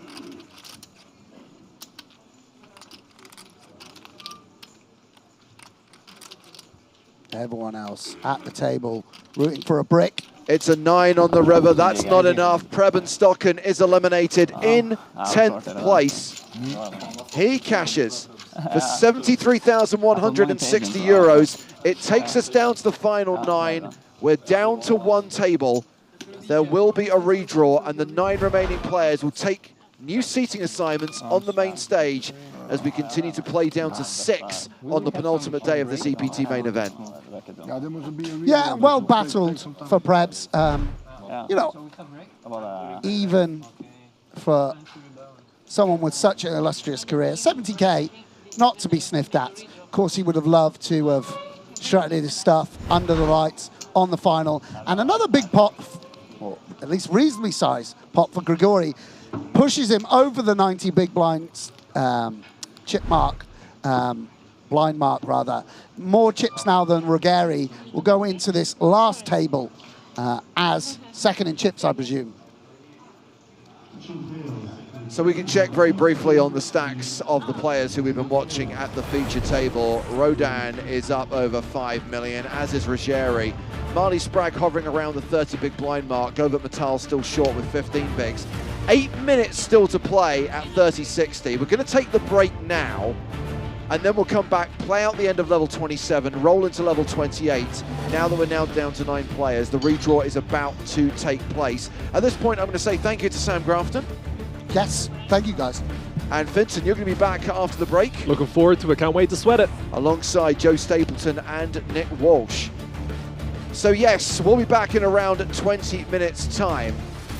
Now, one thing I should highlight is that earlier this year, PokerStars launched an exciting program created for women to learn more about poker. It was the Women's Poker Bootcamp. It was designed to culminate in a special tournament at EPT Cyprus. Our cameras followed the finalists, and taking us to the break are the highlights from that event. We'll see you in 20 minutes time. Over 200 women applied for the PokerStars X Poker Power online bootcamp. 10 of those qualified to come here to EPT Cyprus for the trip of a lifetime and a tournament that saw the winner get a package to the main event in Prague. Yvonne Mai, Sabrina Chavan, Katerina Novosad, Katie Hopkins, Drea Renee, Patrice Gordon, Louise Ulrich, Jenny Larson, Laura Lebeil, Inès Lafont, leadership expert, licensing trainer, actress, finance business partner, founder, massage therapist, associate general counsel, content creator, student. I was intimidated by poker generally because I thought it was a male-dominated space. I heard from my friend about Poker Power. They are planning to teach 1 million women how to play poker, and I was like, you know what? There's a safe community. Why not try it? Had never played poker, didn't even know. I knew it was a game of cards, but I took classes through Zoom, 1 hour a week. Each section is broken up into 4 classes. So in the beginner classes, you're really learning about poker, but besides poker, you're learning decision making. You're learning to be resilient. You're learning that there's always another hand ahead. And those skills are what I've really transferred into my day-to-day life. PokerStars bringing everyone out here is so amazing. I still can't believe it. 10 of us here, own rooms, food, everything covered. I mean, it is beautiful. Didn't quite believe I'd win this trip, but I'm here and it's amazing. And I really feel like a winner regardless of what's going to happen in the actual showdown. The package is a ticket to the main event for EPT Prague. And not everyone comes by that kind of money. So if you win that, that's a huge chance to win life-changing money. We're here and we're all having a great time, and like we're watching all of these big boys play for like 6 million euros. And we're like, where are the rest of the women? And we're like, right, we need to come in and we need to get around these tables. It was quite overwhelming when you walk into the big room and there's all these tables there and there's a lot of people concentrating very hard. It felt amazing to be in the same room as all those poker pros, and it felt like we were really special. Oh, I'm actually here and I'm actually participating. Someone pinched me. Once you know how to play certain people because you get to know them, it becomes a little bit of a mind game. And you're trying to put the puzzle pieces together. And once you do that, it's like, you're like, yeah, I got that. And you're like, oh, okay. I just had this moment where I felt so blessed and grateful for this experience. And I still keep pinching myself because I honestly can't believe it. My company has a fundraiser on Friday night and it's a poker night. And I'm the only female registered, so I am ready to win it. Can't believe it. Got very clumsy on the practice table a couple of days ago, but today managed to focus on the cards. Pretty exciting at the end. Wow, really enjoyed it. PokerStars have done us proud in terms of the glitz and the glamour they've given us and the trips they've taken us on. And now we get to do that for real in Prague.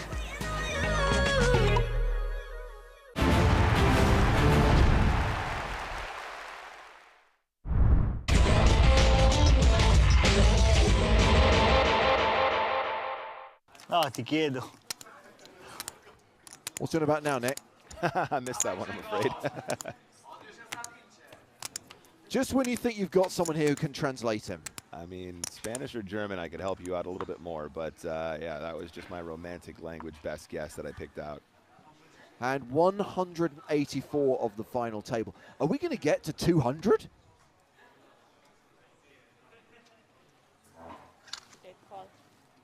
Ooh, queens for Glovny, and he limp. just complete. He knows what to do. Yes, he's got him. Yep. He's got him. He's guaranteed he's got him. Yes. Cortellazzi does not change his strategy. He jams on Glovny, who calls all in with the queens. Oh,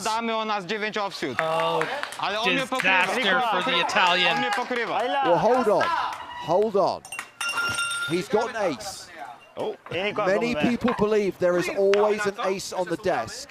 And Glovny is the at-risk player, and if Cortellazzi does improve here, if he were to spike that ace, this would be over, and the Italian would take down EPT Prague. Glovny needs queens to hold to survive.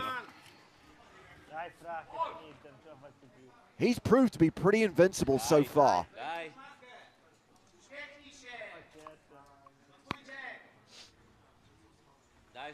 Is this going to be a massive momentum shift, or is this going to be the winning moment?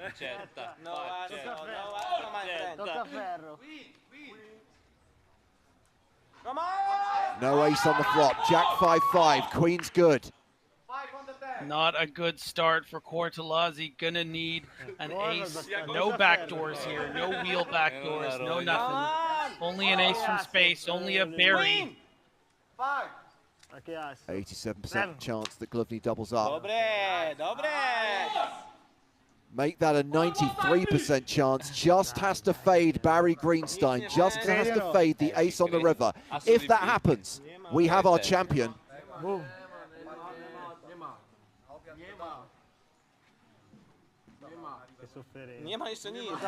30 million chip pot. The river cards are 10. Glovny doubles up and takes the commanding chip lead. That is a huge, huge momentum shift, and that's a rail. That's what a rail looks like. That's what I'm talking about. Look at that rail. You glove to see it. You glove to see it.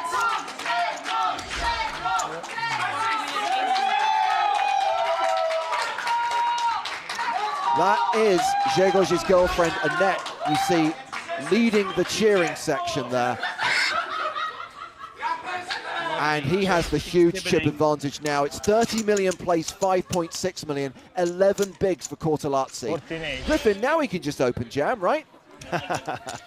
Yeah, absolutely. But I guarantee you every decision Glovny's going to make right now is going to be very, very calculated, just as it has been all tournament. Don't give, your opponent a chance to get back in this. You can see how erratic the Italian has been playing. One double up, another, shove, and suddenly Cortellazzi's going to have the chip lead. Okay. So be careful, pick your spots, and you'll finish him off. There's a lot of glasses going to waste. 5 milioni. 5. We've had 4 Cinco. consecutive 5. days of squeaky chairs, That means 5, right? and now 3,5. the catering 6 section million. is suffering a massive 6. shortage. Okay, thank you. All right, so just asking him what his chip stack is. He said he thinks it's around 6 mil. Yeah, and he was waiting for him. Absolutely waiting. I can guarantee you that Queens is very rarely a limp at that effective stack depth. But if you know your guy, you know how erratically they're playing, that's a trap all day long. And look at that result. Hand 185, and it's 8-4, and he's all in. Cortellazzi shoves with 8-4 of clubs. He's got it. Called. That is a quick call. Król dama Cards on their back. It's King Queen of clubs for Gluvny. Ja król dama suited. A on 8-4 w tym samym. And now Maskę ściągnę. it is the Ja PokerStars qualifier who is the 2-1 favorite to win EPT Prague. But very large live cards here for Cortellazzi. You can see by the percentages, 32% to win this hand. Very, very winnable. I know all of you on the Twitch chat have had experience in a situation like this where you lose, and that's because the odds are this close. 10-7 deuce. King high still ahead. Of course, Cortellazzi does not have a live suit. Nie no wiadomo, że ma, nie ma. Gluvny, 3-1 favorite. 6 or a 5. Straight draw here. And that will seal the deal on the turn. Cortellazzi drawing dead. And Grzegorz Gluvny has taken down EPT Prague for just shy of 700,000 euros. Yes, that's the rail we're looking for. Listen to that. Say his name. A deserving champion, played an excellent final table. Yep.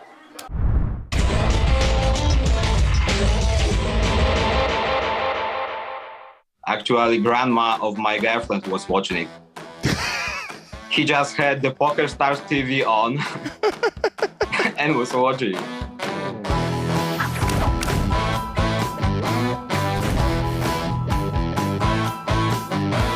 What was it that brought you to poker that made you think, oh, poker, that's something I can do? My colleague from my hometown showed me this game. It just appeared to me as very attractive. Yeah, well, a lot of us found poker that way. So you mentioned a colleague, another Polish person, I assume. There have been a few... Yeah, Bartek, he was in Prague. He's on the picture. Oh, very cool. And what about the other Polish EPT champions? Are those players that you look up to? Yeah, for sure. I was very amazed when I met Dominik Pańka in the lobby. He congratulated me, and it felt very, very good. I bet it did. Yeah, absolutely. Yeah. And we drink, and we had a drink or two as well with some of Polish regs, so it was very fun. Yeah, cool. We got the impression at the end that there were going to be a few drinks because you suddenly had this Yeah, rail for of 4 supporters nights only. that appeared from nowhere. We get to the end and suddenly there's like 15 people there chanting your name, cheering you on. And it was awesome to have them there, to be there for the winning moment. Yeah, it was crazy. I was in Prague. I was with my girlfriend and our dog for all the time since 5th of March. I was playing every day. And other guys came in the morning just before the final day started. And did you have people at home watching the live stream? Yeah, a lot of them. Actually, grandma of my girlfriend was watching it. He just had the PokerStars TV on and was watching it. Yeah. Fantastic. I found out later on. So when they're at home, and obviously I assume that especially the older generation, maybe do they follow along in English? Do they know the things we're saying about you? Yeah, for the most part, yes. A lot of young Polish people are speaking English pretty well. What they're probably thinking and saying is, oh my God, I hate the way they keep butchering this guy's name. It's not the easiest for English people, I'm not going to lie to you. Sure. But did you have anyone watching the stream who was giving you information? Obviously, we know it changes the dynamic of how a final table plays out now. And when you go on break, are you getting information about how certain hands were played or what people had in certain situations? Yeah, just why I took it very easy for the first level of final 6. I just folded some hands pre-flop, like kind of tightish. Yeah. I just wanted to find out on the break what is going on. Talking about fatigue being a factor in poker, we were talking about the Sunday Million Anniversary being a 3-day event. This is a 6-day event, and they're not short days. And you get to that point, you get to that really crucial part where the big money's up for grabs, and you're at your most tired. So it's quite incredible that you can still remain focused and have those objectives. I mean, I wanted it pretty badly. The toughest guys were gone. And even I ran super cold at some point. I lost many blinds in a row for nothing in just small pots. I just can't believe that it can go the other way.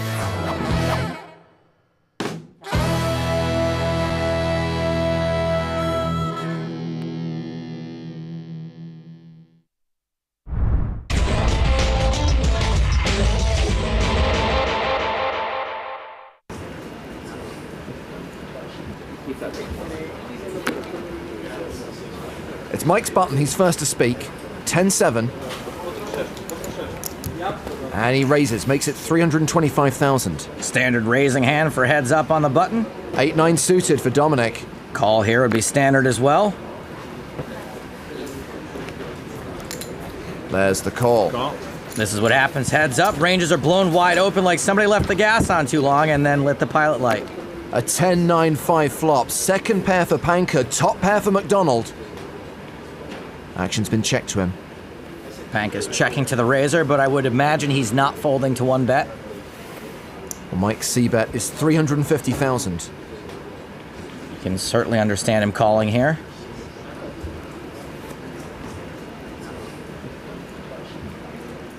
Well, those aren't calling chips. Panker check raises to 1 million. Less understandable. His check raise is mostly only going to fold out worse hands. It's probably okay if he knows Mike has a draw, but even then, it's probably better just to call. Mike calls the raise, and we go to the turn, which is the 6 of diamonds. Both players now with straight draws. Mike's still ahead, an 89% favorite. Once Dominic raises the flop, he probably feels as if he needs to continue here. Kind of like when you tell your partner a lie and then you get called on it, but you got to stick with it.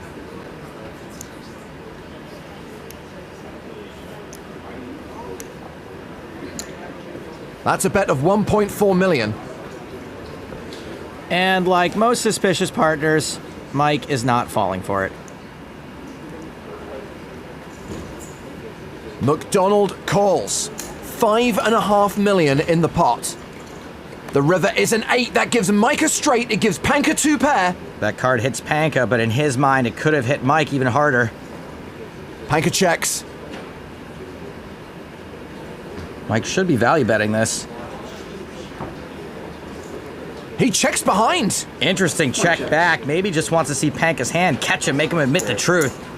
And that will bring about a change in the chip lead. Mike McDonald now has the lead with 16.4 million. Mike has picked up pocket 8s on the button. He raises to 400k. 10-7 offsuit for Panker in the big blind. Again, this would be a very common hand to call and defend the big blind with. Panker, not a fan of this calling business. He raises. It's a 3-bet to 1.2 million. Ambitious 3-bet. Don't think it's going to get a fold. If they were shorter, Mike might shove, but they're still deeper than a Lars von Trier film. Mike calls. He doesn't have the betting lead, but he has the best hand and he's in position. And he flops quads. Dominic Panka about to fire dead like a zombie Alan Sugar. Oh, that is an image I need to remove from my brain. Did you say brains? Panka continues for 900,000. I'd say this is a dream spot for Mike McDonald, but most of us don't even have dreams this good. I'm banking on a smooth call from a smooth operator. Sure enough, just a call. The better part of 4.3 million in the pot. 4 of diamonds on the turn gives Panka a no-good flush draw. He now slows down, he checks. Maybe Panka's giving up. I don't mind it in general, and I love it here. With this board texture and Mike calling the flop, he's going to be pretty strong most of the time. Mike bets 1.8 million. And gets a fold. Show the quads. Come on, show it. It's good for the game. It's good for the game. All right, fine, don't. Mike McDonald now has more than a 2-to-1 chip lead over Dominic Panka. Panka starting to tanka. It's his button. And the Polish qualifier looks down at pocket nines. Should point out that Mike also won his seat online. In fact, he was the first player to qualify for this year's PCA main event. King Jack in the big blind, facing a raise to 400,000. Mike responds with a 3-bet. Dicey 3-bet with stack sizes. If Mike gets shoved on, he's rarely in good shape. He does get shoved on. Maybe he was 3-betting to induce a light shove? Call. Mike calls! It's a race, and if Mike wins this flip, he'll win the PCA main event and become the first player with 2 EPT titles. Good luck. Good luck. King Jack runs down nines. It is over. Nines holding on the flop. Cringy flop for King Jack. Panka the big favorite now. That would finally be true. We know Panka runs real good in races. He flips like a Romanian gymnast. Mike McDonald has 6 outs. King for the sweat. If it's a king or a jack on the river, McDonald has done the double. It's a deuce. Panka doubles up and takes the chip lead. And it starts all over again. So close, yet so far.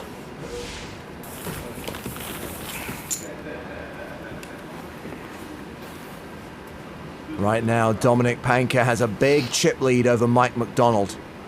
He's first to speak. He has ace-deuce. Pretty good hand, heads up.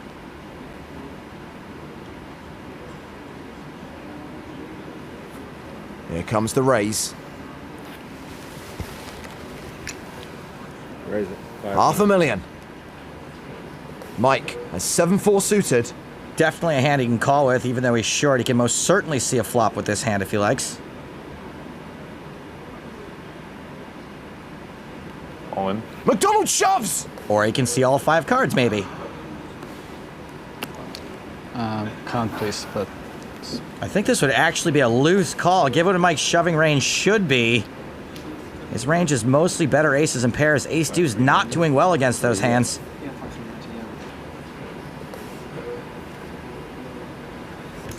Call. Call. Panka calls! Sorry, I didn't mean to... Pardon me? Didn't mean to slow. No, that's perfectly fine. This could be it. It's pretty much a flip. And if Panka wins, he is the 2014 PCA champion. Come on, you better be a lucky dealer. Technically, it'll be lucky for someone. Jack 5 deuce. Panka now a 3-to-1 favorite. Big whiff for Mikey. Lump in throat time. McDonald looking for a 7 or a 4. There's a 7! Wow, 7 of hearts. Well played. No joking. Do something better. Play on, players. Do something better. Mike set for a double up unless the river card is an ace or a deuce. Deuce. It's an ace! Thank you, man. Congratulations. Dominic Panka is the first ever Polish winner on the tour. Congrats, Dominic, but I am just gutted for Mike McDonald. And Panka now #1 on Poland's all-time money list. Really sick start to this kid's career. Handled himself like he's been there dozens of times before. Thank you.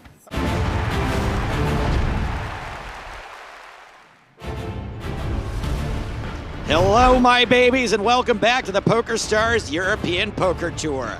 Live from Prague, in the heart of the Czech capital, at the Hilton inside King's Casino. Live coverage of Day 5 continues. I'm Uncle Daddy. I am Joe Stapleton. Joining me here in the booth is Nicholas Michael Walsh. Hello, hello. Thank you so much for having me. And good friend of one of the final 9, Fintan Hand. Hello. I'm actually good friends with 2. Morg O'Neill, good lad. Really, really good lad. It's the most excited I've ever been for a final table, and I am not exaggerating. 2 of the final 9, fantastic. We have reached the final 9 in this event. You can see those players gathered around the table. Very exciting times. But we have a little bit of content before we get to that. We showed you guys before the break highlights from the PokerStars Women's Boot Camp Showdown. That happened at EPT Cyprus. Did you guys know about this? So the winner, Louise, she got herself a package to EPT Prague, but she declined it. What? Declined the package. Yeah, she busted it up. She busted it up. Now, I'm not going to give away too much because we're going to show you what happened. The players bonded so well at EPT Cyprus that a few of them decided to come and support her here and hopefully play a little poker too. Here's what happened. So, Cyprus was excellent. 10 ladies got on very well. We had an amazing tournament. I was lucky enough to win. We were high about how amazing it felt, and we were just like, do you know what, this isn't over. Let's all go to Prague and let's just support Louise. She was like, why don't I ask PokerStars to just like use my buy-in and support all of you girls to come to Prague with me? We were just like, what? That's incredible. So we managed to reconfigure the prize so that rather than just me entering into the main event, whoever wanted to could enter into the women's event. I was pro chess player at some point, and I was saying that actually walking in today into this room, it felt like the times when I've gone to play for England, and I was walking in, it's that intense feeling and the pressure, and I was like, whoa, this is actually like, you know, feels like that sort of level. We're playing poker together, but we've been training, we've been supporting each other. Poker definitely brought us together. We just like have this like amazing bond now suddenly.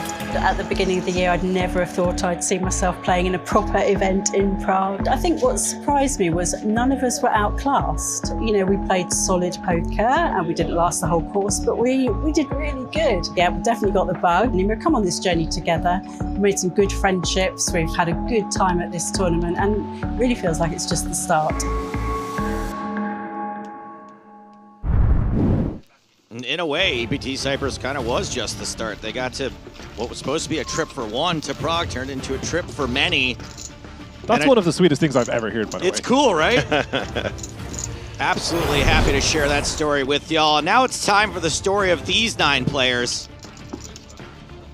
The unofficial final table here at EPT Prague 2023. We'll start at the bottom. Govert Metal is the shortest stack. 2 players with fewer than 20 big blinds. Wagner and Sprague bunched in the middle, and then pretty deep from there on out. Having 82 big blinds at a final table and being only 5th in chips is not common, I would say. Not at all. Rogeri, Rodin, Zhao, all with what, again, would normally be the absolute chip lead at most final tables. Yet somehow this is so deep that the actual chip leader, Jonathan Kite, has over 10 million in chips, good for 167 big blinds. I really don't know what to say about how deep this table is right now. I think it's amazing. I think it's a testament to the structure. Of course, at some point, something's going to give. The stacks are going to start getting a little bit shallower at some point, but it's an EPT final table with €1 million for first prize. Every player guaranteed 95,000 euro. You should have chips. You should be able to play poker. It shouldn't be push or fold. So I'm really, really excited to see it unfold. Given what I've seen in the last level and the last couple today, I think it's going to be pretty naughty. And I think based on what you just said there, Fintan, as we take a look at those payouts, that slowdown where something's got to give, very likely to be happening now, where ICM is going to play an even bigger factor than it has for the rest of this tournament now that we're down to 1 table.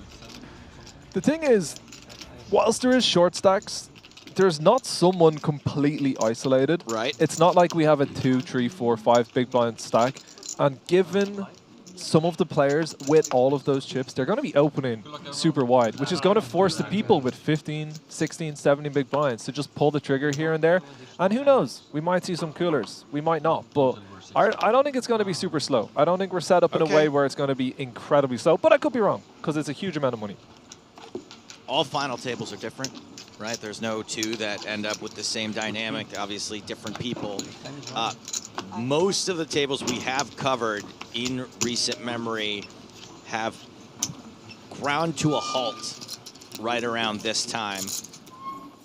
But I do think that this one is different, the way you described, Fintan. So it'll be interesting to see if it does play a little bit looser than usual. O'Neill starting things off here, ace-9 of diamonds. Ruggieri makes the call with king-queen offsuit. I know I've got to be impartial. I am aware. I don't think you have I'm to be impartial. gonna try my best. But let me tell you right now, if Marty Sprague starts running up a stack, there might be a few screams coming from the commentary booth. I'm absolutely buzzing for her. I'm so proud of her. She's been working hard, traveling to all the stops. Now she's on the final table of an EPT. Almost guaranteed 6 figures. 6 figures if we convert it into US American dollars. 120? Has to be. Yeah. You're right. Absolutely. 95,000 euros, probably just over. Okay, cool. 6 figures US. Yeah. Absolutely huge spot. If you guys missed the action yesterday, some really, really awesome hands. Lots of great coverage. In particular, one I will never forget. Marley aces versus kings versus ace-king. What an unbelievable treble spot. This is a huge flop straight off the bat. Correct. We already have a 3-way flop. Every player catching some portion of this. And it checks around. 5 on the turn is one of the more boring cards we could have seen. The first level of today also was pretty bonkers. Yeah. Yeah, I managed to catch a little bit back in the room. Obviously, excellent coverage. Oh, thank you. Thank you. Thank you so much. Fintan and Sam as well. Honestly, some of the analysis there was really, really great stuff. Great to hear you guys talk about the game. I think it's very reasonable for Borg to want to bet this turn. Not a spot, given that there's multiple players involved, that you really want to be betting too large, too often. But with ace-9, without the flush draw, very probably natural check.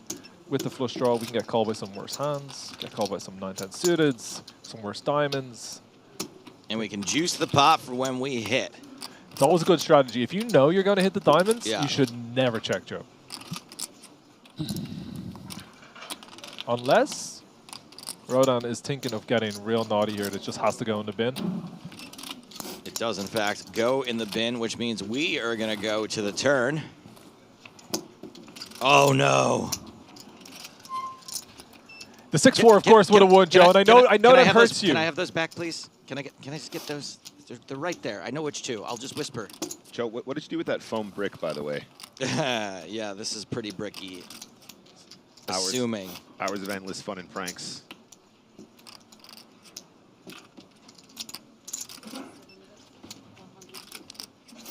I think it's pretty reasonable. Obviously, we can see in this case that Ruggieri has the king-queen and has checked back top pair on the flop. But given the kings that he's likely to call in the hijack versus +2, it's not super likely that he checked the flop too many times. Wow, he's going to find a raise. It's going to be a really annoying spot. Wow. Do you think that smaller size is kind of what incentivized the raise on the river? Fintan? Yeah, for sure. But it's just annoying. But when you think about, like, how does your opponent find bluffs here that call the turn? Yeah, of course, he bet small. But they had to have flatted pre, found a check with, like, a jack-10 or whatever. It's just super annoying. I'm not sure if you want to reopen the action for only 575. Like, I would personally just prefer probably bet the flop. Just an annoying spot. Yeah, I'm with you on that. Occasionally, you know, finding these flop checks just sort of complicates streets as we get to turn and river sometimes. But under these circumstances, obviously worked in his favor. See if he can get paid off. So the way I would think about this if I was Porg, obviously he's a really, really good player, and he will Quite impressive, yeah. He will know what's going on. But right, he's probably going to take a similar size with jacks, queens, and tens, and those hands, of course, do block like a jack 10 queen jack that's turned into a bluff, but they also block the king queens and the king jacks that are going to raise thinly on this river. So I think I prefer call those hands because I don't think people just have jack 10 and check back flop, call river, raise small, personally. But we'll see how he does go. Frustrating one. Super, super frustrating one, but obviously a pretty small pot in the grand scheme of things. Curiosity got a little bit better of O'Neill there.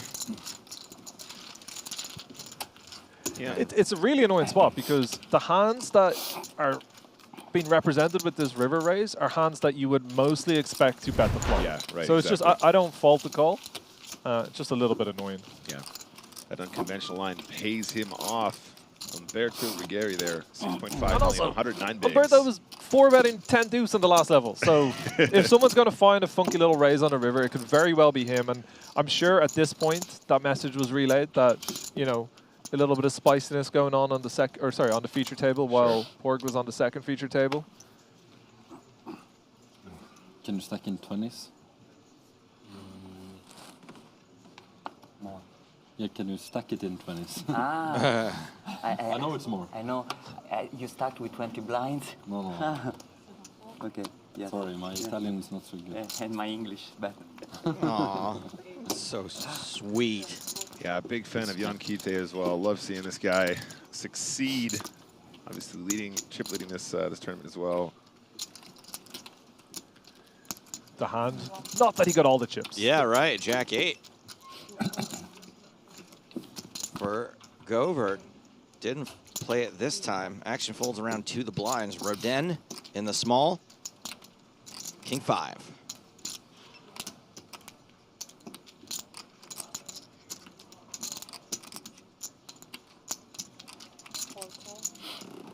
And that is a complete. Zhao with 6 tray suited. Taps the table. We're going to see 3. Oh, that seems like a fun flop for these two hands. 8, 7, 5, pair of 5s for Rodin. Straight draw for Zhao.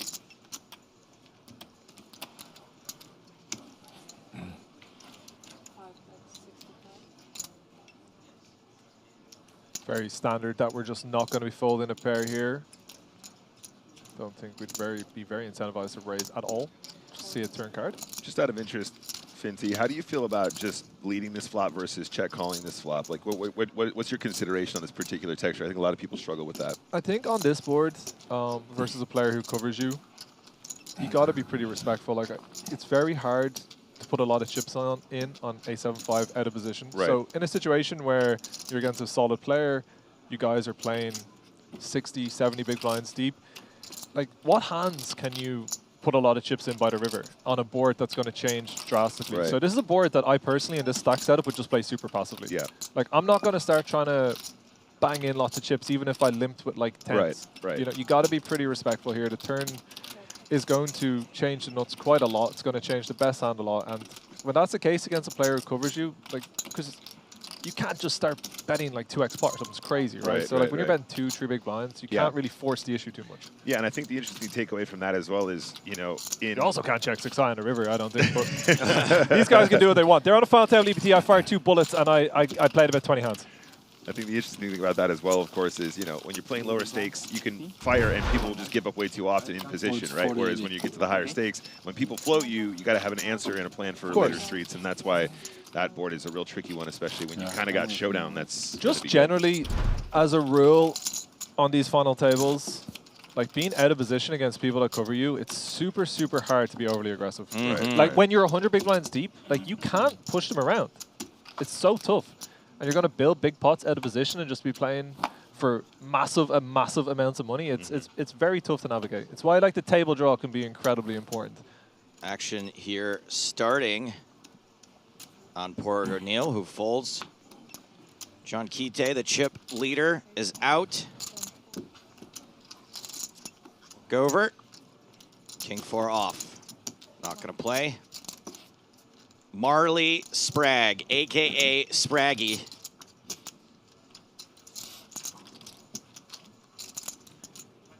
Has the Jack of Hearts.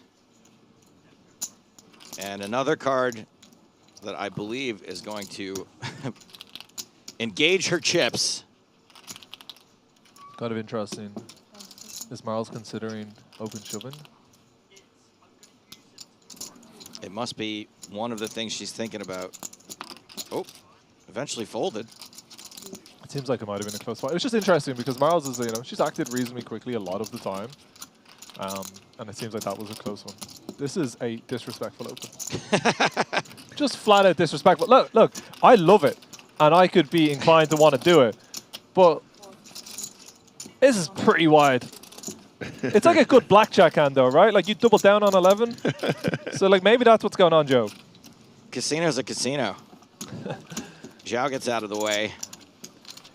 Blinds have gone up, by the way. They're now 40,000 to 80,000 with an 80,000 big blind ante.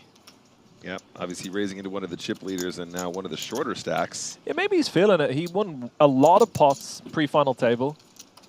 Played some very nice hands. Had a really big pot against Metal where he made 2 pair on the river. And maybe he just wants to be table captain. This is just a flat from Wagner. If you know your opponent's opening 6-5, it becomes a very easy re-raise. But these guys have not been playing with each other. Maybe he hasn't got anyone that was relaying the hands. It's the first time we've seen something like this, so maybe he just doesn't feel comfortable. Okay, well, Finty, how much more passive does he need to be here when there's a 12 and 11 big blind stack still at the table? Does that make that much of a difference? Is that discrepancy enough for him to really slow it down? It's definitely something he needs to consider.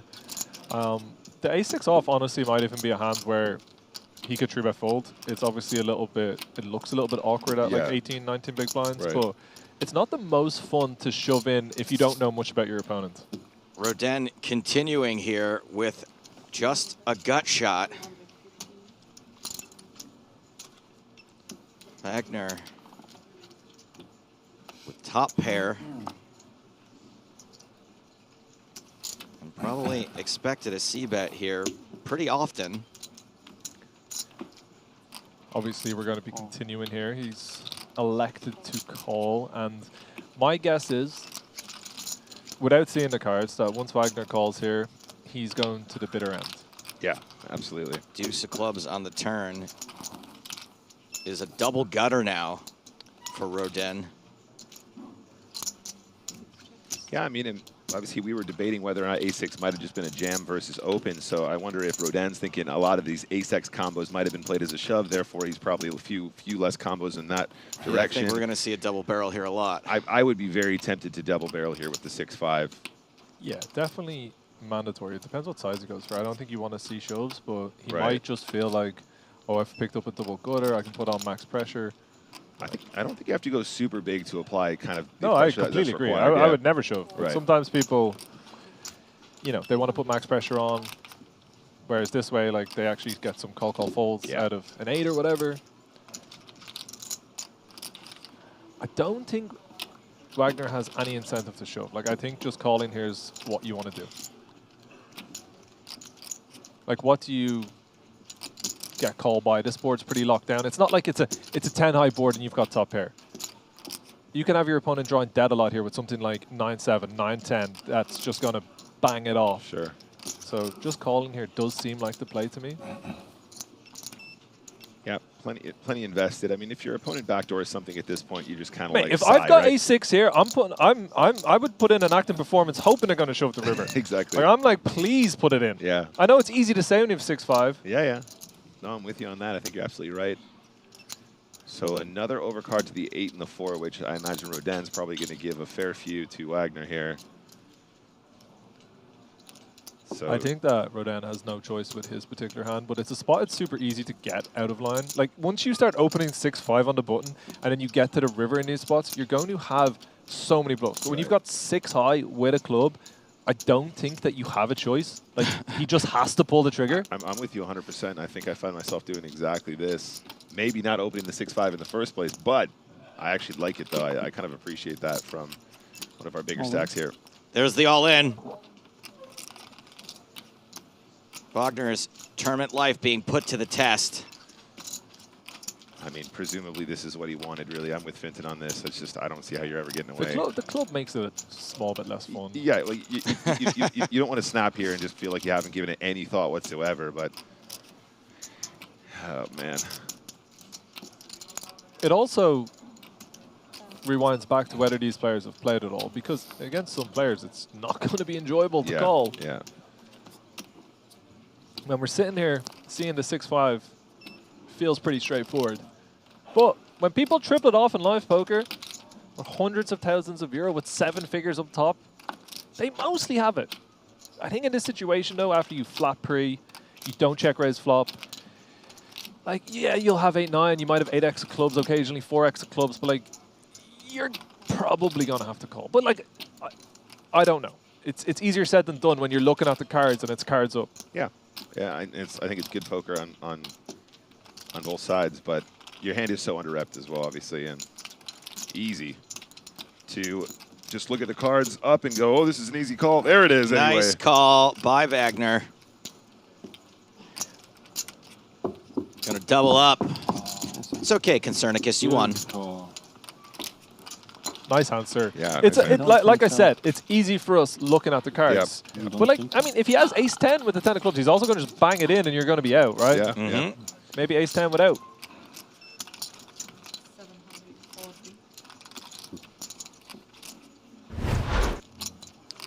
Adam Wagner, over 3 million in chips now. Not exactly good news for Vincent Melli and Govert Matal. All one club hands. And it is not target. Yeah. Marley's third from the bottom with 20 big blinds. 700 how much? 6 isn't that bad. Sweaty spot for sure, but does find the call. Yeah. Take a look at the chip counts here. Kite is still up top. So That puts Wagner in the 6th spot, final 9. 3.1 million. Matal, our shortest stack. 11 big blinds, staying alive.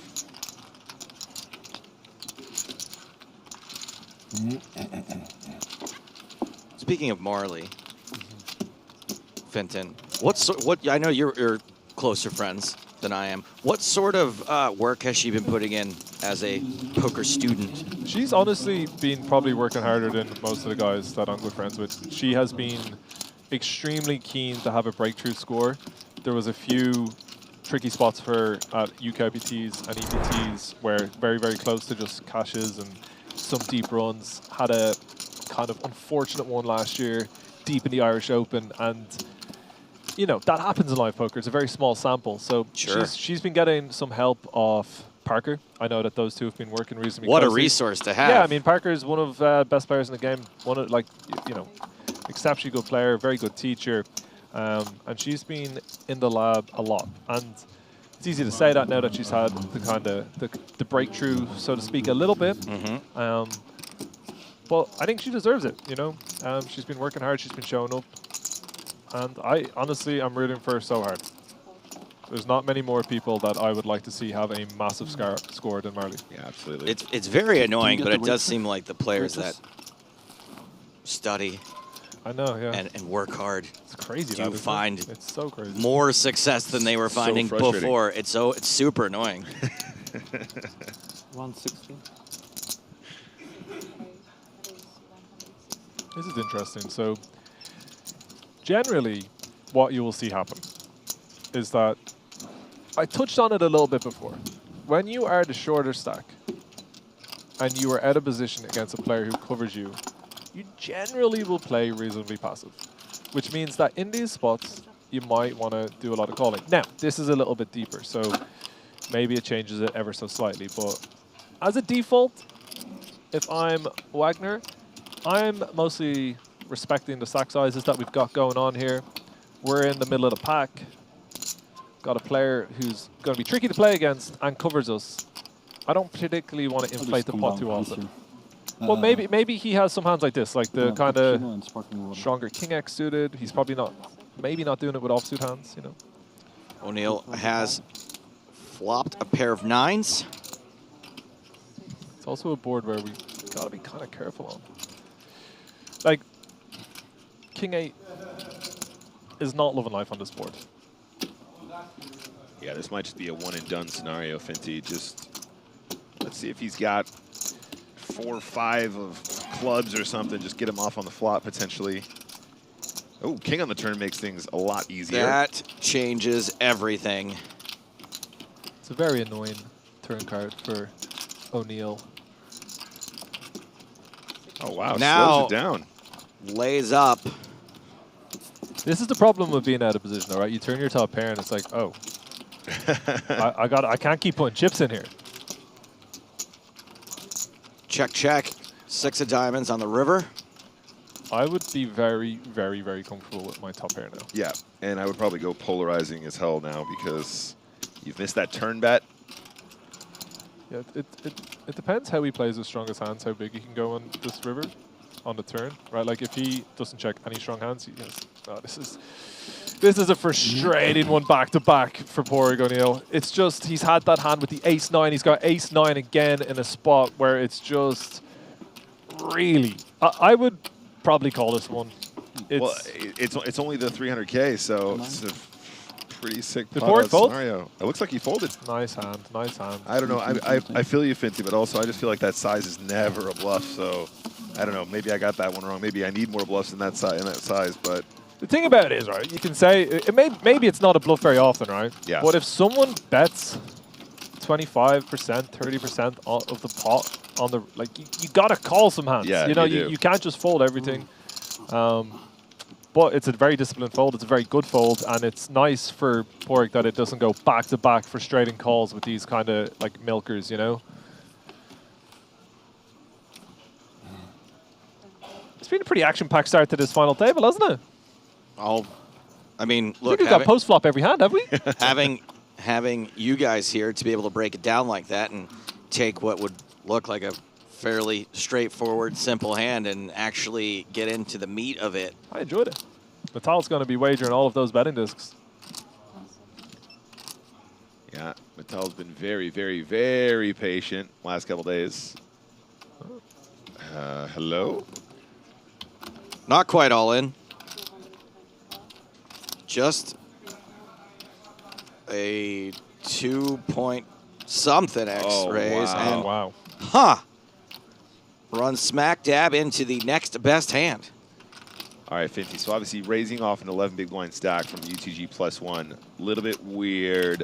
With the ICM considerations final table, is there any benefit to having some of this just in case it goes raise, 3-bet, 4-bet, 5-bet behind you and you can just let it go and find an immediate pay jump? I think so. I would probably min-raise if I was going to do it. And I'm not sure if 10s would be the hand that I would do it. Okay. I might be a little bit more nutted and then shove a little bit more of this. But if it goes all in here and someone calls, you can fold 10s. Right, that's what I'm saying, And you look like a genius. And Metal's cash 15 EP. Oh, Oh my my days. goodness. I set it up and everything. Look at that. He looks like a genius. And Good. Kite is sun running. No, but Lord. Kite's having a little grin because he's looking at Metal's raise. It's like the hands that Metal now gets it in with, you're not loving life with queens. You're really hoping for a fold is what you're saying. Queens are going to be too strong, though. No, I mean the 10s. No, You're really of hoping- course, of yeah. course, of course. In the spot where the 10s are, when you get snap called, you're like, gulp. Yeah, the exact scenario that I was sort of pitching there. Prediction, if you will, Joe, actually comes into place. So Can you save me? Yeah. Wow. Knows exactly where he's at. Ditches the 10s. Unfortunately, what Melly was trying to do to Metal, Kite is doing to Melly. That's a fantastic getaway. Look, John Kite, man, is absolutely sun running. Can he hold and continue the sun run? Melly. More like Smelly, because this stinks. Do you know what? We missed you so much in the last level. There was a few setups, and we just couldn't get there. Me and Sam tried, and James told us never to attempt I it heard again. James yelling at you, yeah. He saved you. Not me. All right, here we go. Jack. 7-9 tray. 8. Not a lot of life for Jacks.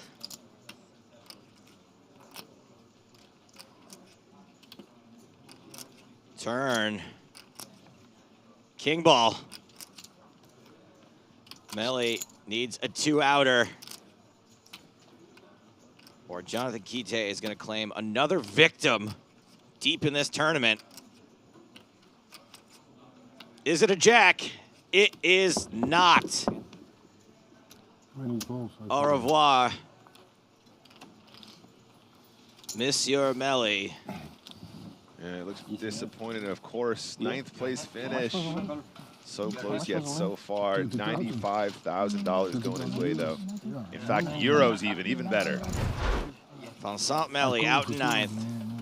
Which means that every player is guaranteed 123,000 euro.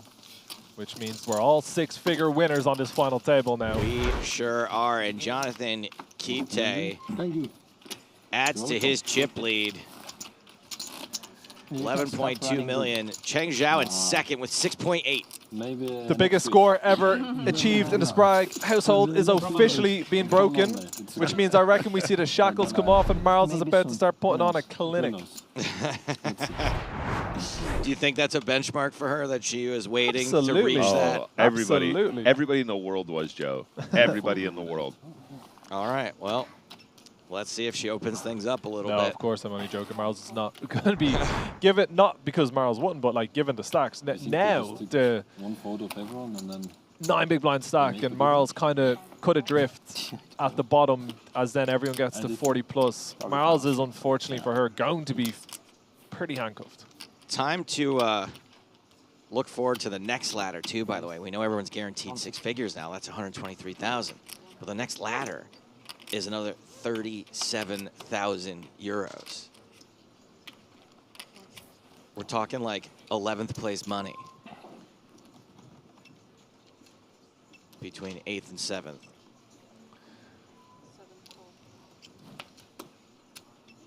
So we see Wagner raising in the cutoff with his newfound wealth.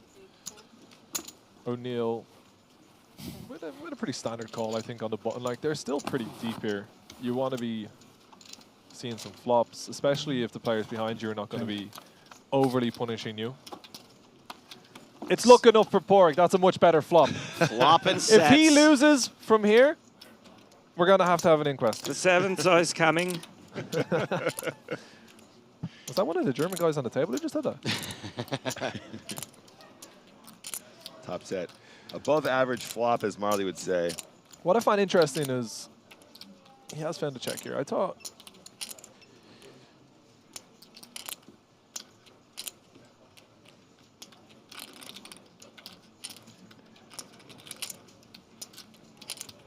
generally what you do see once you get into these ICM situations is there's a little bit less slow playing, even with a hand as nutted as this. But when I look at this board, it's like if you're going to find a check, it's up there, but you usually want to drive chips in because it's just so beneficial if you can manage to get it all in. Obviously, utterly heartbreaking. Like, you die inside. Like, you're like, please, just have anything. Please, just raise me. I don't know if it's, I mean, look, maybe it's heartbreaking for a player as good as O'Neill. All I want in any hand is for it to be easy.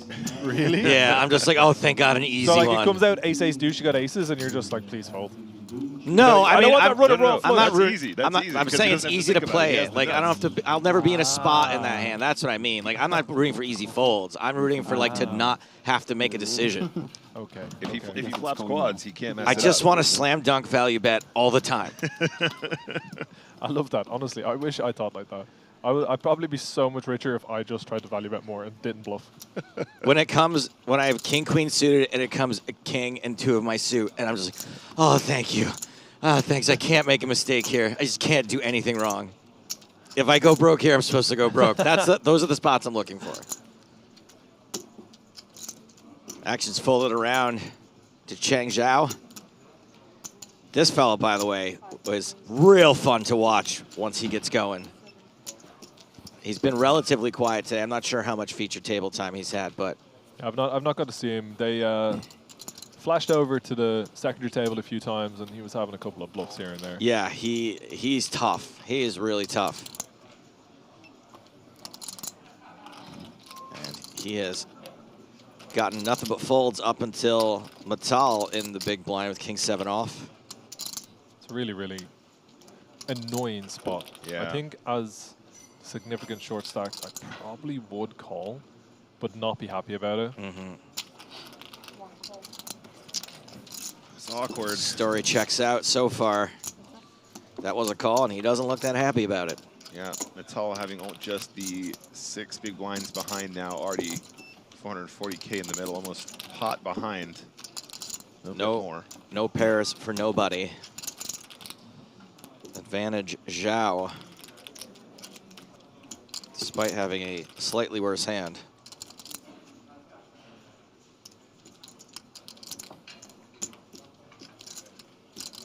And this is a player who does not make things easy. See bet and take it. Natal down to 6 big blinds. At the start of the final table, I think the shortest stack was about 15, 16 big blinds, and I was saying I don't think it will restrict us too much. And we'll see quite a lot of reshoving from those stacks. But now, with Natal being this short, Marls in particular just has to outlast him. Of course, if she gets an incredible cooler, that is what it is. But Marls can't be getting too fancy. Doesn't want to be sucked down to around the same stack size. Just wants a nice, clean ladder.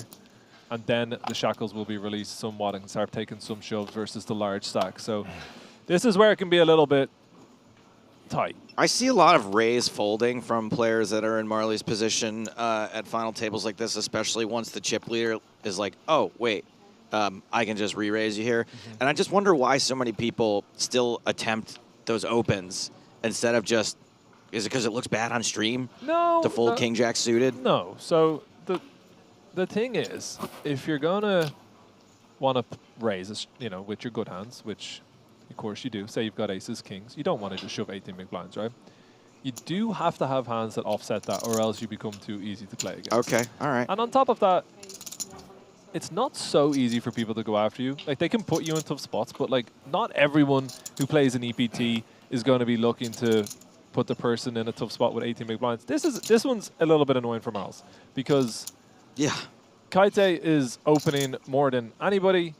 She has a suited ace, but there is the 5 big blind stack. So what do you do? Defend and then fold if you don't flop the nuts? This one, I'm not even 100% sure.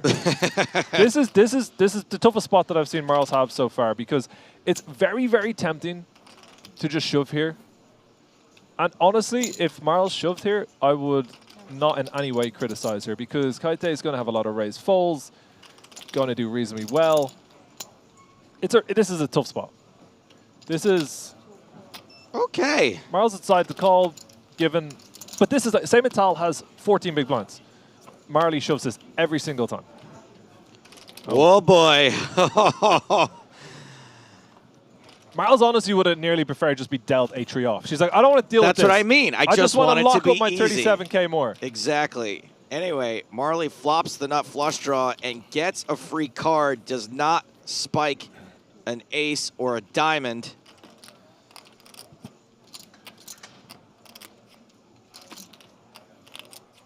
Action on Kite after being checked for the second time. Kite checks back. He's definitely a little concerned about what Marley might have. It's also with sixes on 10-8-4. You don't want to bet fold, and Marley might have hands like Jack-9, combo draws that are going to like shove it in your face, and it's just really, really sad to bet fold. So it's one of the hands that on this board you might see the most checks. He's going to be mostly just betting that board as chip leader, but Marls gets out of dodge. Doesn't shove pre-flop, would have got called. Doesn't see a bet and get it on the flop and miss her flush draw, so maybe I win more. Got to be feeling pretty good about that. Maybe I also. It's today Chat Pro Saturday. It is, right? Depends on what mood Marley is in. I might disallow Chat Pro Saturday now that we're at a final table. What mood? Official final table. Oh, I didn't even realize it was the official final table. Correct. Did they not do like a little like fireworks show? They do it. They do it at 9 now. Okay, sorry. During that break. I don't know. Do I really want to Karen? Oh, of course, it's Karen on YouTube who said very badly played. Honestly, I'm going to have to go against I'm gonna have to go against the chat pros. I don't care about your Saturday rule. I'm not here enough. I'll fight every single one of them. We'll just do no chat pro Saturday. It's over. Final table. I'll go to official final war table. for Marls. It's officially the end. Sorry, it was a chat pro Saturday.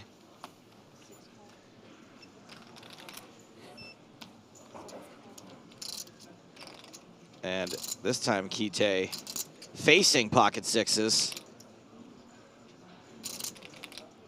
So these are the two chip leaders, right? They were also going back and forth a lot on the secondary feature table. They played many, many pots together.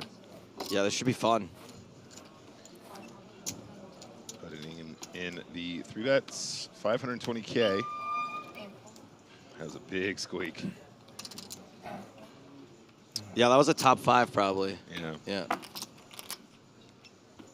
Okay, back to Zhao. These guys are about 86 big blinds effective after Zhao puts in the raise. That's a lot of big blinds to win if you flop a set, Finty. Yeah, so I'll be honest. Most of the spots I've studied when it comes to final tables, I don't have 90 big blinds. Generally, you're I don't know how to play this. Generally, you're very against the idea of playing large pots out of position against the one player who covers you. Right. But as you get this deep, 86 you flop a little set. Yeah. But then what happens if you get set over set, Nick? Yeah.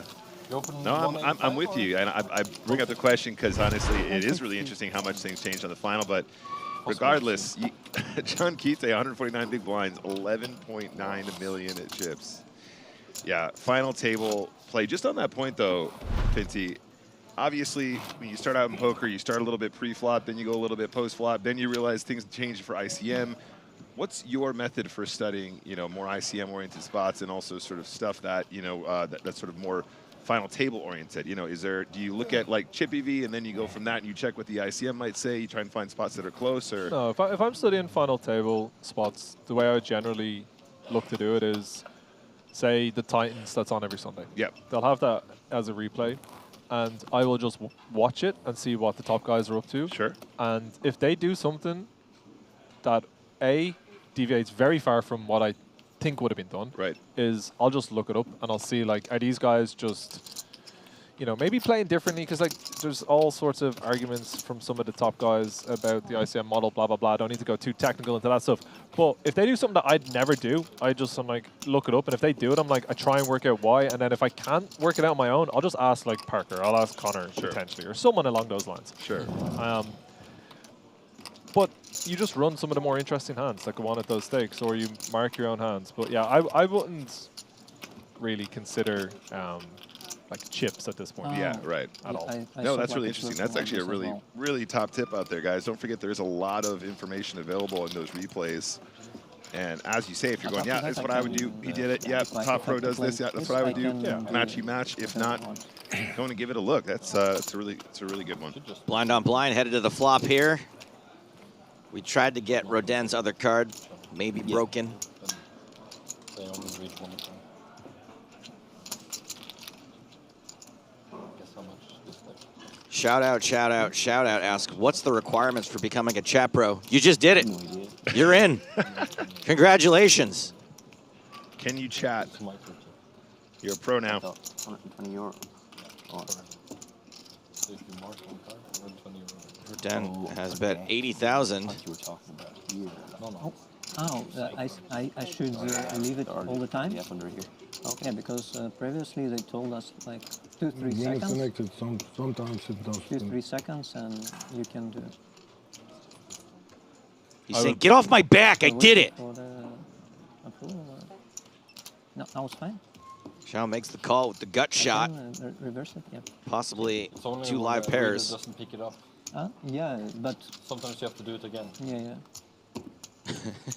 No problem. Ace of hearts.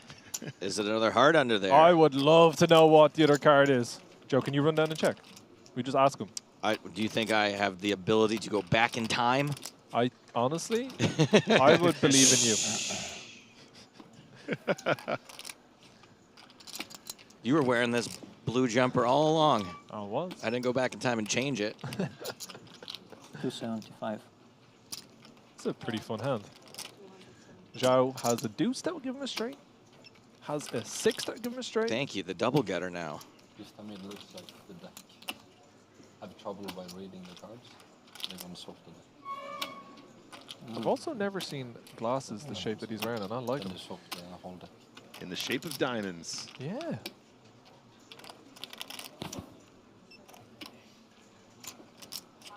They look like a pretzel and they're making me hungry. Pretzel's the worst food ever invented, by the way, but we can talk about that another time. I love your hot food takes. Listen, we just eat potato and cabbage at home, you know this. All right, we've got a couple of good ones over on each other over the years. Yeah, man.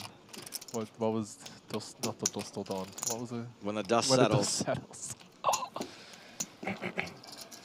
Sorry for lack of context. I'd get into it, but this hand is getting spicy. Nearly $1 million out there. I would love to know what that other card is so much. 3 I'd love to know even your more now. river card. It is another heart. Bless you. Got a little sweat width spot now. I mean, we know that for a lot of players, the King of Hearts all you need here. I mean, you literally can never not bluff this with the King of Hearts. We don't even know the other card. He's going to make it 1.2 million on the river. Oh. Yeah, it depends. Like, if you've got King Jack, King 10, and just bet twice, like, it's not the most ideal hand that you want to bluff. Like, what are you trying to get to fold? Your opponent's going to have a trade decent amount, going to have some aces. But Zhao has to bet. Like, you cannot get to this river with 7 high after calling 2 bets. Obviously, ideally, would have a diamond. I think that he needs to be very considerate of what size he goes and what he's trying to represent, because he's bet very quickly. Like, he didn't really think about this. If he's just trying to get auto folds from, like, I guess like a Jack 10 or something, maybe that's double barreled. I think it's a pretty good size though. Like, you can bet all of your aces for this size. Just gotta be careful before you go too big and so quick, I think. Now, I know we've seen Roden commit chips when he's bluffing. Have we seen many stations? Have we seen many hero calls? He's mostly been the aggressor from the hands that I saw. Yeah. He hasn't really been put up against the fence as of yet, and like this, it would be pretty crazy if he has like a King Jack or King 10. Like, a hand that would make more sense for me if he's tanking would be like he has King Queen and double barreled, because that would make sense. Like, it's a card you can bet twice very happily. But he could be thinking of getting freaky, way out of line. What if he check raises this river, Finty? Well, if I had 7 high, I'd fold, Nick. Hey, top analysis, top analysis. I could have answered that one. He looks like he really doesn't want to fold. That's a nice play, though. You said Zhao was good to watch, and he hasn't let down so far. He is. I'm really impressed by him. It's in the glasses. Yeah, it's all in the glasses. What do you think? And someone wrote in, I don't know if it's true or not, I could probably verify this myself, that Zhao's got lifetime earnings live of like 35K. Oh, wow. Still have like 6-4 hearts or something. Yeah. Something. I would love so much to know what that second card was. What if you instead could learn a little bit about the mini EPT? That would excite me even more. Okay, great. Because every single day, you guys know, you've heard the spiel every day now. Small EPT-like tournaments running online alongside the real EPT for a fraction of the price. Every day at 3 p.m., 3:15 p.m., 6:15 p.m., and 8:15 p.m. right here, Central European time. And tomorrow is the day. Tomorrow's the day that you play the 2 mini mains. There's a $5 mini main and a $55 mini main. And they're adding gold power passes, 1 to each of those tournaments. I love the power pass so much. I want to win one so bad. I would love to win a power pass, even though I already go to all the EPTs. Yeah. It just seems like such a cool thing. I'm not joking at all. Of course, they're worth thousands and thousands of dollars. Why? Who wouldn't want to win one? But it just feels like, I don't know. It feels like a little bit bold to get in for $11. Like, just sneaking your way into an EPT main for $11. Well, and the best part is, like, isn't that so bold? Pros can't buy in. They can't buy in at, I know, like, you the gotta Browns get, pass. Yeah, you gotta go get from in 11. at 11. Yep. And everyone gets a 50-cent ticket every day if they play. I think that's a great way to phrase. I think bold is a it's a little naughty, isn't it? It's very naughty. Get to a final. What are you doing here? I paid $11. I'm guaranteed 123,000 euro right now, playing for $1 million. Oh yeah. Matal all in. Maybe we don't need it. Will he run into it? So far, so good. He's going to be getting called. That I know, because it's not many chips. This is going to be a huge spot for Matal. Ruggieri might not want to call, but you know, for so little chips, has no choice, and going to be very happy to see that he's not dominated. So Matal doesn't run into it, but will still have to fade kings and tens for now. As much as I'm hoping that Marls gets ladders, Matal's been very unlucky in the last couple of levels. He's been very patient. This is to be back up to over 1 million chips. I got to root for him a little bit here. He might have used up all his luck on that Jack-8 hand. First level of the day.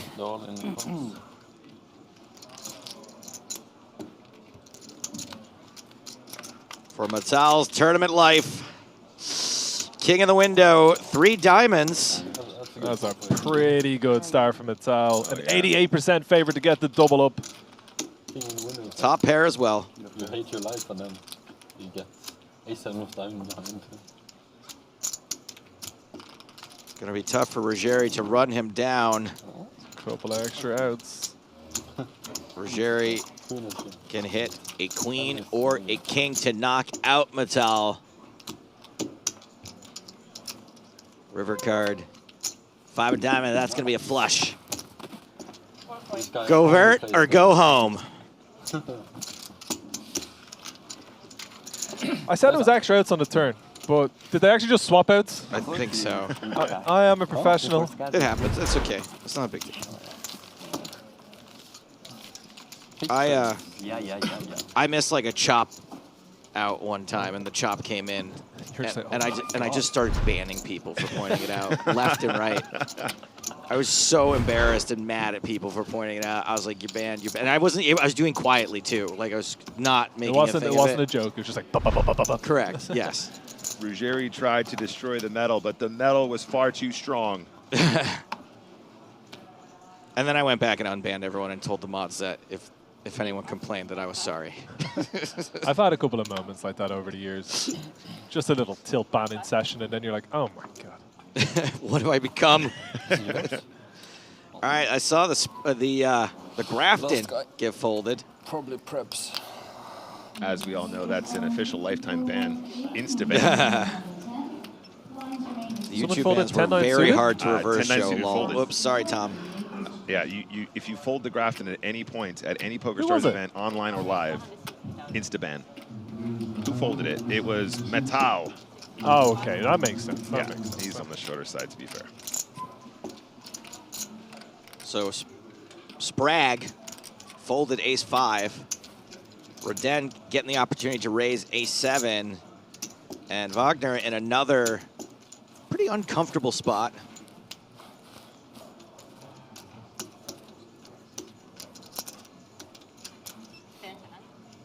Gonna have to play a pot out of position against a very aggressive player. Woo! So the reason we are seeing this re-raise is 100% because we've seen 5-6 opened on the button. Like, for sure. I'm not saying that you can never re-raise this hand or whatever. Man, we got some. Are we gonna see? Over 3 man. Are we gonna see a little 4-bet, Nick? Are we gonna see a little war? Honestly, seems like a good combo to do it with. Who wants to play the Spraggy anyway? Ace-7 off. Ugh. So the thing for Rodan is he's like, yo, I opened 5-6 off on the button, and now he's re-raising me. I gotta go after him. I mean, he doesn't have to go big there. The 4-bet can be real small, and it's going to be real effective at this stage.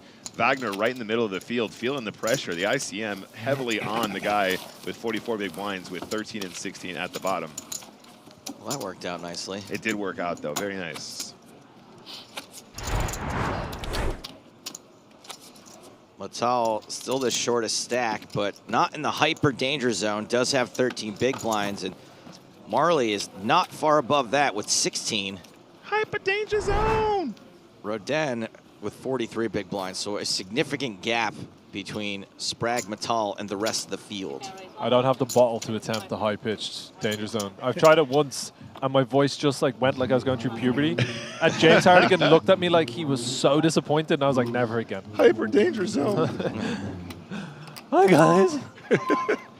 I'm real sorry, mister. I didn't mean to do it like that. My all my voice procedures are specifically so that I'll eventually be able to just do such a high-pitched danger zone that it breaks glass. Slowly having it tweaked over the years. That's your party trick? Ruggieri opens under the gun, and we got Wagner now. He is feeling it. On the button with 6-4 suited and is going to attack. Oh, no. No, it's just calling. Sorry. Deuces for the real deal O'Neill. Do you think when somebody said to him, like, hey, you wear a scarf to hide your tells, he like didn't get the memo? He just wears it on his arm now? I didn't know where you were going. I didn't either. They're like, hey, top tip, if you're going to be on the feature table, wear a scarf. Maybe he's got a crazy pulse in his wrist. Yeah, maybe.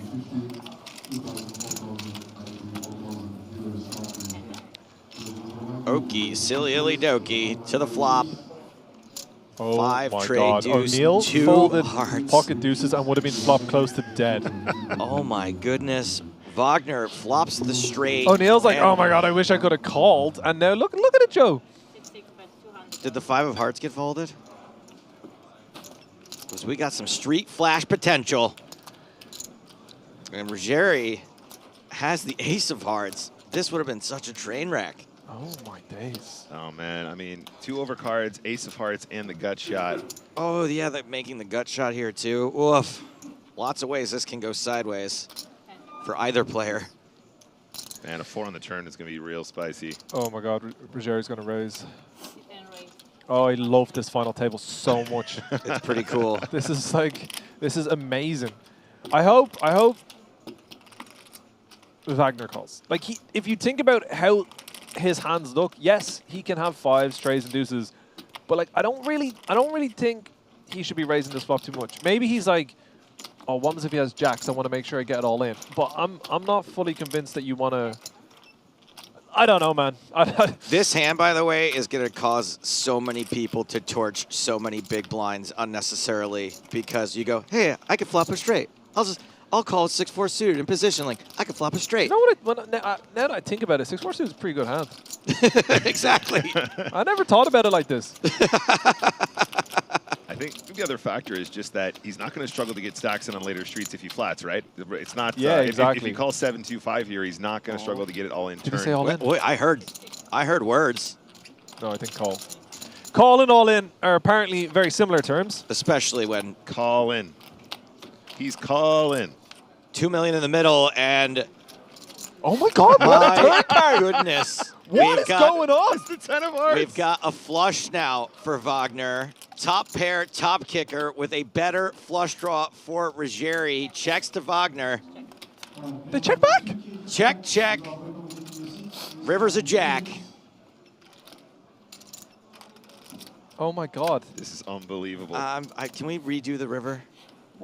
This is unreal. Oh man, what's the size now, Finty? Oh boy. Well, I actually think. You guys, I would play 6-4 suited pre-flop, so it's hard to know it with a 6-5 flush here. But I guess you could have 6-5 of hearts.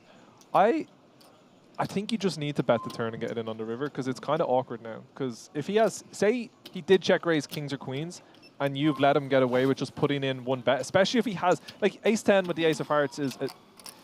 Yeah, this. I hope that Ruggieri continues making these sorts of faces so he feels he can't try to bluff this river. I don't know if I like this river size though as well, Finty. Like it's probably always gonna get paid by value, right? But I also think that the stuff that check raises the flop for value is probably always gonna call a lot more, right? I think if you flat 6-4 suited and you got a flop of 5 trade deuce with your suit, you got to try get all the chips in by the river, personally. Yeah, just a small bet on the turn would have stacked it correctly, so it's less than pot, right? So I'm with Vincent on this. But also, one. you might want to bet your sets on the turn still. I'm not sure, but it's a tricky spot. But it feels like not a chips have gone in for me personally. Not enough chips. Sure. Yeah. Well, yeah, because the deuce is folded. That's true. That's true. Porg, by the way, probably at this point still thinks that deuces would have won. Nah. Yeah, probably, actually. Imagine if Ruggieri shoved after this tank. It would be unbelievable. And, like, not crazy. Like, I wouldn't do it, but the crazier things have happened on this table today. You gotta share genius when you see it, even though this person is occasionally annoying. Ruggieri makes the call, and I'll read this comment. Wagner's ride of the value, Carice. Look at Porg's face. He's like, oh, my God. I was sick, and I got away with it. Made a disciplined fold into small blind. Rewarded. Nice pot going Wagner's way. Wagner, who was all in for his tournament life not very long ago, right? Am I right about that? He called on the river for his tournament life with the best hand, with the ace-6. Yeah, and now is up to 66 big blinds. You just got to keep hanging in there, be patient. The structure is so good, 90-minute levels. That was very, very nice. Ruggieri's definitely been the one battling the most.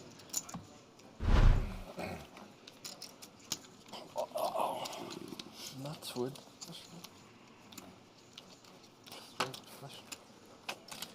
Yeah, I think Wagner started that hand where he made the river call for his tournament life with like 17 big blinds or something, and now has more than tripled up. Tal with a kind of tricky spot, not too dissimilar to the 10s. Fold. Is that what you would do or what you think he'll do? I would fold. Yeah, he does. Good call, good call. Are you folding there, Finty? No. I think I think I'm still playing the king queen too. I wouldn't. You know, you could raise that one the way you raise the 10s. Yep. You could also shove. I think it's got to be pretty close. How many is left? 8. Was he first position? He was first act. Actually, Gudvis on Twitch had a question for you, Finton. Assuming this hand doesn't go completely off the rails. Are you going to be accepting pictures of people's Christmas dinners again this year? Yeah, it's my favorite thing to do on Christmas Day, so absolutely. And you rate them, right? I think I got a bad review from you at least one year. You probably deserved it, though. Yeah, no, I stand by your... I mean, I'm not arguing. Yeah, I will rate people's Christmas dinners, and I will be honest about it. So if you're someone who has their feelings hurt, don't send me your Christmas dinner. Some guy sent me his Christmas dinner that his wife cooked, and it was so bad that I was like, I'm so sorry that you're going to have to divorce this woman on Christmas Day. It was the saddest thing I ever saw. It looked like it was given to a prisoner. And honestly, if I was in prison, no matter what I did, and they served me up that Christmas dinner, I would have been like, this is pretty messed up, guys. This is pretty messed up. I know I'm in here for bad things, but it's Christmas dinner. I'm still a human being. Yeah. And then some other guy, like, I don't know if he was trolling me. He sent me, like, Christmas in a can. Christmas dinner in a can. Oh, yeah. Oh, yeah, sure. It looked like dog food. Yeah. It does. It's like gelatinous Yeah. layers. We went through a whole EPT years ago. I think it was before y'all were on the scene, where we kept sending people kept sending in on Twitter pictures of chicken in a can. You know, you can get like a whole roast chicken in a can. Yeah, don't Google it. I'm not going to. Don't worry. Like that, you didn't need to tell me that. Action. I might offer a prize for the best one, but I don't know how to verify that people aren't just whipping off Gordon Ramsay's best Christmas dinner, you know? You have my word. Oh, I know yours was cooked by you. Now, does your mom cook your Christmas dinner? Yeah, but I think I sent you, like, you know, my thing is I post pictures of empty plates. I think I sent you just the remnants, maybe, of what it was. But we have like pasta on Christmas. Yeah, I'm not doing a bit here. Oh man! I probably sent you like spaghetti and meatballs. You're in for a rude awakening, Joe, when you get that review. Yeah, no, I can tell Fenton is just not having it. Do you put like roast potatoes and like beef and ham and turkey and chicken and stuff in No, it's a nice red Few sauce, sprouts? some gavadil, maybe some chicken parm, some linguine on the side. There was a few people who had slow cooked their meal over the course of about 36 hours.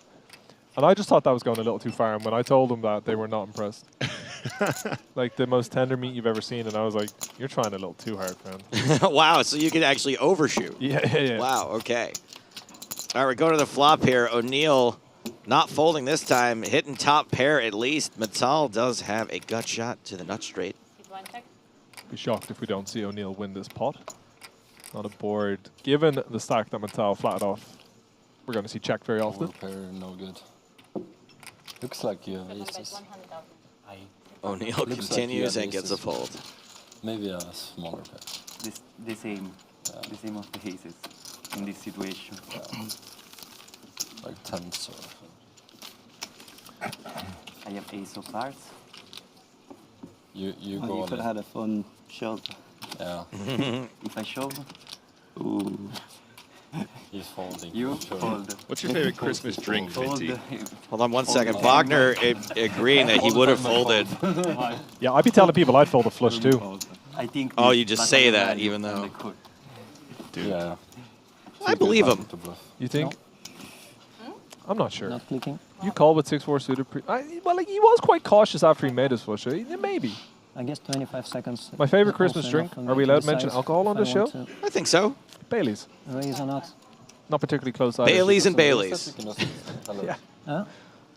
If she doesn't How about you, Joe? raise it, you can tell her, and you get. Are you an additional eggnog third. fan? I know that's more of an American thing. If No, eggnog is one of those things that every year I'm like excited for eggnog and I have one sip and I'm like, why did I do this? Yeah, I feel you on that. An Irish coffee.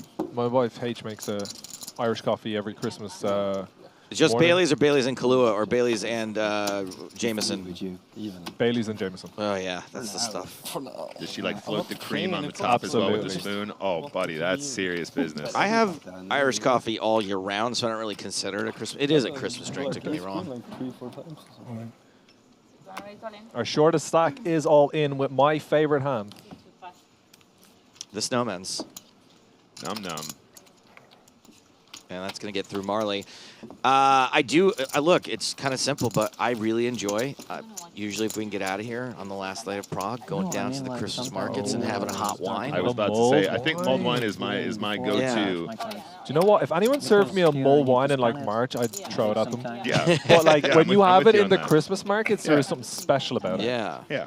Do you want to know what something interesting, guys? I've got a front row seat of how the stacks work on the display here behind the scenes, and I've never had this view before. Right? When players go all in, the stack disappears. I thought that meant they were gone, so I just seen him disappearing, but he came back.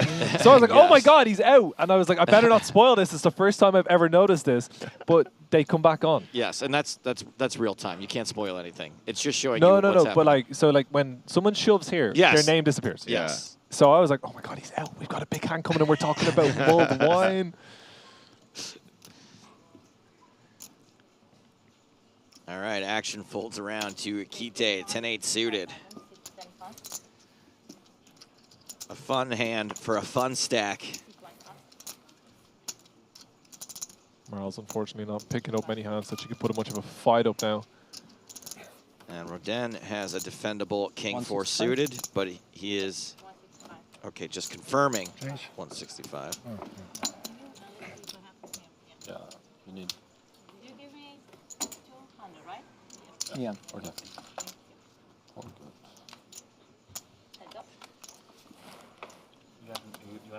Jack 8-8 is the hand of the day. Jack 8. Trip 8s for Kite.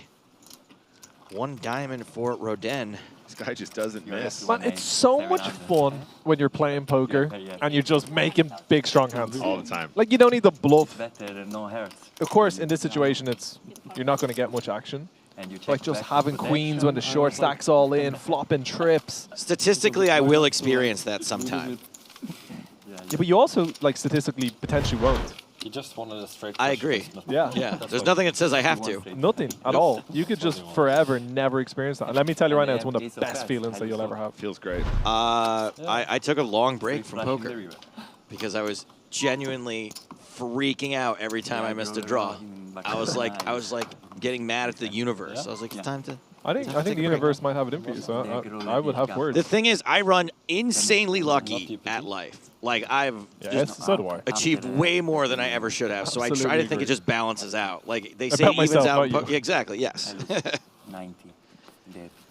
But you All right, Italian, Wagner not going to get But do you play a lot in Barcelona? the 6-high No, heart for the going EPT. again. Yeah, same.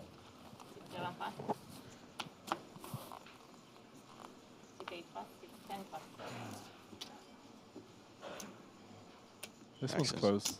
Fold it around to Go-Go Gadget Metal. King 8 suited. 12 bigs. He's fighting it. 12 bigs. It's a disciplined fold. Very disciplined. Just take him away. What are you thinking there, Finty? Oh, God. It's close. Oh, and Zhao gets a walk with the hammer. So what we've seen happen with the very experienced player, Prebz, he was shorter stacked and he had Queen 9 suited, and Sam pointed out that it's probably the worst hand that you could probably shove, right? But even off 8 big blinds, Prebz was going to want to raise with aces, going to want to raise with kings. So he took the worst hand that he would have, but a suited variation, so there's like decent bit of playability still, and raised it up. Is King 8 suited the worst hand you could shove there? It feels pretty close, so like maybe you'd want to raise? It's like if that folds you on the button, you're very happy to go all in. Right, right. In the cutoff, Yeah. Marls also has a short stack. I definitely think it's close, and in no way would I be 100% sure, but I feel like I'd put some chips in there. Sure. This one, a little different. The It's gonna be Snowman's. all in. Speaking of the Christmas markets, time to go pick up a corn cob pipe and a button nose. And 2 eyes made out of coals. There you go. 2 eyes made out of metal.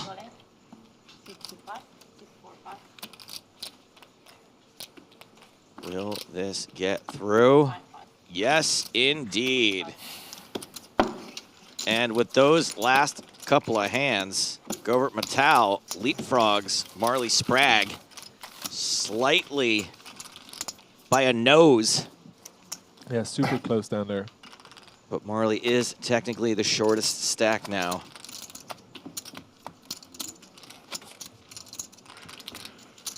Just so I don't embarrass myself at some point, where does the danger zone begin? We're dang close. Or we're getting there? We're dang close, yeah. I think under 15 probably. 12 for sure. Okay. Hyper danger zone. Hyper danger zone is, yeah, anything under 10, I think. I mean, you're the expert, Joe. No, I just wait for James to say the words. I don't even know what I'm doing most of the time. Oh my God, that is so sad. So sad. Spraggy has to fold the Grafton. Oh, I'm actually so hurt. I feel like I just died a little inside. Not because I think Marl should play it, like I think she should fold, but it just hurts my soul. Chris, can you clip some of these Finton lines? Because if he ever makes a final table and he's saying things like that, he's like, "Oh, I would have ripped it in with King 8 suited there," and he doesn't. If he knits it up, I just want to play these. Hold on, Chris. I just said I would fold. I'm just saying the fact that you have to fold hurts my soul. I'm just saying in general. There's like I'm like, you know what? If the thing is, I believe you. I think that you would, dude, put your money where your mouth is. Dude, But just in case. I'm an idiot. I 100% would put my money where my mouth is, and I'd be first out, like most of the time. Yeah. Oh, we got a hand brewing, guys. We do have a hand. Blind on blind. It's anybody's guess who's got what. Wagner opened to 160. O'Neill made it 440. Pretty interesting spot for O'Neill if all the chips were to fly into the middle. I don't think, from what I've seen from Wagner, it's very likely. It's just a call. 440? Okay, so we got nearly $1 million in the middle already. Yeah, these are very, very expensive pots worth many, many thousands of euro. King 5 deuce, top pair, top kicker. That's it. It's just easy. You like this? It's easy, yeah. Yeah, even with the way the stacks are, and like if all those chips start come flying in, and then you end up getting 8 with those short stacks. Are you sure? Yep. Okay. So top pair, top kicker's the line where it's like I don't need to think about this. Yeah, without the board being super juicy and yeah. Jamie Gold had it right back in the day. Top. I got top TPTK. top. So we would expect O'Neill to continue here for about 25%ish, like in the 250 zone. I think on King 5 deuce. I think you want to bet everything, would be my guess. Like,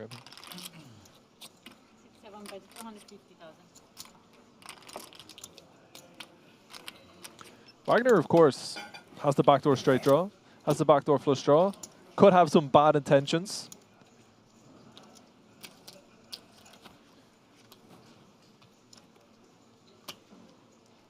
And gets to see that turn relatively cheap. Let me tell you right now that turn bet's not going to be cheap. Ooh, boy, oh boy. Yep, size up incoming. Yeah, O'Neil, my guess right now, King Queen is of concern, but the 5 and the deuce are bricky enough that there's not a lot of 2 pairs going on.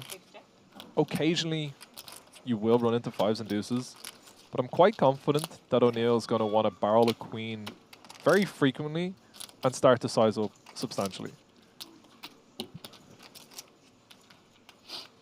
Whether in this spot Ace-King will be enough to go for it all on the river, that's another question. Of course, depends on the river. But my guess is we see, you know, 800 to 1 million here. Yeah, if the river's like a deuce, you're feeling pretty good about the Ace-King. If it's a tray, or 5, excuse me, you're probably feeling pretty good about the Ace-King for 3 streets. And Wagner's got himself in a little bit of a weird spot now, because he called a flop with just jack high, and now he's got an open-ended straight draw, but he's out of position, and he's facing a pretty chunky bet. Yeah, about half pot on the turn here from O'Neil. This pot is bigger than Marley stack and Mattel stack, and it's bigger than Marley and Mattel stack. The problem for Wagner is, yeah, this is, yeah.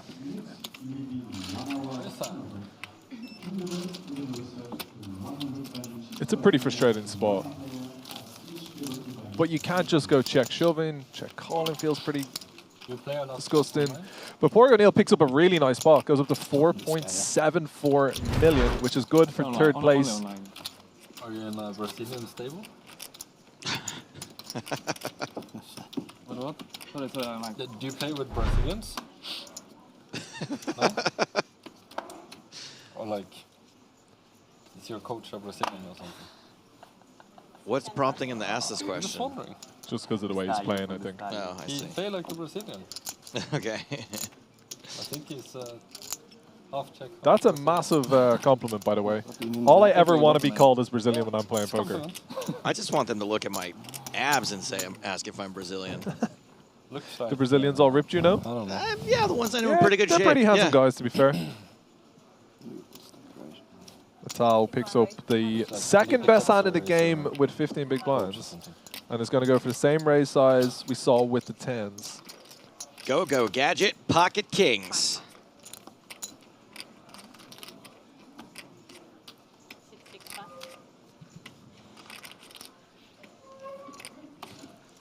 O'Neil with ace-5 in the small is not going to mess around. Keep day. Tens again? Yeah, we're going to be seeing a fold. Once you asked that before. Yeah. If I had queens, I put it in. You know. No queens this time. No, really. You don't say.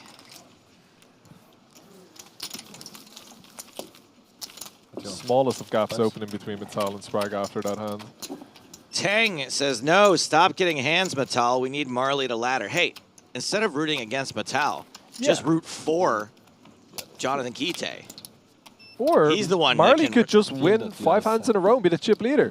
We don't have to root against anyone for Marley to get all the chips. Totally agree. I think he had a 2 pair. Whoa. He had minimum ace-king. Minimum ace-king.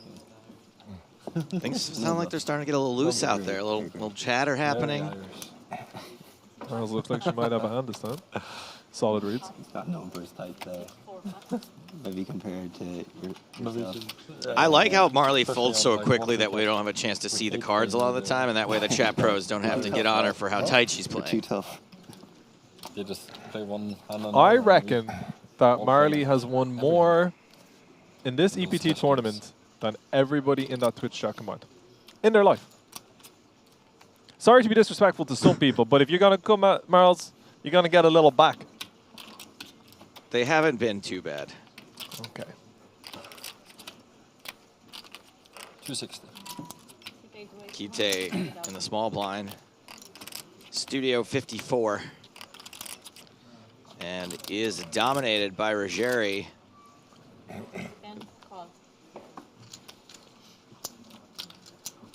And we're going to have another awkward blind-on-blind pot. Jerry might be my favorite player to watch so far because he does some pretty bold raising with all sorts of hands, good and bad. And it just makes the pots pretty big in spots where a lot of people would be a lot more conservative. And it's very, very enjoyable to watch. Putting people in spots they're not used to. Piling chips in. I'm a big fan. Check, check on that flop. King on the turn. Puts the heart draw out there.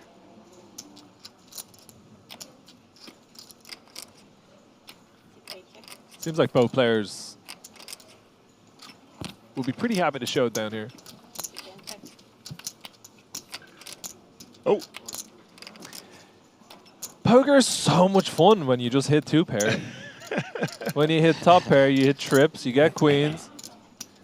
Man, this is Kite's world. We're just living in it.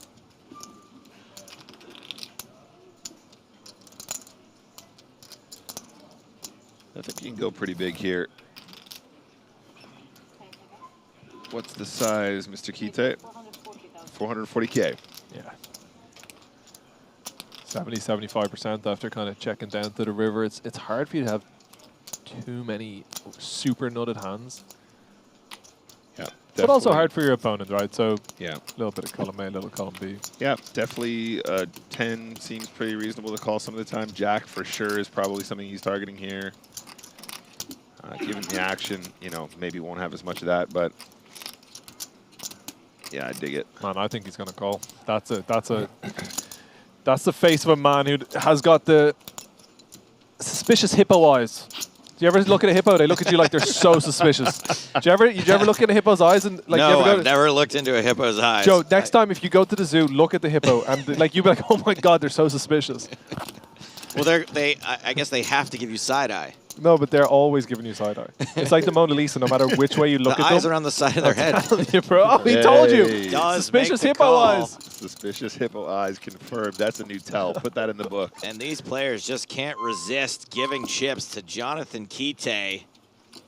No sense for that. Who is now approaching 13 million. A couple of comments online I wanted to read. YouTube specifically. Carlos says new commentators, oh no, the same in the last 20 years. Nick, how long you been doing this? Can you 5 years now. You've been doing it for 5 years? I've been with Stars for 5 years. I've probably been doing comms consistently for like 3. Barcelona 2017, cards down. Absolutely bricking it in the commentary booth. Said 4 words. That was my first appearance. I'm surprised I ever got a second one. What? Karen thinks I should be a regular commentator. Yeah, no, Karen said, bring in Nick. I'm here. He's the most objective. And also the most regular. Yeah, and regular. You haven't heard about this rule? Every morning, like clockwork. You're exactly. Help you to do your job. No, but it's more like if you don't have 20 in the screen, for example. Oh, Ruggieri getting... I was honestly just going to Google hippos. That's why I just turned my phone off airplane mode and Nick showed me. Look at the way they look at you. I don't know what's gone through that hippo's life, but he's suspicious of something. Shout out to Chris Martin in the chat. Hello, buddy. Nick Walsh deserves a full-time gig, Mo. That is 20? Yeah. Perfect. PokerStars sorted out. That's my stack. Yeah, you can do what you Could you take the picture of the hippo? I feel like I'm being judged. Look at that eye. Kite raising 275,000 from the button. Gets Ruggieri to fold. If you ever play in live poker, this is a tip for both of you. I'm not a big fan on the live reads because I'm quite inexperienced. But if someone starts side-eyeing you like that, like a hippo, they're going to call you. So like you need to start talking to them if you're bluffing. Like you need to try and change their mind. You need to make them feel like something's got to change. I thought that was the tell as well when they start to count chips. And you're like, well, John, we reconsider that. Apologies to Jan Kite, who I just called Jonathan. I know a Jonathan Kite in Los Angeles, and it's very confusing for me seeing his name, so sorry. Okay, look, Finton joins us on commentary. Fantastic when he does. Not as regular as me, yeah, sure. But I have to admit, suspicious hippo eyes is now a thing. So quality over quantity, perhaps. When he comes in, invents poker terminology that will live in the annals. The last time we did commentary together, I was so giddy that you were trying to hold it together. I can't remember what it was. It was an online tournament, and I was just outrageously giddy. I couldn't hold it together. I was laughing so hard, and you had them suspicious hippo eyes looking at me like you got to stop. Another pickup there for Kite. You see, now you can see you have similar as him. That's why he also have his stack like this, you know?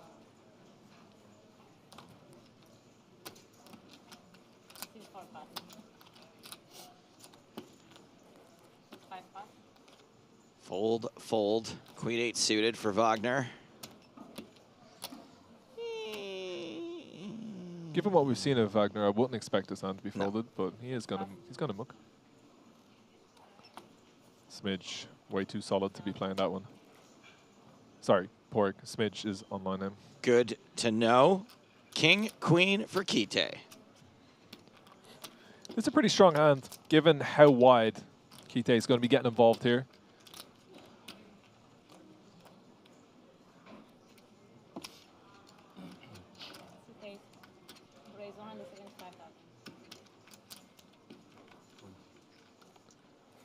Ooh, Ruggieri also with a hand.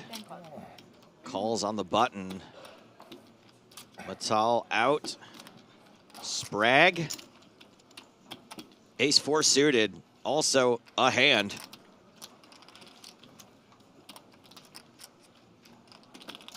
The one scary thing about this hand for Marls, if it was heads up against Kite, very, very natural shove.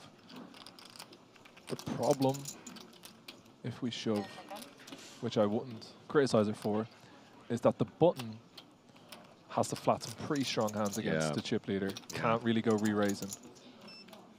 Yeah, you're still going to want to play it as a call at least, right? Yeah, it's super tricky. It's super close.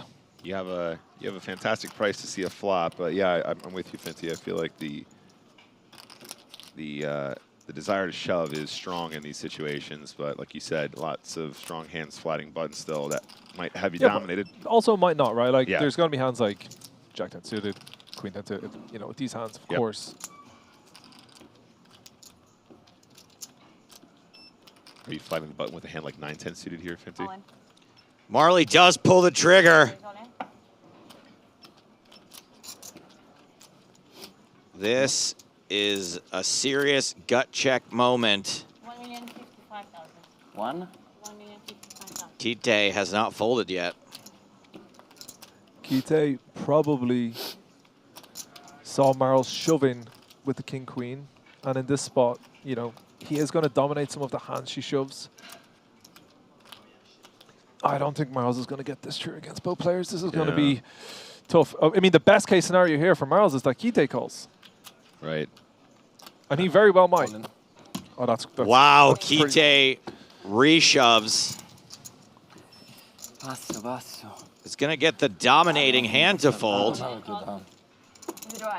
It's not going to be as bad as Marley thinks it is. No, this is a huge spot for Marls. 2.3 million in the middle. Manages to get the best hand to fold and the worst hand to call. Like it can't go better. Of course, King Queen versus Ace 4. It's super close. Absolutely huge spot for Marls here. Sweaty indeed. Oh, my palms are sweating. I am nervous. Buckle up, buckaroos. Kite with the little grin. When you're running so good. You should start first. I see a 4, but it's God. 3 It's a clubs. 50-50. However, that is a lot for Marley to fade and survive. One time for the biggest hold of Marley's career so far. Has to dodge 11 cards. Oh my God. Nick, Now, I can't look. I actually cannot look. 63%. One time for the good guys. Justice. 1 card to come. Huge spot for Marley Sprague. The river is the king of diamonds. Could not fade them all. What a run for Marley. Oh, she must be absolutely gutted, but hopefully proud. I see a smile. I know she's a trained actor. That's heartbreaking. Heartbreaking for most of the people watching this stream. Marley did make an EPT main event final table, 8th place, 6-figure score, 123,600 euros, and the adoration of thousands. Absolutely incredible score, of course, but just heartbreaking to get it in good, to get rivered by the chip leader, who's of course opening incredibly wide. Ruggeri's been getting involved, getting in the mix, and you take your spot, you pull the trigger, just get rivered, man. That hurts my soul. Yeah, Kite just a wrecking ball, eliminated so many players on Six players. the tables today here in Prague. Absolutely savage. 14.49 million chips now. Absolute monster chip leader. 181 big blinds. Yeah, we have 7. Oh, yes, yes. A lot of folks in chat expressing their heartbreak and disappointment. We're very proud of Marley, though. So incredibly proud. Obviously, career all-time score. Coming to Prague, winning 123,000 euros, amazing. But when you get so close, no matter how much money you win in poker, it's messed up. Like, that is bigger than any tournament that you can win any week. Yeah. And then you win it, and you're just like, oh my God, but the 7 figures. I hope that Marls feels good about it. She enjoyed it, and, you know, it's just a start of hopefully many, many, many great scores. But I wanted her to hold so bad. It was great seeing that name make a final table, no matter who was wielding the stack. Yeah. I mean, hopefully big confidence boost as well. Just right now? Wasn't as close as it looked. It looked real close. Joe almost went tumbling out the back of his chair right now. We have to play on, though. I was just wondering if I should fold or... And we are one elimination away from being done with today's coverage. And I guess Kite is just going to take out O'Neill here, and that's going to be it. The mess up thing if Kite folds, Marley doubles up. Right, yeah. Domination rotation. This is going to be so frustrating for O'Neill. It's going to go all in, and he's not going to be able to fold. Go, Gadget, big slick suited.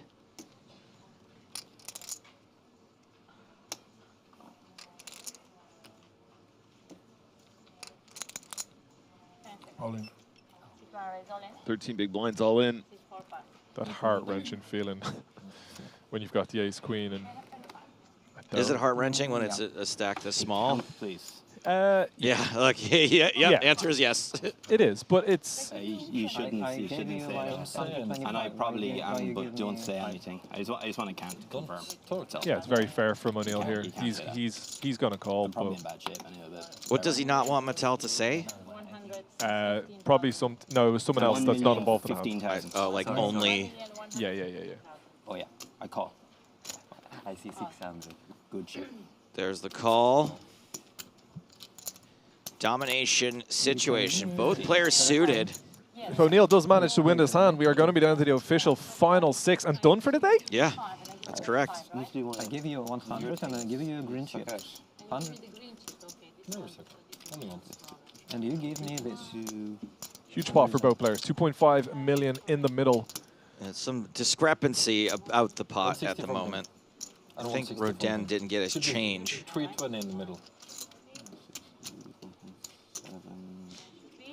200, it's okay. Yeah. 160 from him, 160 from him. It's okay. What? O'Neill already trying to work out what he's going to be left with if he doesn't win this hand. It was like big chip, 100. You take it, and you told me give me 25. I gave you 125. It's 40 too much. It's yours 5. It's not mine. I need 20k back. Yeah, it's still too much. That's it. It should be 160 from you and 160 from him. This is the last thing either of these players want to be going down as we But it's still not right. get prepared. It's a very tense moment for this discrepancy to have happened, making everybody wait for this run out. It's fine. A lot of wheeling and dealing going on here. Correct. 160 from you and 80-80. 320. It's correct now. Good luck, gentlemen. More numbers being yelled than at a Moroccan bazaar. Here we go. 5-5 deuce. Not terrible news for the ace-queen. A few chops available. And 1 heart as well.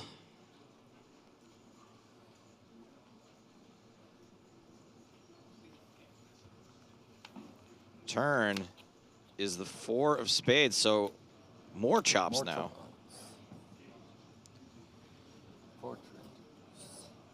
O'Neill obviously would snap off a chop right now. Wonder how Mattel feels about it. River is the 10 of clubs, so no chop, full double for Gover Mattel. Claps for Mattel, man. Very, very patient, finding his spots, finding the doubles, and finding the holds. He's going to go up to about 31 big blinds now on this final table. How big was all in? It's all of a sudden got very, very close between 7th and 3rd. You know, 31 big blinds up to 55. I guess there's still a bit of distance, but you know, any of those players double up, they're in the top 3. It's getting pretty close. I think also worth mentioning is there's no more short stack. Agreed. There is a short S stack, which is still Mattel, but 31 big blinds is not a short stack. So we were dangerously close to being done for the day, but now things could take a while to lose that next player. Yeah, but this is what we talked about at the start of the final table, that at some point this happens in every tournament, right? Things slow down a little bit, the stacks get a bit closer, the short stacks get eliminated. And yeah, we didn't mention, by the way, everyone now guaranteed 160,000, but that next ladder is worth 50K. Yeah, it's getting huge.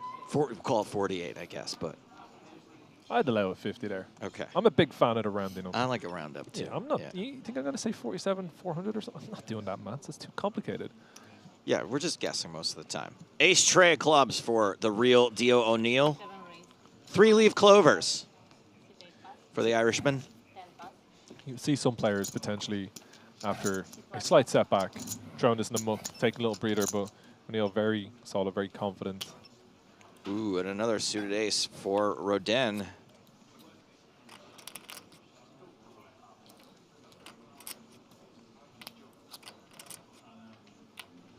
Yeah, I like this comment from Burke, who says this table is full of action and is like a summary edit of a normal one. Yeah. Yeah, it's not far off a highlight show, is it? No. Yeah, it's not been without action. And very frequently see a big slowdown once we get down to the final 9. Indeed, all of today, it's gone quite quickly. And Zhao with a hand in the big blind, facing a 3-bet now from Rodin. It's never really fun to fold King Queen your big blind, but I do think it's a little bit too much action.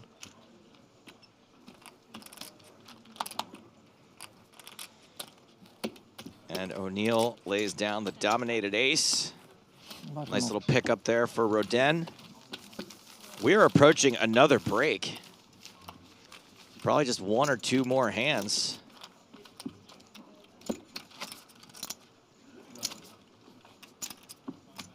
I'm sure everyone could use a break at this point. It has been emotional, and I'm not even at the table. I can't believe that I've been doing commentary for 3 hours.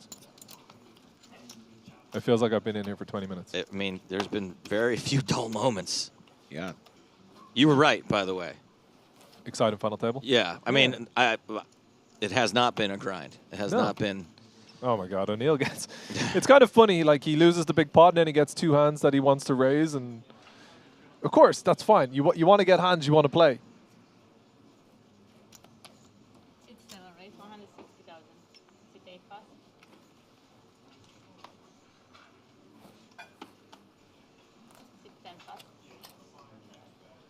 O'Neill does open from under the gun. And again, Rodin with a better ace. This time offsuit. And this time, he decides not to get involved. Zhao folds 7-5 off. What say you, big blind? That is a hand that we are often going to see a flop with.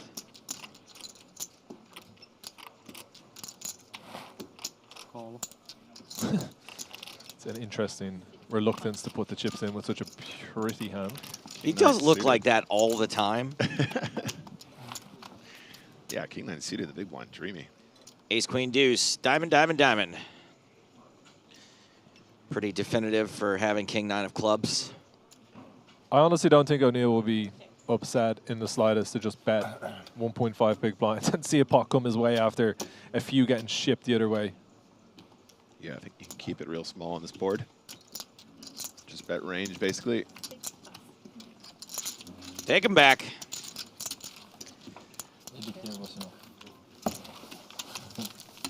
Is there anything you check on that board, Finty?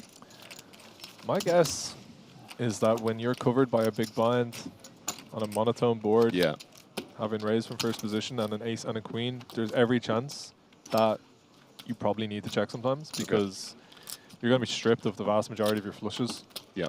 And What does that mean? Sorry. So because the ace of diamonds is on the board, yeah, and because the queen of diamonds is on the board, if you think of the hands that you raise in first position on a final table with some short stacks, okay. like the flushes that you're most likely to have are going to be ace high flush draws, king high flush draws, and some queen high flush draws. Copy that. So like you have like 10-9 suited, maybe jack 10 suited, a couple left, and for that reason you need to be somewhat respectful of the fact that your big blind opponent's going to be able to put you in some tricky spots. So you might want to do some checking. I think if you're playing against the vast majority of people, betting small will be the best play because not many people will start min-raising you and making your life difficult and putting you all in by the river. It's a very easy to just simplify. But like if I got Sammy Grafton in the big blind, you probably want to be considerate of like how it looks. That's great analysis, mate. Yeah, thanks for breaking that down. Very good one. I'm also not 100% sure, but it's something that you want to consider a little bit more. Well, we're going to have Matal versus Wagner in this hand. Yeah, did we just see this flop? Ace of diamonds, queen of diamonds, king of diamonds, bottom 2 pair for Matal. Nobody with a diamond.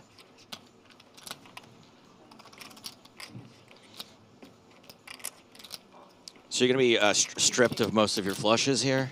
Yeah, pretty much. All but right. it's you know, you could have a royal flush. Right, sure. Yeah. The difference though, right, where it would change here is when you're in a small blind, the way that they will make flushes will actually consist of a lot of these cards too. So like if you think about the big blind, right, you call like 7-4 suited, you call 8-2 suited, you call 9-4 suited. You don't really call those hands in the small blind. So it's hard for you to have too many as well.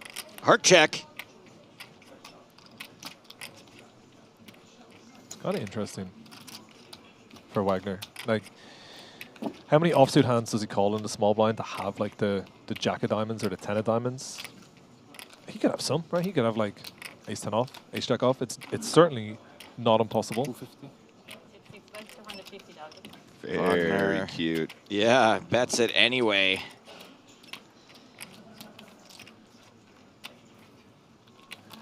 Matal, I feel like, is a guy that... Look, I have a theory on this board that like just call your 2 pairs because people don't go for it twice. I'm like, come on, let's see if you're going to do it. Okay. I don't think people will do it. Is that our last time for the break, Joe? That is it. That is it. What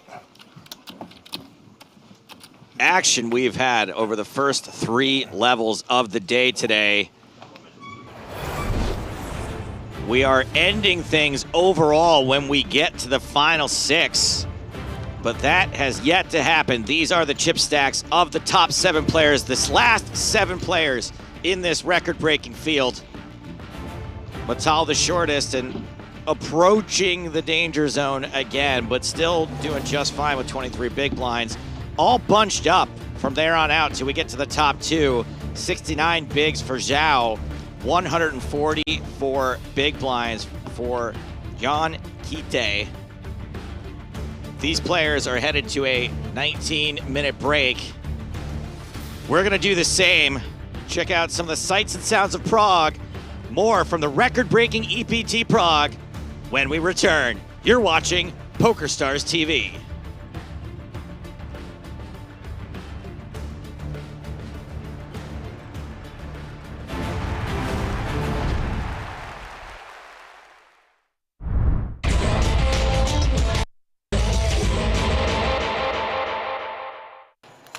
Parker on the button here, 1.59 millis. All right, Captain Birdseye, what are we doing? He's calling.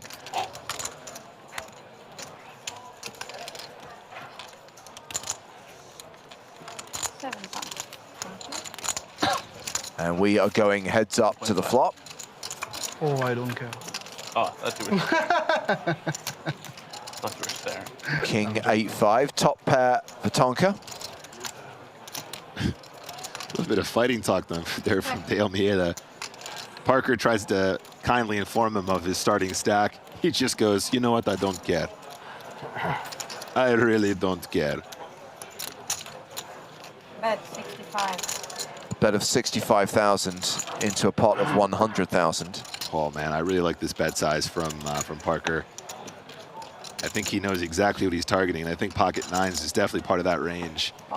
Dale Mieda, having already indicated he doesn't care how much Parker has, is never going to fold nines. He does not want to be exploited.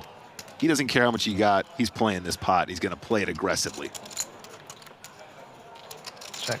Check. Checks a second time.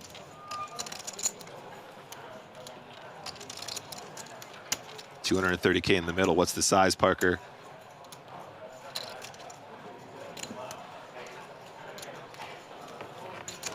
Some of that and a fisherman's friend.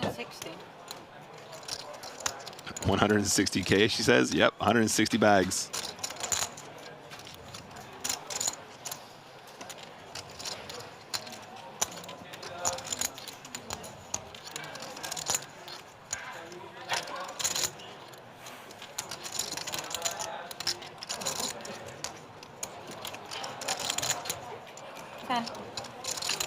Call. That's a call. How much is it, sorry? 160. I love it. I have no idea how much the bet is, but I'm calling it. What did I say? Receive, my friend. All the time you bet, you bet, you bet. Oh, it's the perfect payoff card, James. It's the perfect payoff card.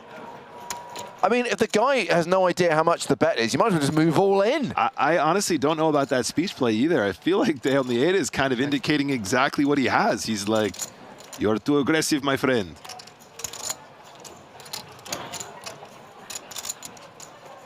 I mean, go for maximum value. Yeah, you just call first, ask how much you've lost later. You absolutely punish this river. Parker might even slight overbet this one. He might even go for like 600K here.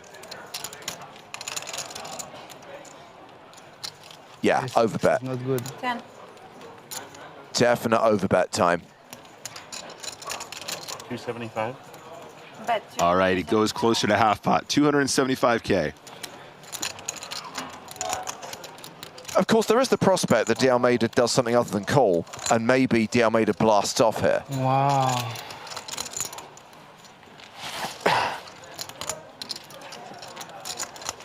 Just wondering if the 275 feels too much like a value bet. Maybe it's not big enough to make it look bluff heavy, but Tonka is a sensational poker player, so I default to his decision making here.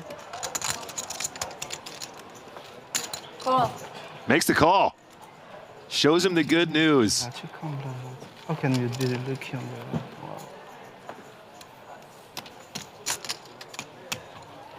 that? Thanks. Parker stacks it up. That is a huge pot for Tonka. Let's go, Team Tonka. Up to 2.16 million, closing in on the 150 big blind mark. Okay, we're going to see Tonka play a hand. Are you happy now? Are you not entertained? Are you not entertained? You beat me to it. Oh, Lofberg with nines after Tonka opened with queens. Yeah, and I will note we did just see him 3-betting those eights just now, James. Obviously, the stack depths were considerably different, a very different setup, so I'm not suggesting he's always going to take that line against the much deeper stacked Parker Talbot. However, pocket nines, very strong combination. He might just pull the trigger again. Looks like a call to me, though. Oh, never mind. It was a raise after all. 200,000 to go. Yeah, two of the red and black chips, which are worth 100K each. Yeah, I really think this one could go either way with Parker being stacked that way. Under 30 big blinds effective. Pocket queens at this stage in the tournament, I believe, will just be a 4-bet right now. I don't think there's any slow playing at all. He is all in. And a quick call. Lofberg calls the all in, and Parker gets it in good. This is a true set hand, you know that? Tonka, huge favorite with queens against nines. He does have, I hate to say it, James, he does have the stars nuts. It's fine.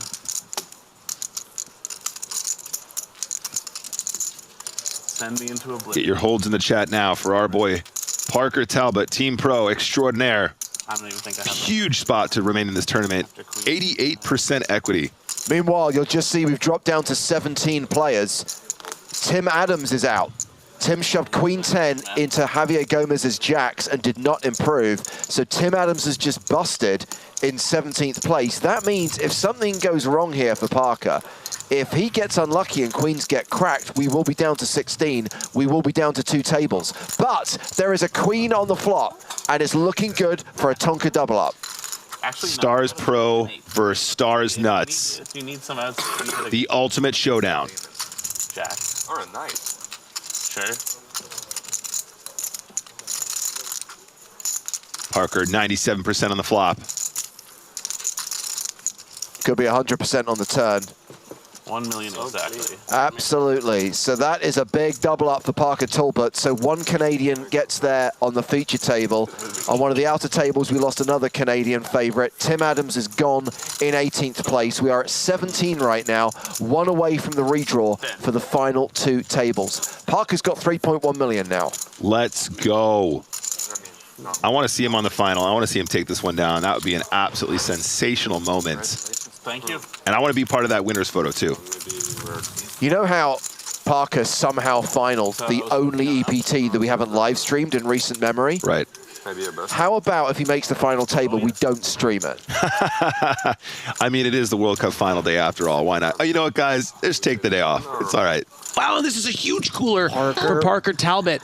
Oh my God, this is such a good spot for Parker. I mean, I think Bigot is so under-repped here with the 8s, is going to have to call these 20 big blinds. Yeah, definitely. Parks McGurk's all in for 1.1. There's the snap call from Bigot. Has he even seen the 10s yet? And a massive spot for Parker to get back in this event with just 12 left. It's wintry outside. Will we see the snowmen's? Nom nom. Or will the best hand win for once? The snowmen's are hungry. Nom nom.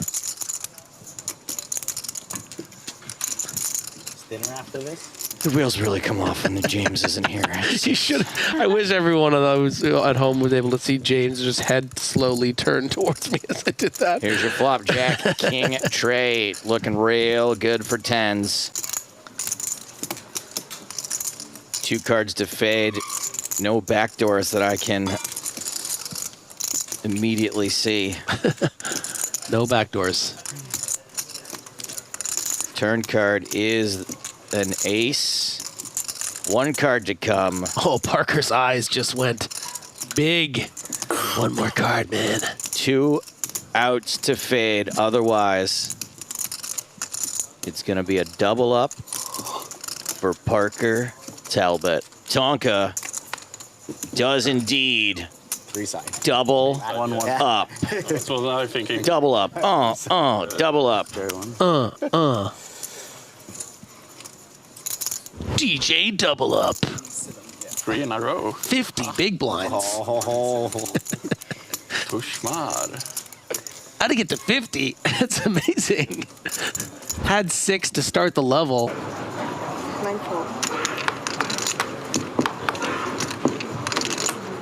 Queens for Caleb. 1 race, 160.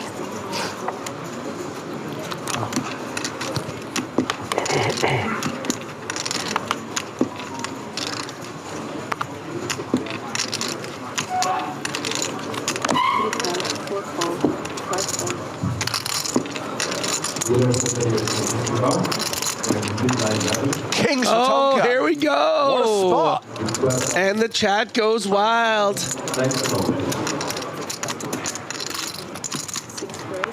125. 520. 520. 520. All in. One goes for in. All in and a call. So Tonka officially the at-risk player, but Tonka with the best hand. Did you see the way he induced him with that raise too? Just brilliant. Brilliant stuff from Pocket Talbot.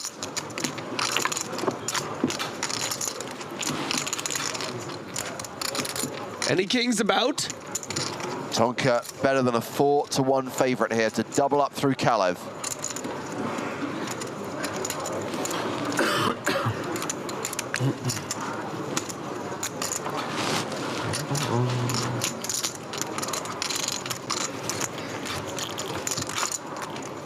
The flop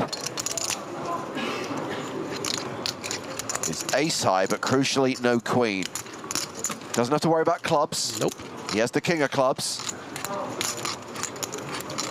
Just has to fade a queen on the turn and river.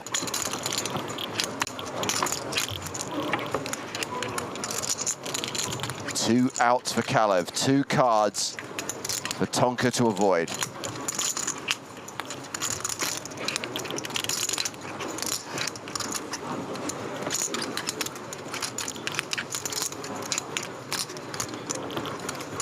The river. Oh my God. Is a 7, and Tonka doubles up through Kalev. King's hold. Let's go. Blasting out of the danger zone. Yeah, I need one more. Up to around 20 big blinds. Have a beer, please. And ordering a beer. Let's go. Alive. It's a nice hand, eh? I'm playing tight. I've got another A to go with it. Yeah, eh? No crazy action. Tonka just dodging such an awkward spot there. Feeling fantastic about that. I would be playing a little bit differently if I had your stack, I think. Always a needle, too. So Tonka in the big blind on this hand. That's what I'm saying. Yeah. I wasn't saying, like, if I was you. I was like, okay, what are you going to try to say? You're going to play tighter than I was? All right. You're from Saga Bloods. 1.5. 1.5 exactly, yeah. Phil Huffer just checking up on the stack size of now the new big blind. Decides he doesn't want to get involved with a stack that can reshove. Obara with the pocket ace on the button now. Raise cool. Should hit that. And Obara is raising. Not scared by the 1.5. He does the same. That seems big. That is a big raise. Yeah, especially from absolute position. What did Obara have for dinner? Oh, boy. Wow. Sakuchi calls in the small blind with pocket 9s. I mean, where are we at right now, guys? So Obara has about 3.8 behind. Just raised a quarter of his stack. Yeah, Oh, my goodness. He folds the ace-8 only to wake up with kings in the big blind. The clangers. Once again, Tonka picks up kings when there are worse pairs out there, moves all in, and now Obara with the decision. Once you put a quarter of your chips in there, you can raise. that is a raise. Yeah. Parker made a raise, so the action's open again. And I feel like Obara might be tempted to isolate, right? Just put it over the top. I mean, but it might get rid of Sakuchi, but I don't know what good that does him, really. Yeah, exactly. Well, he's got Parker covered, so we'll do him some good if the kings hold. He's got that kind of stack depth where you can just... Oh, he folds. Oh, wow. Where are you? For real, bro? Sakuchi calls with 9s, and even though Tonka is officially at risk here, he is a huge favorite to double up again with kings. Pocket 8s? Yeah. 9. That's right, a near triple up for Tonka is on the cards here. For the 8, so the 8 coming. Definitely coming. Maybe a 9-2, but 8 is for sure.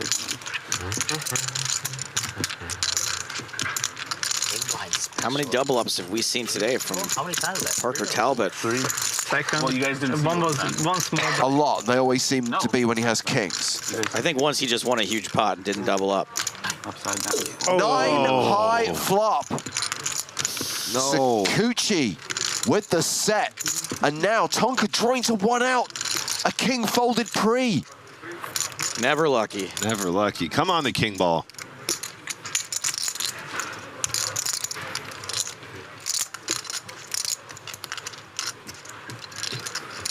If anyone can do this, it's Tonka. Queen of clubs on the turn. Tonka drawing to 1 out with 1 last chance to hit. I'm asking. You don't have to answer.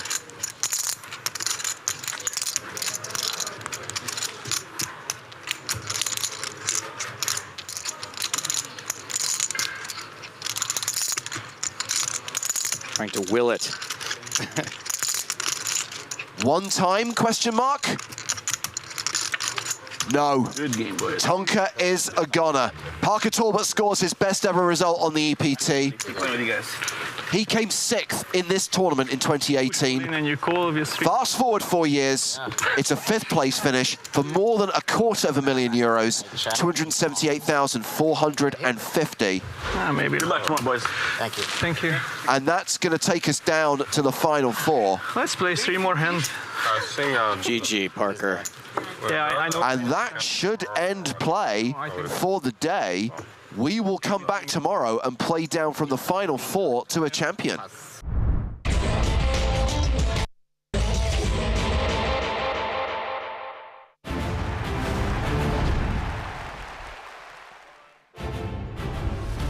Welcome back to the 2023 edition of the PokerStars European Poker Tour from Prague, the penultimate day of the main event. We're at the final table. We have 7 players returning from break here at King's Casino at the Hilton Prague. We're trying to get down to 6 today. Now, caveat, if we were to lose a player in the next 90-minute session, we'll play to the end of the level and then call it a night. If we get to the end of the level, we still have 7 players. Dinner break. We come back and continue our quest to get down to 6. Follow me? Good. I am James Hartigan, alongside me the man we were just watching during that little montage during the break. Parker Talbot. Tonka, welcome. Hello, hello, hello. Thank you.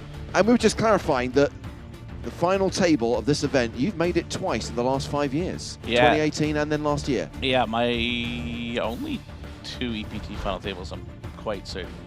So what happened this year? Absolutely nothing exciting. I think I played 2 bullets starting at like 200, 500 big blind in an hour and a half or something. So, maybe next year. Or maybe it's going to be like once every 4 years. Maybe it's going to be like an Olympics thing. We will be back in Prague this time next year. Full EPT 2024 season is out there in the public domain, courtesy of the PokerStars Live app. Same stops: Paris, Monte Carlo, Barcelona, Cyprus, and Prague. I mean, it's a nice little tour. It's a nice little series of events, and I just remembered you did have that deep run in the Estrellas main event as well. In Barcelona. So Barcelona also kind to you. I mean, biggest live tournament in PokerStars history, and you're in the top 10. That's nay bad. Barcelona had some close calls over the years too. Like I think I got 11th or 12th in 10K high roller a good long while ago, maybe like 5 or 6 years ago, and then had one of my earliest runs ever was EPT Barcelona main event when it was absolutely massive. I mean, it's been massive a bunch of times, but yeah. Like, well, these are the 7 players remaining, and you'll notice the name in 8th place. Marley Sprague sadly departed just before the end of the last level. Still, 123,600 euros. I believe she's outdone her husband. Her biggest live score, bigger than his. Yep. Biggest score in the Sprague household is now Marley Sprague. You don't still consider yourself to be a member of the Sprague household? I was going to say I do kind of still own the biggest score of the Sprague household, just because I did live there for a time. Right. And I did win a bunch of money there. Parker, Marley, the Cats, Ben. Yeah, pretty much, yeah. Okay. This is the prize money still up for grabs. 160K for the next player out, more than 200K for 6th, more than $250,000 for 5th. Up top, more than $500,000, more than 600 grand for the runner-up, and $1 million for the winner. So yes, just to remind you that we are looking to get down to 6 tonight. Should we lose a player during the next 90 minutes, during the next level, level 29, we'll play to the end of the level and be done for the day. Beyond that, we'll simply stop when we get to 6. Mainly because, and the reason why I caveat it like that, is talking to the tournament staff, no one expected us to get down to 7 this early. We've only played 3 full levels today. Oh, wow, from 16, yeah. Yeah. Yeah, it's been very swift, huh? But I think... guess double KO. And if you look at the chip distribution, Parker, John Kite has like He just has 142 all of them. bigs. Yeah, Exactly, yeah. He is literally double second place, and then second place Yes. also has a lot of chips. Yes. So on the one hand, you could look and say, oh, well, it's a deep stacked final table. Yeah, but only 2 players actually have deep stacks. Like everyone else, there's a sub 50 big blind stack, and you've got most players 35 bigs or less. Really feel a walk this time. Yeah, it's kind of wild for 5 out of 7 players to have below average stack for sure. Yes. Even though the average stack is 55 big blinds is quite large. So the blinds are now 50,000, 100,000 with a 100K big blind ante. And look at that, the respect, mad respect for the guy with all the chips. He gets a walk. Govert Metal, 15 cashes in European Poker Tour main events. This guaranteed to be his biggest to date. Very nice, very nice. It's such a beautiful feeling to run deep in a live poker tournament, and even more so in a main event. It's just, yeah. It's very close. It's a juicy stack that Jan has there. Yeah. It's a lot of chips.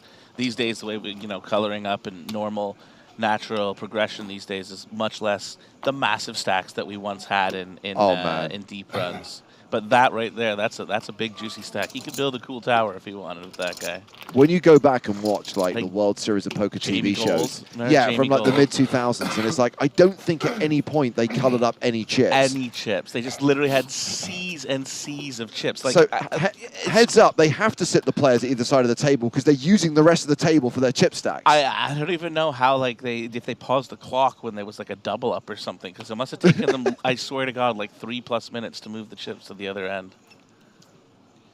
Okay, Porrig O'Neill opening here with ace-8 on the button. Quito with king-4 in the small folds. Umberto Ruggieri in the big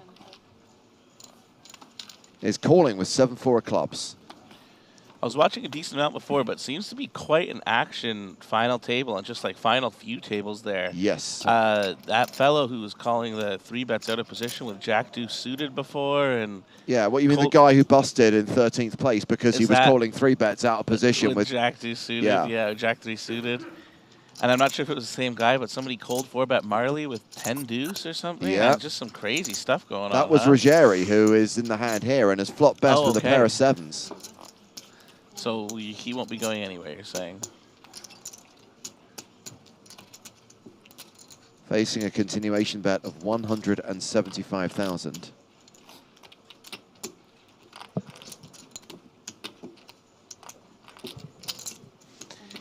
He also 3-bet the flop, right? With the Queen-Jack of hearts against the Ace-Deuce. I remember seeing that.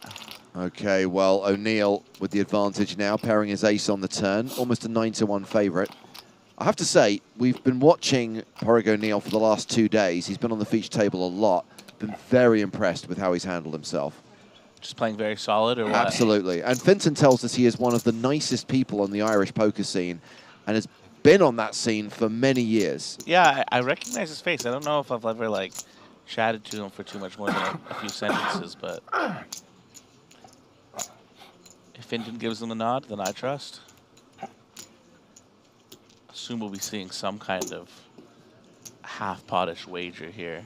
Yeah, so when for value. check on the turn, and here comes the value bet from O'Neill into a pot of 900,000.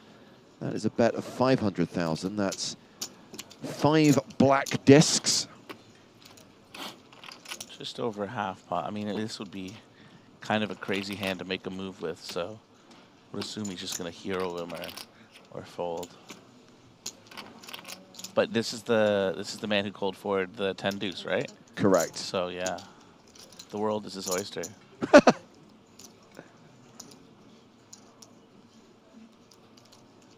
Clock down to 0, so he's going to have to surrender 1 time bank card.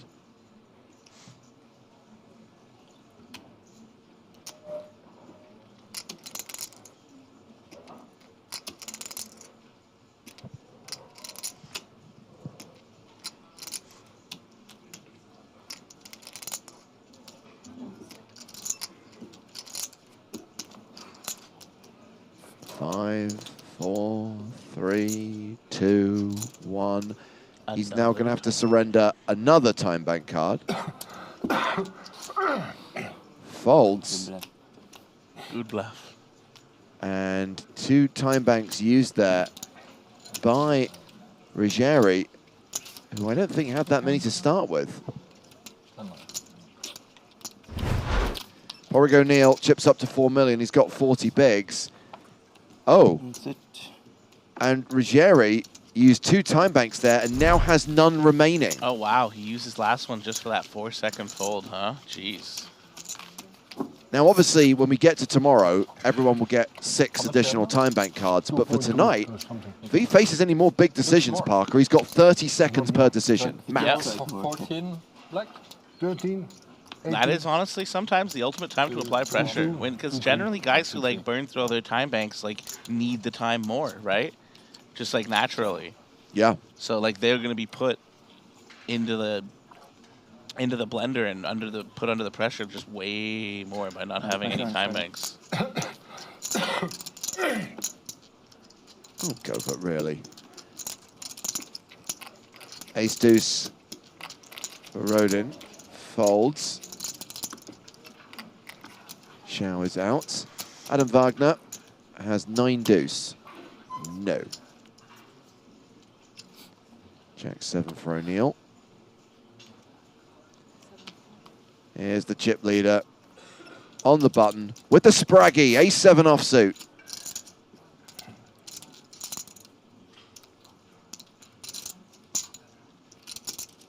He may not even have looked at his hand. With that chip stack, with the button, why not? I mean, maybe because Ruggieri's going to play all sorts of hands in the small blind. But he is pretty fair, reasonable holding here.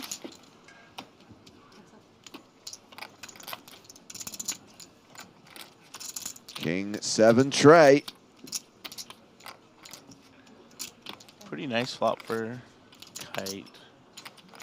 Kite. It wouldn't be the craziest thing, honestly, to see a check raise from Ruggieri here. Honestly, pretty surprising not to see a continuation bet from Kite as well. So now Ruggieri improves to a pair of 6s.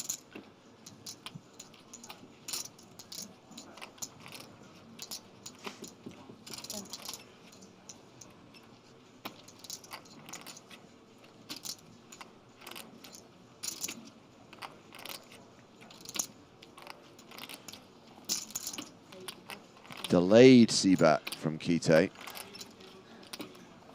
225,000.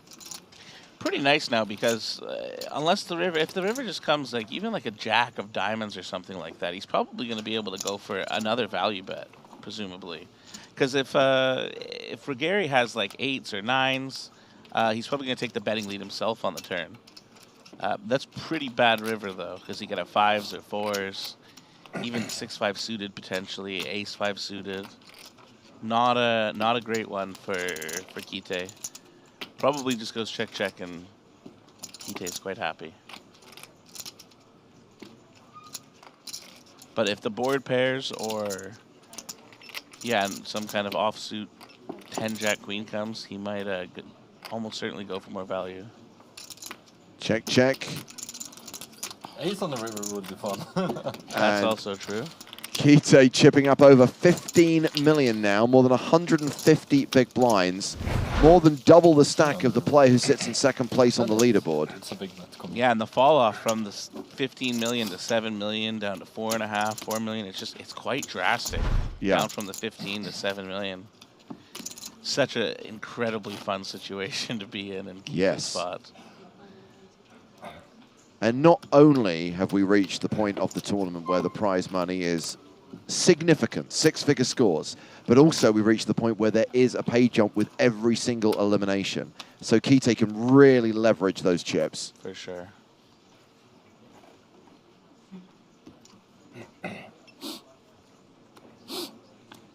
Zhao with 6s under the gun.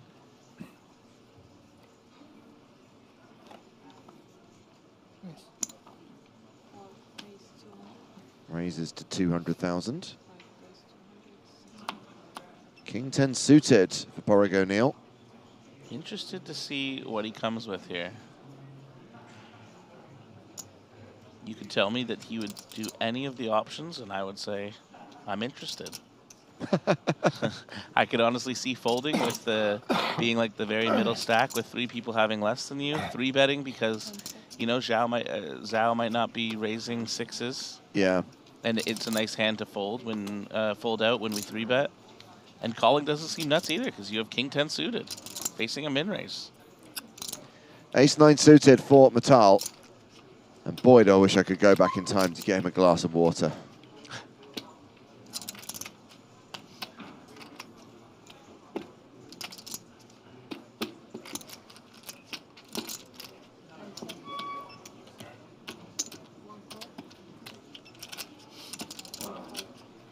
Metal has called. And looks like Rosen has folded the big blind, so heads up to the flop, which is Jack 8-4. 6s are still ahead.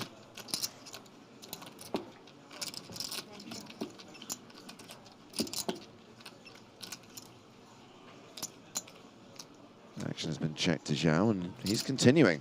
Spliffy Two Shoes watching on YouTube asked, does it finish up tomorrow? Yes, it does.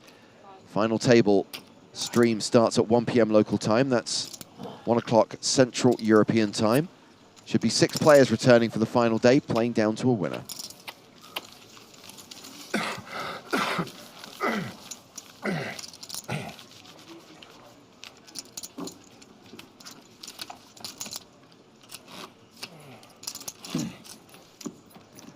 Rooftop Inquiry has an inquiry. Does PokerStars ever do free rolls during these streams? We prefer to give you free money, or added value rather, in our online series, Mini EPT Prague, which is running right now. 3 low buy-in tournaments every single day. We're adding New Year Series tickets to the prize pool of every single event. Tomorrow, we're adding power passes. It's 2 mini main events. One is $5.50, the other is $55. The winner of each is going to get a gold power pass. The runners-up are going to get silver power passes. Very nice. Is there going to be any New Year's Series streams? 225. I believe Mr. Walsh will be on New Year's Series stream duties. Ah, okay.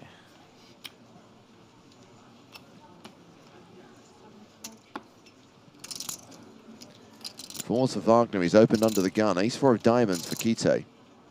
Pretty loose open here from Wagner.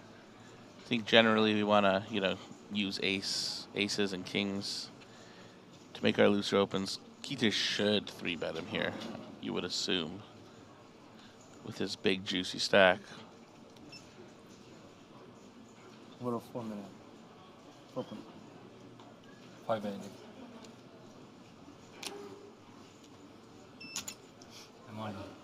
Oh, wow. Well, what is going on here? We've had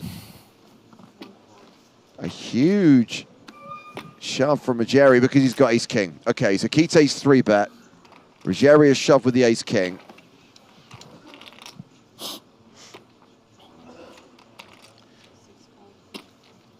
Even Kite, man, who likes to gamble, won't be able to call this one, I don't think. It's a bit too rich. Also, that shove came in very, very quickly. It was almost like, I'm just waiting for this guy to 3-bet, and as soon as his chips are across the line, I'm all in. I could honestly see myself convincing myself, though, that he would do that with, like, King-Jack suited or something, though. You know? So, like, it wouldn't... I feel like he's going to fold, you know, almost always. But if he just tries to, you know, make this speedy timing tell read or something, you never know.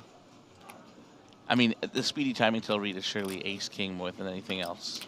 It's hard to beat ace-king in this game. Yeah, you see? 580, right? It's possible. 580?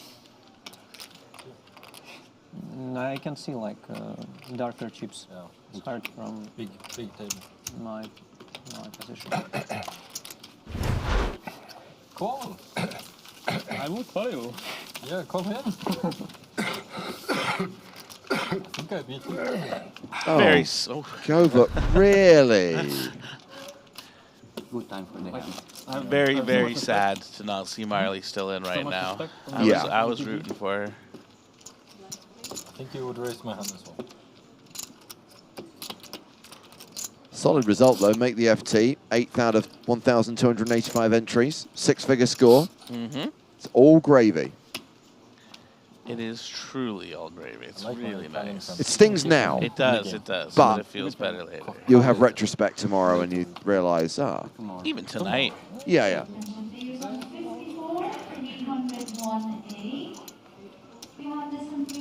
Good spot with ace deuce. Ace deuce suited. Just ace, king, or queen? Or better. No. With king I push.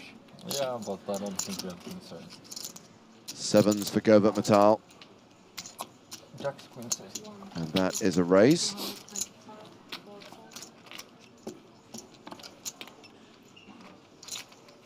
Ace deuce suited for Zhao in the small blind.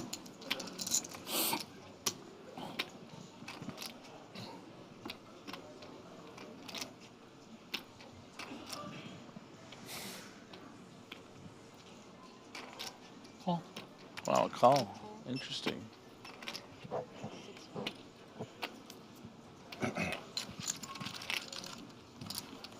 Usually would have expected to see a 3-bet, even though Metal is quite short. I mean, it's still acceptable and reasonable to 3-bet. Just 3x out of position or so, just a little bit smaller. But he does go for the call, and 7 on the flop is quite exciting. Absolutely, it is always coming 7, and that is a set for Metal. Zhao drawing dead. Will he go for the trappy check? Because it's really the only way he's going to get any more money on this hand. There's no way Zhao's putting... I mean, you shouldn't say no way, but I would say it's quite unlikely Zhao puts in a check raise against the C-bet here.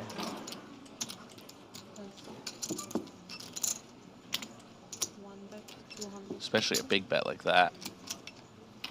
About 40%.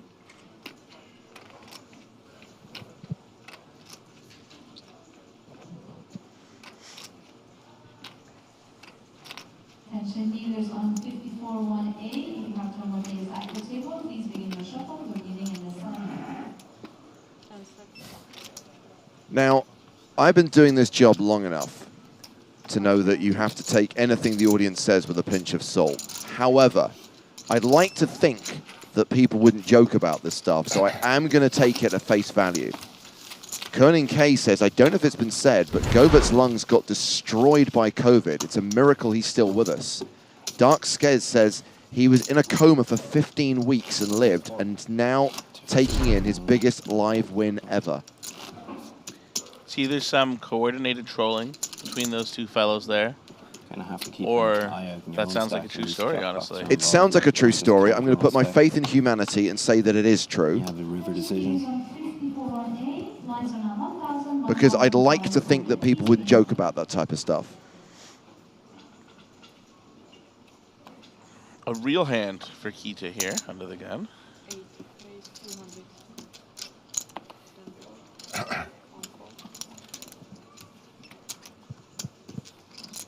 Oh, it's Walter Belts with the information, who I trust and is close with Govert. So, yeah. We know that that disease took many lives, destroyed many lives.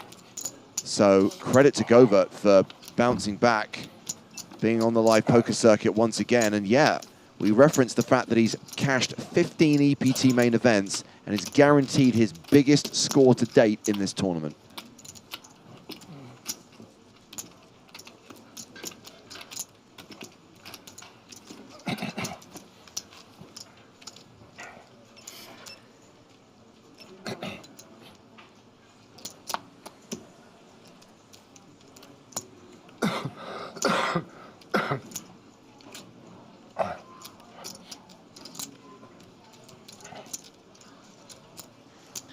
Really considering this with the 10-8 here, but just going for the fold, I guess.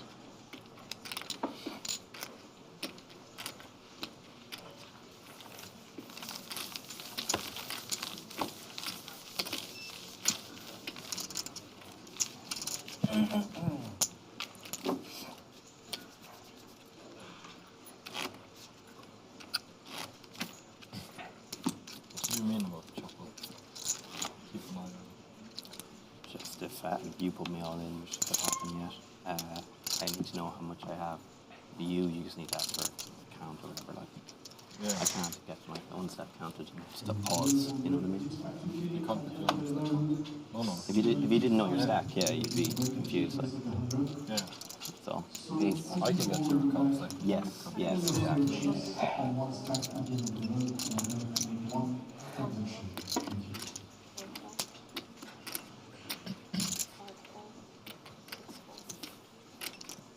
The man, the myth, the legend that is Senkel92, Tobias Leknes, pops up in Twitch chat to say, how does a Hold'em final table differ from the mixed games final tables you're used to playing, Parker?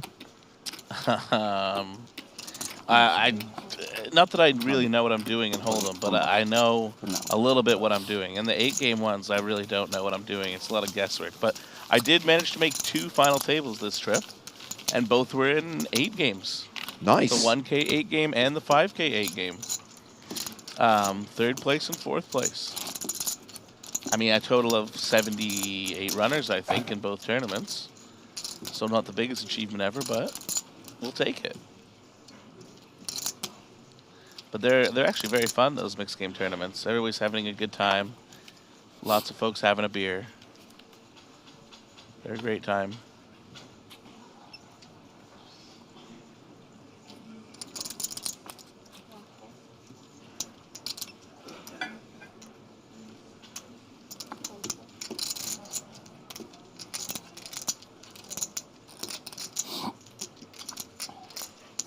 Bogdan asking, when does it start tomorrow? Final table coverage starting at 1 p.m. Central European time. Every single hand of the FT, the 6-handed FT, live as we play down to a winner with that 7-figure score up top. 225. Do you remember last year? Of course you do. You were playing in it. The slightly off-the-wall schedule we had to adhere to make sure the tournament was done before the World Cup final. Yes. Bonus. We did the double Prague, huh?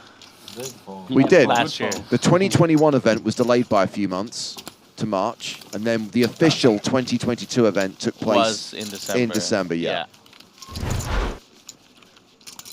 And Wagner hovering around the 45 big blind mark right now.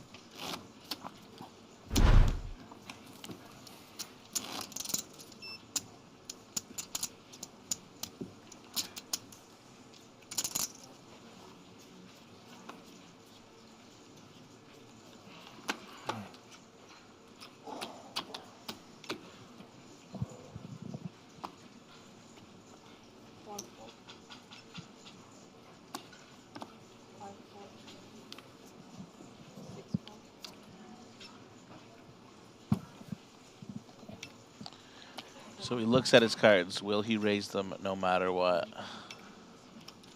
Queen deuce of spades. That one's going to make the cut.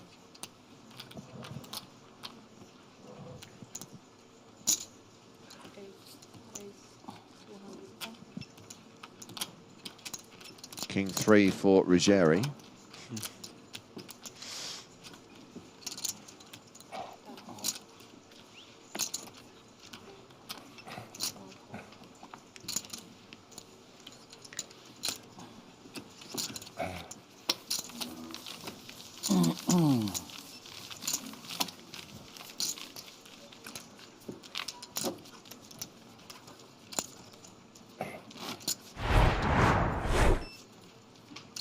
A significant advantage for Kite right now with that monster stack.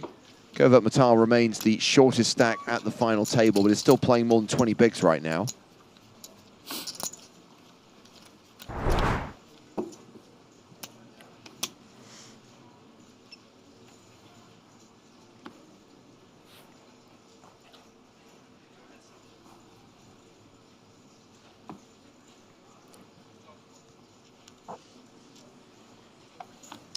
Yeah, 3rd through 7 only have slightly more chips all combined than Can I have a Kite right service? now.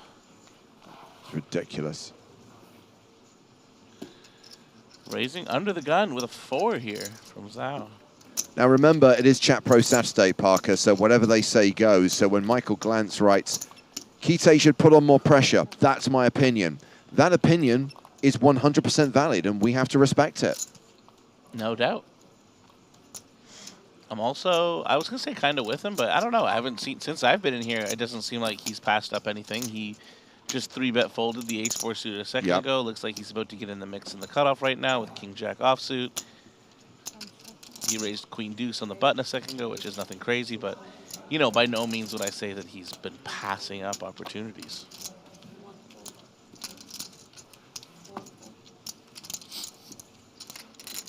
Oh, I missed the formal announcement that Chat Pro Saturday had ceased. In that case, Michael, your opinion is not valid. But thank you for your comment. I actually think there is the danger when you are that monster chip leader to get a little bit over carried away. You want to be aggressive. You want to put the pressure on. But you've got to be selective, right? Honestly, for sure. And it really just depends on, like, what you can get away with. Like, here, like, he's not even going to necessarily be able to get away with certain things that he might on other tables, because, like, Rogeri doesn't really seem to be too phased by his aggression, you know? Like, he's in there. This one works. We don't know what the other card is, but yeah, Zhao is raising under the gun with a 4 in his hand, so you would assume it's going to work a decent amount of the time.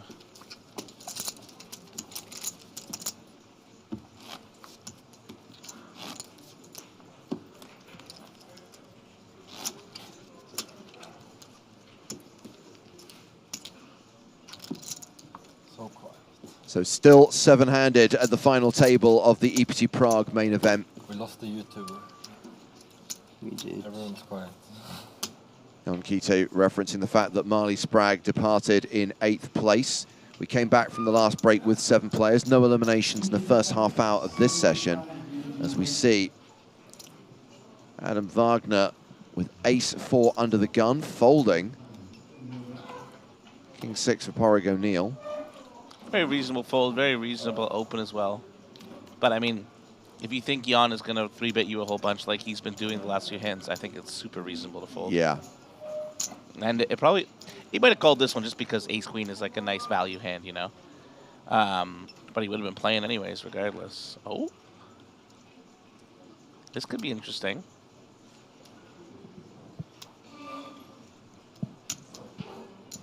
Looking like we will see a 3-bet here. Will we see a 4-bet jam?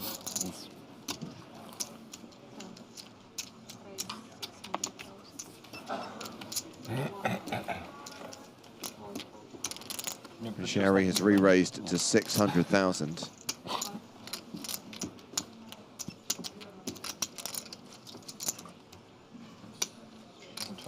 Yeah. No, it's 21 or 19. No. Yeah. Yeah, exactly. Nah, takes my time. Should pause the time. Like, honestly.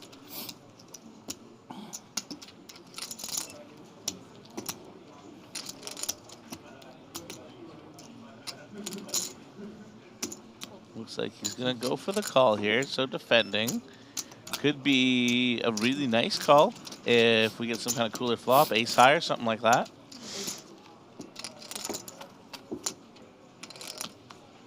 Queen high. 10-5. Rogeri feeling pretty dead with his hand at the moment, but could definitely see some chips, at least in the form of a continuation bet going in. Decent chunk of turn cards. You can pick up a straight draw on and keep going.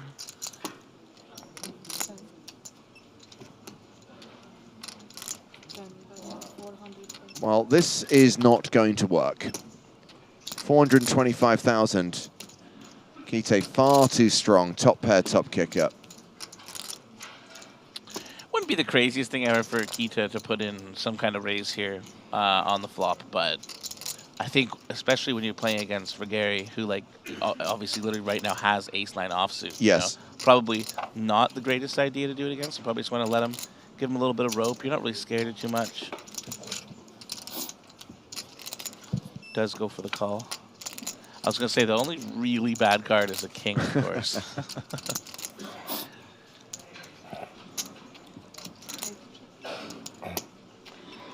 Did he just give the stink eye to the dealer for the king on the turn there? That's kind of what it looked like.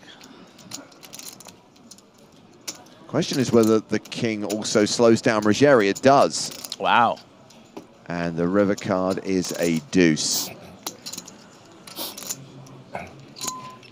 So he checks back on the turn. Kind of even smells like Grigeri could have, you know, pocket jacks now. Well, he's got 2.31 behind, and there's 2.3 in the middle. If Kita goes for a value bet here, would assume he goes for something small, something in the 400 to 600K range. Oh, nice. I was going to say 10% could even be quite a cool move, to be honest. It's going to induce quite a bit more, actually. Really wouldn't be surprised to see Grigeri jam now, which seems, you know, pretty hard to rep any good hands, but he might just go crazy against the 200K because he's going to have to fold otherwise, you know, and I feel like you really hate to fold when somebody bets 10% against you on the river.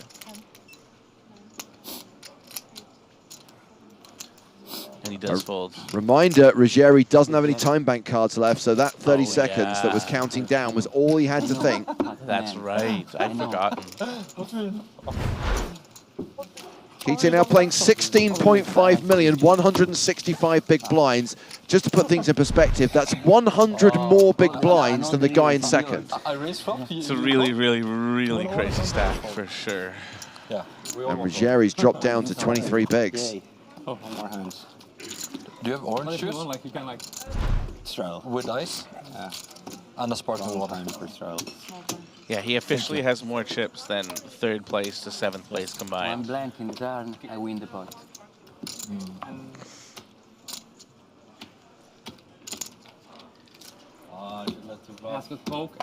Even if he doubled up 2nd place right now, he would still have more than 5th through 7th combined. It's just a crazy, crazy stack to have on an EPT final table. Yeah, for sure. I think. No, it's okay. It's okay. No, thank you. Okay, well, this has been folded to Ruggieri. Looks like he's out, so go at Metal. I win the pot. I win the pot. Round 2, Cheng Zhao in the small blind, 7-4 offsuit. I win the pot with blank. I win the pot with 10. I win the pot with queen. And it's going to be a walk for Adam Wagner. The pot with king. Who had aces? Oh, no. Shouldn't have looked, Adam. Shouldn't have looked. What did Kita fold? Everyone has a good reading. Yeah. That's just how good he runs, eh? Chase chooses a hand to take off, and there it That's why we is. had it read. He's like, if he doesn't check, it says. No, he didn't check it. That's how we know. Doesn't check, it says.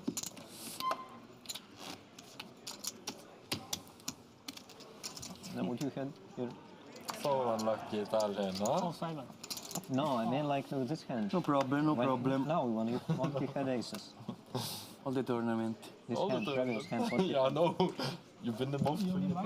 Yes. Yes. It was a walk. It was a walk. And I had an ace. Nice. Lucky spot.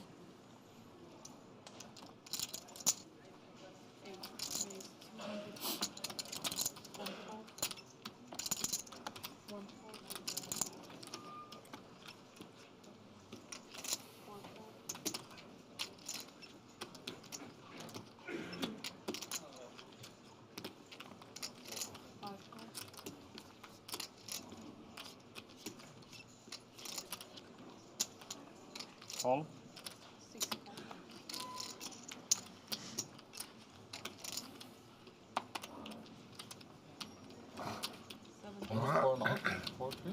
Uh, 2, 3, 4, over 4, over 4, not 4 or a half, but over 4. 4, 2, 4.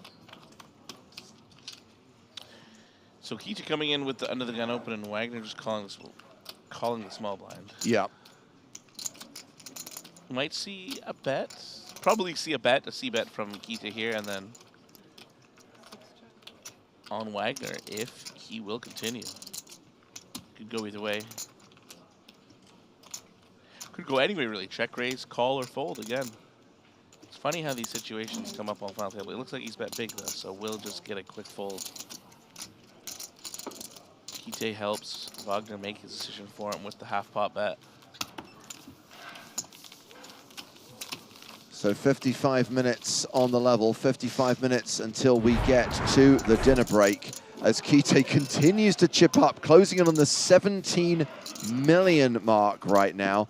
Let's get Joe Stapleton back into the mix. He's consolidating that advantage, Joe. This kind of reminds me of that time, who was it? We were doing an online final table, and this dude just ran over everybody, won every single pot, knocked every single player out. I feel like it was Tonka, maybe? That was a knockout tournament, too, that yeah. one, I think. I mean, the win... It was just like queens, and then kings, and then queens, and then a set of queens. And I think, like... Oh, sorry. No, I was going to say, the weird thing is we do get tournaments like this, but very, very rare in an EPT to have this level of dominance. The main event, for sure. Yeah, In absolutely. a main event, definitely, definitely. I mean, even most tournaments these days do naturally come down to, like, one big stack taking over, or they kind of always have, but, I mean, this is just an outrageous chip league, you know. And, again, it can always... you know, change fortunes very quickly. If he doubles up 2 shorties and he's down to, you know, 10, 11 million, and he takes one more big hit, it's very easy to move. Yeah, yeah. But yeah, before we started streaming that one, obviously you guys followed the final table. Yeah. Like right before too, I think the last hand of the day was aces against kings and jacks for just like 2 huge bounties and going from like 11 down to 9. Yeah, that was like one of the cleanest tournaments I've had. I mean, that was a great day for us because it was over real quick too. Yeah, it was super swift. That's right. Zhao firing on this 10-10-10 board. It's a fun one. Ultimate Texas Hold'em. Everybody gets paid here. Kita actually like really strong here, right? Didn't Yeah. 3-bet the big blind. Obviously gonna 3-bet with probably, I don't know, so a bunch of big pairs you would assume. So when he has 6s here, he's actually kind of nutted. Scare card for him on the turn here for sure. Defo, a scare card, the king of clubs. Kind of interesting hand, right? It feels like Zhao wants to barrel. Like the flush draw is like semi-inconsequential, right? The only real advantage the flush draw gives you here is if you're playing up against ace highs. But it does maybe feel like a hand to bet just because you're gonna have to bluff some ace highs here no matter what. I mean, Zhao is, what, drawing to the second nut still? Or the nuts if a 10 if comes. 10 hits. It's such a dicey spot for Kita here as well because you have 0 chance to improve and you're going to face a river bet a lot, you know? And, and not only not going to improve, but any river is a scare card too. Yeah. But at the same time, I think, I really don't know. I haven't seen how he's been playing. Zhao is really tough. Is he? I was going to say, I just would assume in this scenario that he will give up the river quite a bit. He's probably the biggest surprise at this final table. I did look up his Hendon Mob. He's got 50K in live earnings, but wow. he plays like an absolute terror. Wow, okay.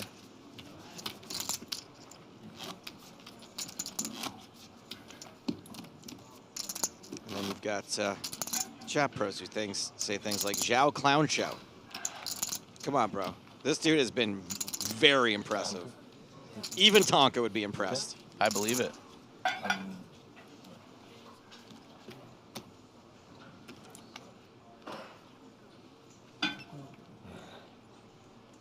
Go, go, go. Full. Okay, didn't work that time. You can take this if you want. Roden out as well. Thank you. Cheng Zhao, 3 high. Tough, but not that tough. Ace Jack suited. There we go for Wagner. That's a real holding. So, in my position here, if I was Wagner, I would be raising. Oh, he's not raising into Kita's big blind here, but he raised the same before 210. But if I'm raising into Kita's big blind, or maybe even here, especially into the big blind here, Guteri, or I'm not sure what his name is. Ruggieri, sorry. Just 2 quite aggressive players, you know. So generally, I'm gonna want to play tighter when I play against these guys. So I might raise a little bit bigger, you know, make it 2.5x, juice it up a little, 250, 260. Is that really gonna make a difference to the chip leader if he decides he wants to do this to you? I mean, 1, it should because they're putting more chips in the middle, and 2, even if it doesn't, I'm gonna be playing a tighter range anyway, so I'm gonna get more value from all my good hands, you know. So it's kind of like a double-edged sword. Like even if they decide to go one way or the other. Wagner not having it. Does go for the jam, and that's quite nice to see. I think it's very good. Obviously, we can see Keita's kind of in La La Land here with the King 4 offsuit, something that I would definitely get after. Wait, he said call? I thought guess. he said win all in. I thought he said all in. I thought Wagner said all in also. I'm sorry, that's not the first time that's happened. I mean, I don't mind the call, of course, but I mean, it's just going to be quite difficult to. I mean, Keita's going to put a lot of pressure on you post flop. Yeah. You know? And all in when he's got King 4 offsuit here in the small blind, you know, you're just going to print so many chips by jamming. Even though it obviously sucks when the other guys are so short, you're just going to win the pot so often before the flop. I guess I'm not the only person who heard all in. I definitely heard. Was there people in the chat that heard all in? It's not- I definitely. It wasn't heard just all in. us. Like even here, you know, like he's about 500K, a third pot. We have to call. We are gonna have to continue. I think we have a gut shot, but we have no backdoor flush draw. Like just a gut shot. I mean, maybe we don't even have to continue because maybe this is one of the worst hands we have actually. You know, like we might not peel with a pocket pair like sixes. Call, he says. Are you sure? I'm quite sure. He said call this time. Oh, and he's putting the psychological warfare chips in, the full stack of greens. This looks instead of the very blacks. strong. This is a strong call. That's a strong call. You will be scared of this strong call. He knows he's getting those chips back, you know? Finally a spade. Man. No good, though. I would just love to see Keita just go for it here. Well, And he just is bet- capable. Just bet 1,000,000 chips. I mean, I don't really know that it would make a ton of sense. I think it's pretty fair to give up now, but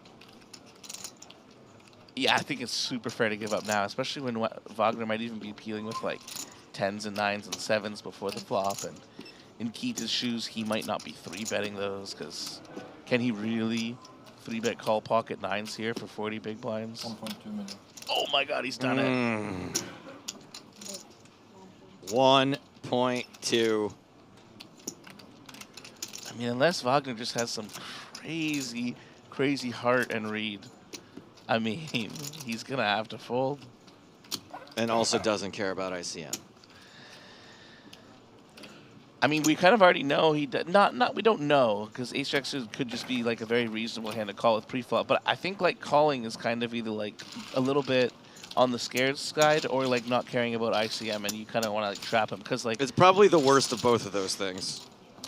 It's funny in some of these spots it feels like it's like the lower variance option, you know, to call because if you're not jamming pre-flop and going all in and risking it all, but it's kind of like the opposite as we literally just saw. I mean, Keita has King 4 offsuit, no draw, no nothing, and we got like put in the blender post-flop where like if we would have just jammed before the flop, we have 4.8 million and we're just like cruising right in our soft spot, you know, but we opted to play post and just got punished in like the maximum amount. I really appreciate when you take things and sort of explain how actually what you think you're doing here, you're doing the opposite. And I especially like it when I'm not the one. No, I mean, I don't mean to be like... Of course, I didn't no. mean to be, like, aggressive or anything like that. No, I but don't, it's just, I like, don't think you're being overly critical. It's just another way of looking at things that I think when you're not in here, we don't get that perspective a lot. So. Yeah, it's one of those situations where it feels a certain way, but it ends up actually like being kind of counterintuitive and working against you. Took many, many years to learn that lesson. Cost me quite a bit of money. Cheng Zhao with Queen Jack, not going to play. And suited aces on final tables are just always the go-to hands for the what were you call what are you calling the ace 5 suited again? Sourdough. Sourdough, that's right. Artisanal sourdough. Artisanal sourdough, that's right. Sourdough is just like a suited ace, right? And then artisanal sourdough. Ace 5 is sourdough, and then suited ace 5 is artisanal sourdough. Ah, okay. But yeah, I mean, really, any suited ace is sourdough in that spot there against against Keita, similar, right? Yeah. He's got King 4 offsuit, you know. Keita raising from the button. Yeah, Matal with another banger of a hand. Seems to wake up with these big hands right when he starts getting into the teen blinds. It's a banger. Wow, just a call, eh? Yeah, it's kind of the exact same thing we just talked about here, I think. Although this is a juicy flop. This time it's going to work out when you make top pair, top kicker. Well, not always. He does have a gut shot, backdoor flush draw.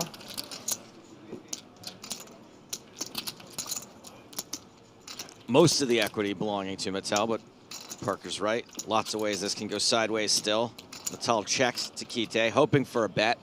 Well, he is a 3-to-1 favorite here, and the bet from Keita is not insignificant. 360,000. It's on the large size, Parker. Another big bet. Yeah, definitely not unreasonable with all the straight draws, rainbow board, but probably just pushes Metal to just jam here, you know? Whereas if Kita bets, you know, small, I think it'll have a pretty similar outcome results-wise as the big bet. I think, like, as the big stack, you really just get to... I mean, you get to flex on your opponents really in whatever way you want on the final table in these situations, but especially with Jack-9 of spades, you know, you don't really want to push him to start jamming his top pairs. Yeah. But it's hard to make top pair. It is. Ace-Queen, also a hand that you never really expect your opponent to have in Kita's spot. Little under repage. For sure. 360? 360. Sounds like he's about to call, though, when he asked that. Interesting. Wow. Interesting. Yeah. Thank you. Yeah. Really just laying the trap here. Honestly, quite nice call on the flop. Like, I think it's just really, really cool once we get here, if we somehow get here. It certainly takes some guts. For sure. To not just rip it in with top pair there and end this hand. So Kita might just jam here. 7 on the turn, which means that Kite is now double gutted.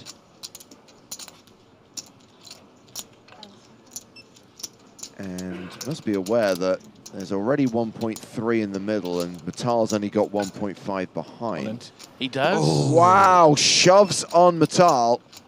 This could be the first dent we see made.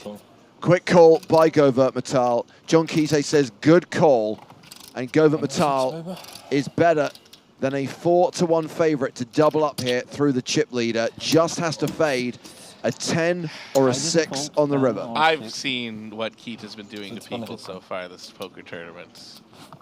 Not this time, though. Wow. Well, the King 5, though. What about that King 5? Oh, yeah. I forgot about the King 5. Queen 10. And I think there was a King Jack, Ace King That 2 was- days ago also, yeah, right? Yeah, that was a huge one as well. All in on the turn.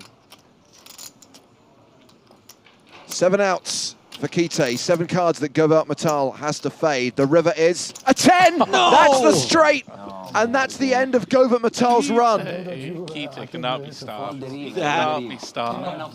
Was disgusting. 20 million, 200 BBs. He has more chips than every other player in the tournament combined.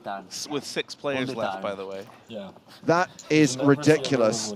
So Govert Metal bows out in 7th place, cashing for 160,750 euros. That is his best ever result in an EPT main event. The floor confirming to the players that we are going to play out this level. We would only stop earlier if someone else got knocked out, but I just don't see that happening. We play until 6 players. I'm also going to bow out, gentlemen. I have to leave a little bit early here. Okay, buddy. Thanks for the insight. Thank you for having me, and have a wonderful rest of the stream. Merry Christmas. Thank you very much to Parker Talbot from Team Pro. Govert Metal takes his final walk off the stage. And what a stack for Kite. What an advantage to have with 6 players remaining in an EPT main event. Yeah, for me it's fine either way. I don't care. Just me, yeah.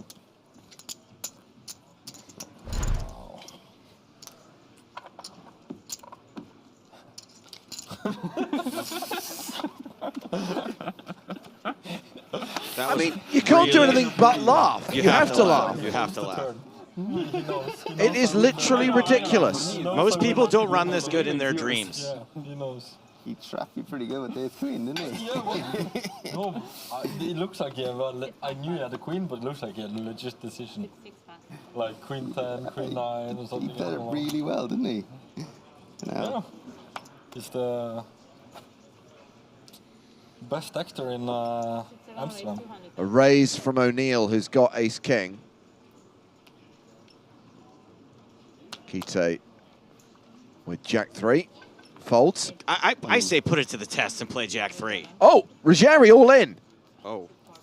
And Oh my word, we've got Ruggieri at risk here, up against ace-king with ace-queen. A domination situation which could see us down to 5 players. Forget about playing to the end of the level. If we lose Ruggieri here, we're done. Look, guys. Look, I mean, we do need to show something tomorrow.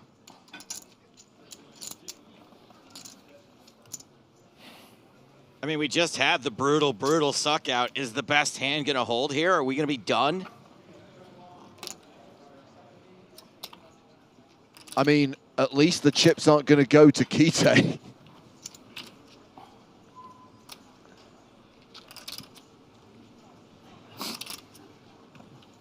Cannot believe how quickly we have cut through the field today.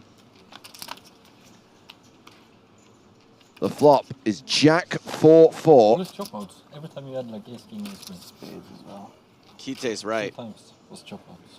Yeah, and back to spade, same way. Opportunities have emerged. I also folded you. Sorry, guys. Ruggieri trying to materialize a queen. Spade is helpful also.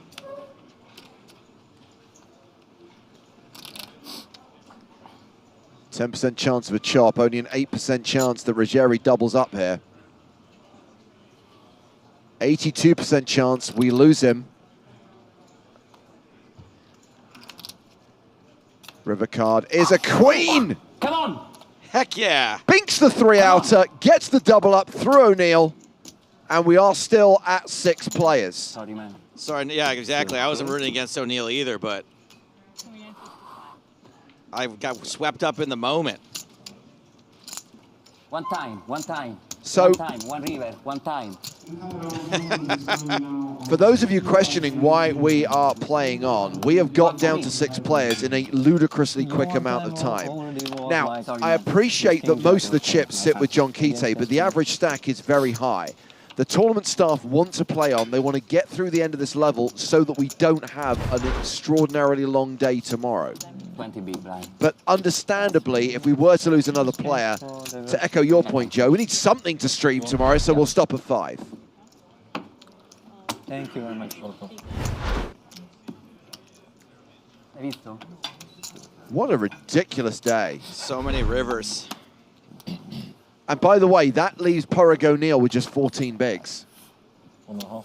Porrig O'Neill, one-time chip leader, now in the danger zone. Danger zone. Different situation.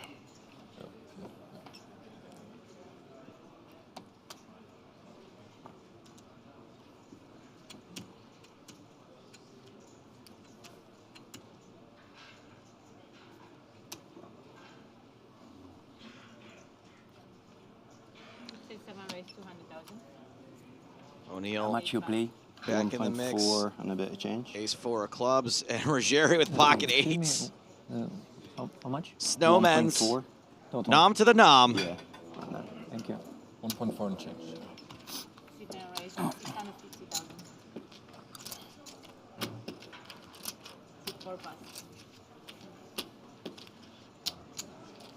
And a big ace for Zhao. Oh my word.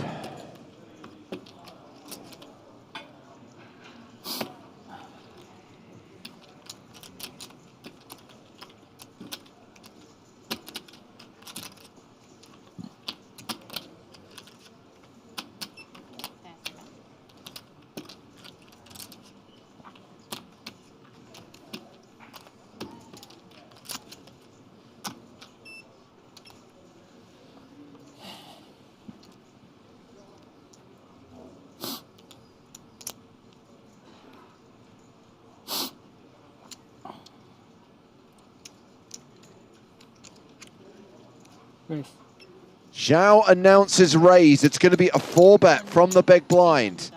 Zhao with ace-king makes it 1.8 million. O'Neill's out of here. Ruggieri, remember, is out of time bank cards. 30 seconds, starts now. Just got all those chips. Do you really want to flip or be dominated? Maybe. So close.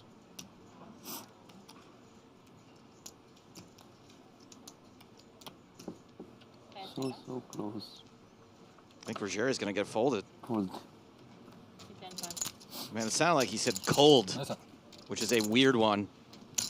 I have 20 million and this. One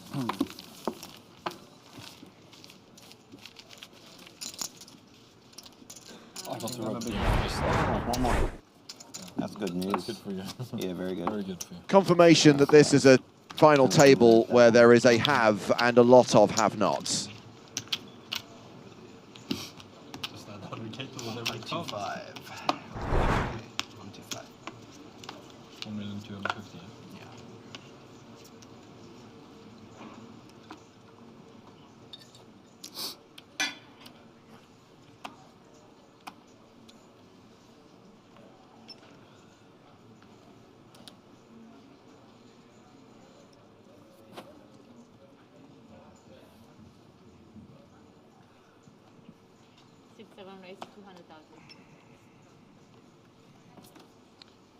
Some suited Broadway for O'Neill. Sorry. What? I'm very much in tune with the Norwegian sense of humor of Tobias Leknes. We need a different stat for average stack now. Average for people not named John, 4 million. Average for people named John, 20 million. From so little respect to so much respect. Absolutely. I don't have 7-8 suited, do I? Obscure reference noting if Zhao cares about ICM, he has the most boring next couple of hours of play in store for him. From what I've seen of Zhao in the last couple of days, I'm not sure ICM's on his radar. I'm not willing to say it's not on his radar, but he does not seem to be someone who is desperately clinging to ladders. Yes. And I like it. Yeah, he's a beast. And I think that word's overused. Ever since Waziel's theorem became a thing in around 2008, 2009, it's made poker as a spectator sport a little less interesting. We need to get back to playing for the win.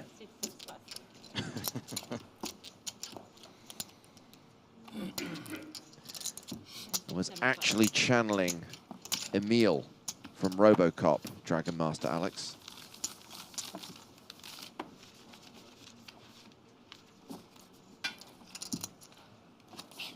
Victor Bond with some nice words for O'Neill. Says he's playing amazing, not phased at all. Yeah, I'm very impressed by Porrig O'Neill the last couple of days.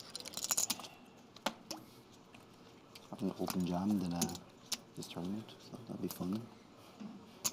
I did on the bubble. Oh, no, I didn't do it there. It's weird how the players are only being eliminated from one side of the table.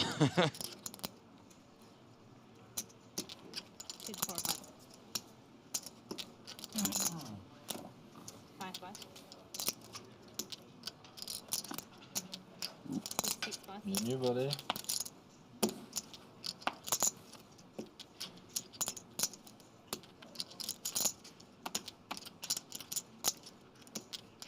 I have no idea what you're meant to do here with King 5 offsuit with 12 big blinds, with the chip leader in the big blind. I'd probably just fold. I don't know if it's what you're supposed to do. I'd be like, nah, not here.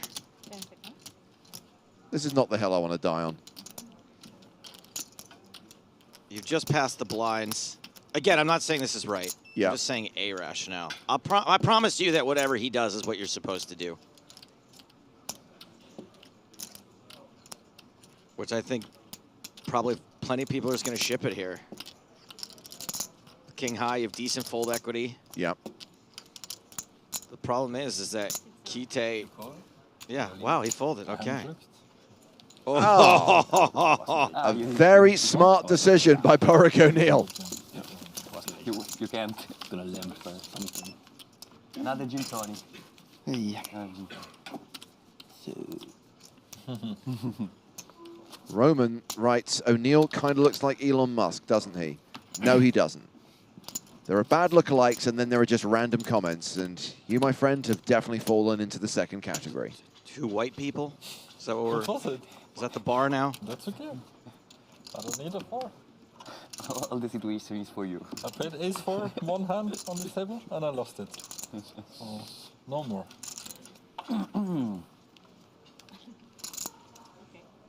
Wait. I'm not pressing before.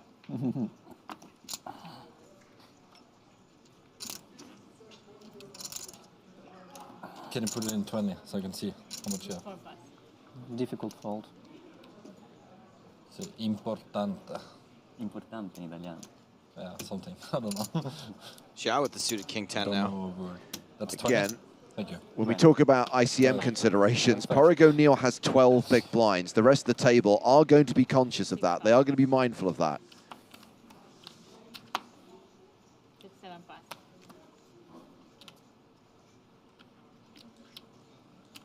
I don't see.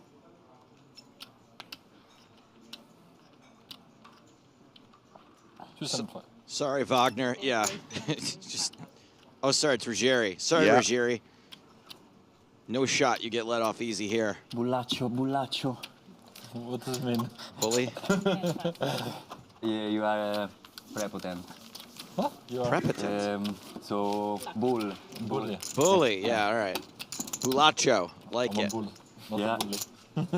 And bull, you're full of it. Top of bull with the 20 million. I want to know what million prepotent chips. means, though.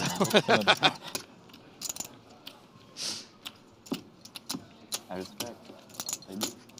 Queen, 5 jacks. Oh, felt that in my gums. Xiao folding under the gun. Wagner gives up Jack 3. Here is the short stack. Porrig O'Neill. He's got the spraggy ace-7 offsuit. Don't do it. Don't do it. Yeah. He's not going to do it. Folds. Chip leader, Jan Kite. Queens! Come on. I love that. The casual take a drink, flick some chips It's in. a button raise. Rode in with deuces. Just fold them. I mean, you can't fold them in a big blind. Ducks fly together. Flop a set. Double through the chip leader. It's a perfect opportunity to see a flop with deuces. All in. Oh, boy. Don't do that! My goodness. I would highlight again that Porrig O'Neill is sat there with 12 big blinds. Too late and for that, buddy. Rodin just got 25 big blinds in pre with deuces. And he's run into queens. He's dominated and on the verge of being eliminated in 6th place. Oh, boy. I don't know the page. I'm assuming it's okay. Oh, this is ICM or ICBM, because this just went nuclear. And the fallout is very likely to land on Rodin. The flop is queen high. He's going to need running cards. Running deuces. Less than 1% equity. He is drawing super, super thin. Jack 10. And that is going to do it for today, unless he sees some miracle now on the turn and river. He's already taking off his own microphone. Yeah, well, 99.9% of the time, he's right. And it is all over on the turn. That is Grigory Rodin eliminated in 6th place. Cashes for 209,000 euros. Stop the clock. We're done for day 5. no filter, mister. We need some players to come back tomorrow other than Jan Kite, who's now got 23 million chips. Pretty wild. No two final tables are the same. This one is outrageous. Rodin cashes for more than 200K, gets his phone back. We're going to need a bigger bag for that stack. We quite literally have to stop the count. You're right, we're all like you. I don't know. We're going to have to play out the last 26 minutes of level 29 tomorrow with a 5-handed final table kicking off at 1 p.m. Central European time. And Jan Kite has a significant advantage at that final table. Really? And tomorrow, please be there at 12 o'clock. Photos, everything, and we start at 12:30. Okay. Okay. You have bottom. I'm going to be looking up my 12 big blinds. I don't have all 12 big blinds for Porrick O'Neill, who, by the way, just laddered to the tune of 60 grand. Yes, yes. I am the only big brand. Yeah, yeah. C'è qualche corona che devo Lucky, lucky. Non gli funziona la carta. 2x or something? What a day. Oh, that's why they want us to finish, because it's cheaper in 5K. Yeah. So cheaper is tomorrow. Instead. Good to see a smile on Zhao's face. Yeah, tomorrow we play 75 150, 75 125 or something. So we don't need the 5s anymore, right? Chip race, yeah? May I have 25? Chip race, guys, give me the 5K. I guess. Sometimes there's just a disgusting cooler to end things It's 50-100. earlier than you thought. Why would there be a chip race? Don't we need the 5Ks for the 60K, 120K blind level? But you sure it's not 60 120? Oh! Level 30 is 60, 120. 30, 60. This Kite, nothing gets by him. Keep the 10. 125. Anyway, whatever denomination chips 150? he has tomorrow, he has a lot of them. We're not going to make it to that level. Kite will come into the 5-handed final table with 22.8 million, 228 big blinds. I mean, normally you'd be looking at Cheng Zhao going 8 million chips, 81 big blinds, but no, nope. that's nothing in comparison. Umberto Ruggieri, 34 bigs, shallow. Adam Wagner, 27 big blinds, shallower. Porrick O'Neill, 12 big blinds, short. It's going to be an interesting dynamic. It could be a very interesting, hey, might go the distance. It might last longer than an hour tomorrow. Who knows? I mean, look, Kite doubles up Zhao, and now we've got two very deep stack players getting heads up. I referenced the fact that there was a ladder for O'Neill, now guaranteed 271K, 353 for fourth, 459K for third, 643,000 euros for the runner-up, €1 million for Jon Kite. I mean, for the winner tomorrow, the champion of the EPT Prague main event. Yes, Kite may be the favorite going in, but Joe's not wrong. Maybe his good run comes to an end tomorrow. Maybe we do see a few double-ups. Maybe we see things even out. Make sure you're with us for the final table tomorrow. And make sure you're across everything that is happening here at EPT Prague. Check out the updates on the PokerStars blog. Check out the live updates on Poker News, not just from the main event, but from the high roller as well. Our focus tomorrow will be the main event, playing down to a winner. Join us on the PokerStars Twitch and YouTube channels at 1 p.m. local time. That's 1 p.m. Central European time, the last day of the festival, the final table, every hand live and cards up. But from now, from the entire team here in Prague, from Joe Stapleton and me, James Hartigan, it's good night from Prague.